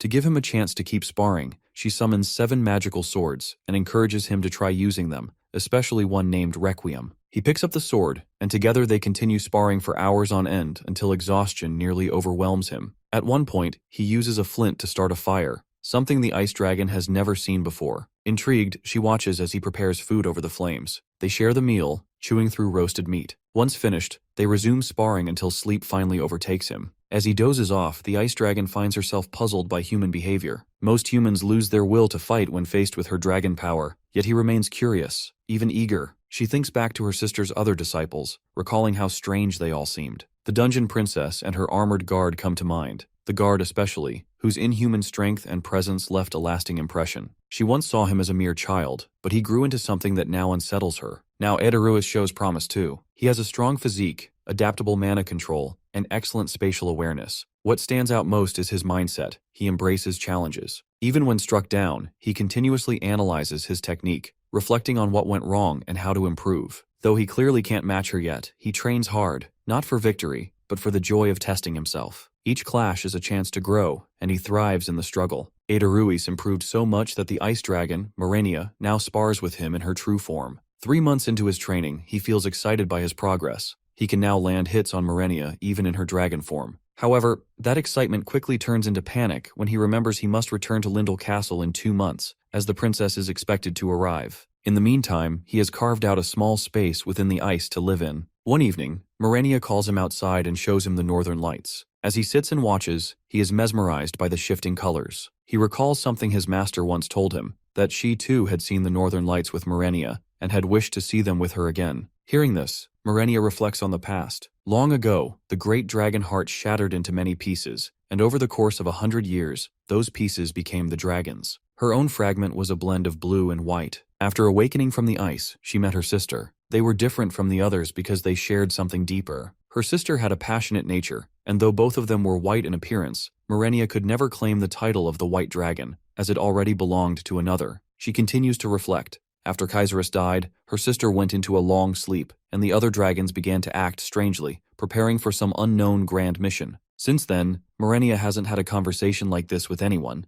especially not someone who shares memories with her sister. Hearing that, Aedaruis can't hold back his emotions, which the ice dragon immediately notices. Inside, he wrestles with himself. His mission is to eliminate all dragons, but if he follows it to the end, he would have to kill both Marenia and her younger sister. He knows he cannot do that. To express what he truly feels, he uses the Earth's Cradle skill to bring out the preserved body of the white dragon lizard, revealing that it once belonged to his master during the time she traveled with him. The ice dragon senses her sister's aura in it. She even notices the flowers her sister used to love, which stirs her emotions. Meanwhile, Aedaruis excuses himself, saying he must search for another of his master's disciples, Princess Altair. According to what he believes, the princess intends to destroy all dragons, and he plans to support her, following his master's final words. However, he secretly hopes to avoid that outcome. He believes he has found a way to prevent the world's end without killing the dragons, and for that, he needs Marenia's help. It is known that when the end of times arrives, everything, including dragons and the Tree of Life, will turn toward destruction, aligning themselves with the Demon Lord. This is the rule of the end. Only death can escape it. Despite this, the White Dragon was given a second chance by taking possession of a lizard's body. When her health began to fail and her body reached its limit, she revealed to Aedaruis that she cast a spell to pass on her will to him after her death. She was forbidden to speak it while alive, so the spell served as her only means of communication once she passed. She advised Aedaruis to seek out Princess Altair and support her efforts to stop the end of the world, as Altair was determined to destroy all dragons to save it. Even as she shared this, the White Dragon struggled to admit that Aedaruis might not be able to carry out the task, especially if it meant killing her or her sister. In her final moments, she urged him not only to save the world, but to live for himself. After her death, Aedaruis set out to fulfill her mission, but he remained conflicted. The thought of having to destroy her kind weighed heavily on him. He failed to reach a clear decision, but continued moving forward, telling himself he was helping others. One day, inside a dungeon, he encountered something his master once spoke of, a summoning altar for the Demon Lord. Recognizing it immediately, he destroyed the altar, believing that by eliminating such threats at their source, he could prevent the apocalypse without needing to kill dragons. However, the Ice Princess later explained that there were thousands of altars, each hidden and scattered, making it nearly impossible to stop them all that way. She emphasized that Aedaruis was delusional, even about her, and if he truly wanted her support, both he and Princess Altair needed to prove their worth. According to her, this was the perfect opportunity, as Altair planned to eliminate Artalis. If Aedaruis proved useful in that effort, she wouldn't mind joining him as a teammate. Following this, Aedaruis traveled to Lindel, where Princess Altair welcomed him as her fellow's disciple. Over the next year, he cleared various dungeons and gathered loot to prepare for the upcoming raid. During this time, he avoided visiting the Blue Dragon, knowing her sensitive nature could make any encounter dangerous if not approached carefully. He believed accompanying the party was a safer strategy and pretended to support Altair's raid, hoping this would eventually convince the Blue Dragon, and perhaps even the princess, to align with his plan. Later, Princess Altair announced that they received additional investment for the Blue Dragon raid, crediting Aedaruis for the increase in volunteers. Although he downplayed his role as simply clearing dungeons, she insisted he deserved the recognition. As preparations continued, a mercenary named Ralph arrived, introducing himself as someone assigned to assist Aedaruis as a penalty for losing a duel. Soon after, Fade also joined the group, sent by Duke Giornetti, and immediately asked about payment. Aedaruis felt everything was progressing smoothly. When the time came, he opened the dungeon gate, marked the beginning of the raid, and instructed the vanguard to head toward the Lake of Life. As the Blue Dragon was defeated, Golem cheered, celebrating their success. Aedaruis hid his sorrow and acted pleased, knowing he needed to maintain appearances. He then declared that he would consume the dragon heart as promised, and Princess Altair gave her approval. Aedaruis quietly accepted the moment, determined to earn everyone's trust and rise in influence until he surpassed the princess and took control of the party himself. Fade insisted on relying on his own strength. Although Aedaruis preferred to fight alone, he understood he couldn't keep an eye on Fade during the battle. Instead, he focused on getting close enough to heal the Blue Dragon. He used the demonic sword of sacrifice for this purpose, and upon seeing the dragon, he quickly realized that reality was far more complex than he imagined. Still, he felt grateful for the healing items he collected. As he attacked, the dragon briefly regained full consciousness and recalled the divine blade, Requiem. The dragon remembered that its true power awakened only through someone who possessed a dragon heart. To the dragon, the blade represented both a tombstone and a funeral march. While thinking of the White Queen, the dragon acknowledged that she no longer needed to follow her commands. However, she couldn't pass her power to someone she deemed unworthy. She challenged Aedaruis, who narrowly avoided the initial strike. Aedaruis failed to persuade the dragon, and found himself unable to retreat, forcing him to fight. When Dariel charged in, Aedaruis saw no alternative and struck at the dragon's horns, apologizing repeatedly as he stabbed. In that moment, he began to wonder if this experience was revealing a hidden talent within him. He reflected on his own limitations and his failure to protect those he wished to save. Realizing he needed to become stronger, he decided that he must take control of the raiding party. If he didn't, he feared they might end up killing Morenia next. For now, he continued to play along, hiding his intentions. Thinking it over, Aedaruis felt relieved that claiming the blue dragon was part of his contract. He couldn't bear the thought of someone else taking it. Before making any decisions about it, however, he planned to meet Morenia first. But his anticipation was abruptly shattered when Black Moon burst out from the dragon's stomach and exploded upon contact with its heart.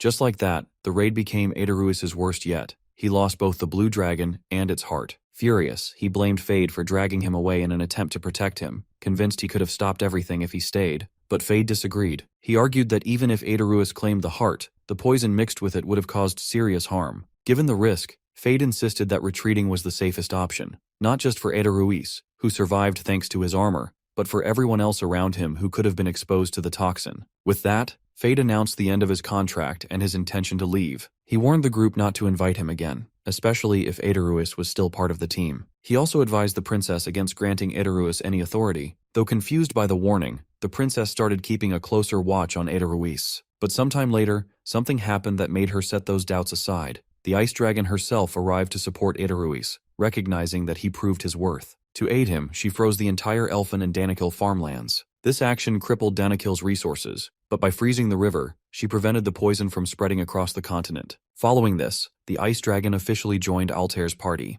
Aedaruis, now carrying the title of Dragon Knight, began fighting alongside her on the battlefield. However, this marked the beginning of the party's descent in the wrong direction. According to Aedaruis, removing the summoning altars became the party's top priority, and all efforts were directed toward it. During the battle with the Black Dragon, Phillips, the leader of the merchantry, was lost, and Fade departed soon after due to ongoing conflict with Aedaruis. Tension also rose between Dariel and Kiara following the Ice Dragon's inclusion in the group. They both understood that eventually the Ice Dragon must be killed, but Aedaruis disagreed, which caused further division. Many members began siding with Aedaruis, who consistently helped others without expecting anything in return. In contrast, Dariel, who lacked a charismatic presence, struggled to earn similar support. Aedaruis claimed he only wanted to gain people's trust, but this shift ultimately led to the elves leaving the party. What remained of the group started to resemble a close-knit circle, bound more by personal admiration for Aedaruis than by shared goals. Altair grew increasingly uneasy, suspecting that her master once ordered the Ice Dragon's death for a specific reason.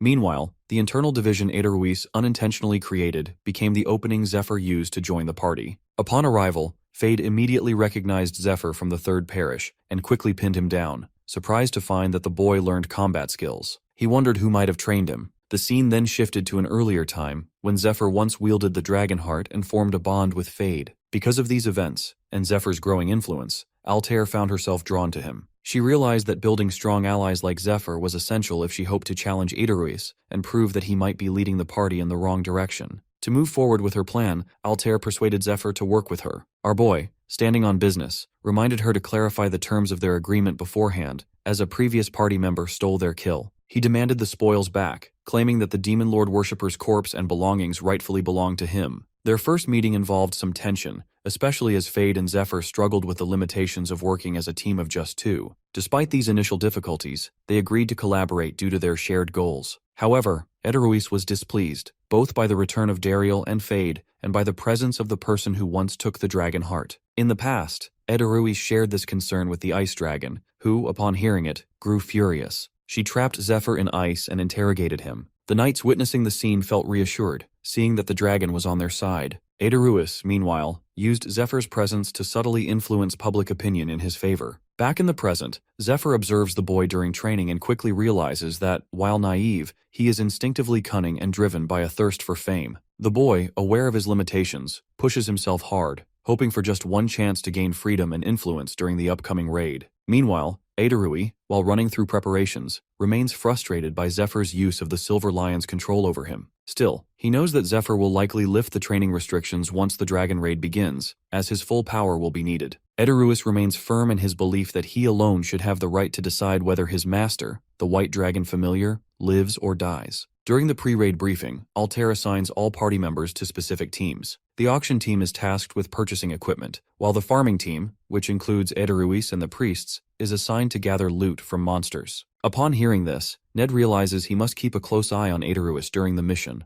Lastly, the scout team consists of Fade, Dariel, and Dariel's sister, who are tasked with locating more members. This team division reminds Zephyr of his earlier days. However, Ophelia quietly raises a concern to Lucius about whether it's safe to leave the parish, especially with his father's arrival imminent. According to the Holy One, there's a chance he might be late, so finding him directly would be faster. Lucius also mentions both his firstborn and second sibling, which surprises Ned. Meanwhile, Altair is preoccupied with another important task awaiting them in the capital. She recalls the Elf Queen asking her to deliver greetings to a human scholar named Vitel, who had visited the Elfin Forest 61 years ago. Altair had been shocked to learn that not only was Vitel still alive, but he also served as the current dean of the academy, where she herself once studied under him. The Elf Queen entrusted her with a letter to deliver to him, noting his considerable influence among the nobles and the possibility that he might assist with the upcoming raid. Still, Altair hesitates, remembering her poor attendance at the academy and how it had left a negative impression on the dean. To make a better impression, she decides to bring Lucius along, knowing he holds top academic standing and might help smooth things over. At the same time, Fade and Kiara discuss what supplies they'll need for the scouting mission, but Fade believes running will be the fastest option. Meanwhile, Zephyr, despite running low on time, has another urgent task. He must fulfill the Goddess of Light's quest to protect an unknown target for 10 months. He knows both the rewards and the punishments are significant, but the identity of the target remains a mystery. According to the prophecy, the Sword of Light is meant to guide him. As he prepares to resume his other responsibilities, his sword suddenly begins to glow. A beam of light shoots into the sky, and Zephyr instantly senses that it's pointing toward the target, who now seems to be rapidly approaching.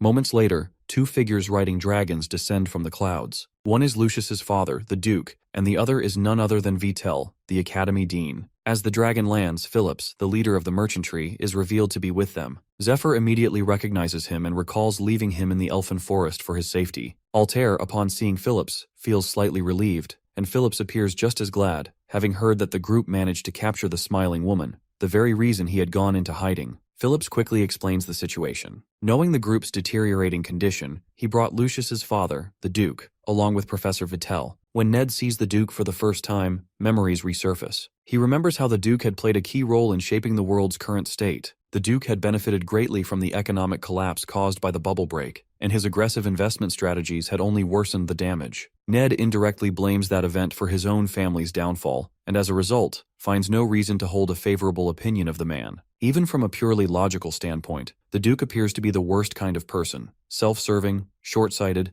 and entirely focused on his own family's gain. That's why Ned finds it hard to believe that someone with such a reputation for greed would willingly join the human resistance. Altair, on the other hand, is excited by the Duke's arrival. She had intended to approach him for help, and now he has arrived of his own accord. According to the events of Zephyr's past life, the Duke had eventually offered his support, though only after Lucius was brainwashed by Olden and his own grandchild, along with valuable merchandise, was taken hostage. In that timeline, the Duke had severely underestimated Olden's capabilities. He allowed Matthias to remain close to Lucius, and even reassigned Olden to the Third Parish, unaware of Olden's true intentions. After completing his mission, Olden received a powerful item from the cult leader, recruited the Master of the East as his subordinate, and rapidly strengthened his forces to the point where even the Duke was unable to intervene. In the present, Altair knows that Zephyr has successfully disrupted Olden's plan, but she also understands the drawback. Because the Duke never witnessed Olden's actions or the consequences, he has no reason to be grateful for being saved. When they meet,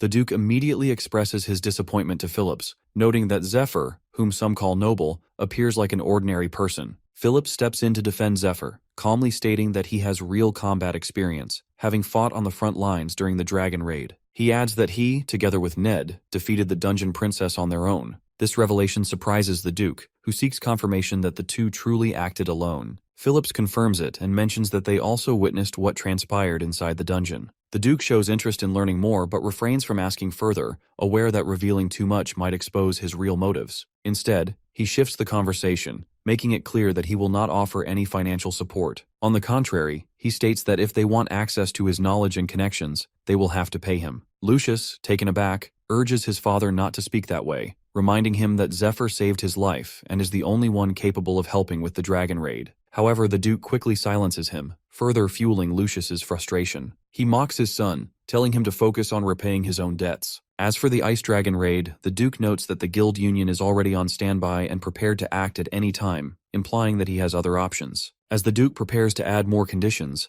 Zephyr steps forward and firmly interrupts him. He states that whatever offer the Duke intends to make, he can provide a better one. With that, he summons the light sword and swears an oath, declaring that he has been sent by the Goddess of Light. He reveals that she has instructed him to protect the Duke. Then, using light chains, he restrains the Duke, ordering him to stop the theatrics and remain still. With that, the Duke silently joins their cause, Big Cap, and the groups proceed with their assigned duties. The farming team sets out toward the desert lands, where they meet Harvey of the Galliano Guild, who has been ordered to join the princess's raid. The auction team, led by Phillips, heads toward the capital, while the scout team also departs on their mission. Kiara feels anxious that Zephyr is not with their group, but Dariel reassures her that everything will be fine. Still, she remains uneasy, especially knowing that Vitel, the man rumored to be her biological father, is also among them. She wants to say something to him, but seeing him as an old man now, she no longer feels the need to bring it up. After some travel, the scout team arrives at the blazing forest. Meanwhile, Zephyr and the Duke are making their way up Mount Scylla, located at the center of the continent. As they hike, the Duke grows curious, wondering why the two of them have chosen such a remote location.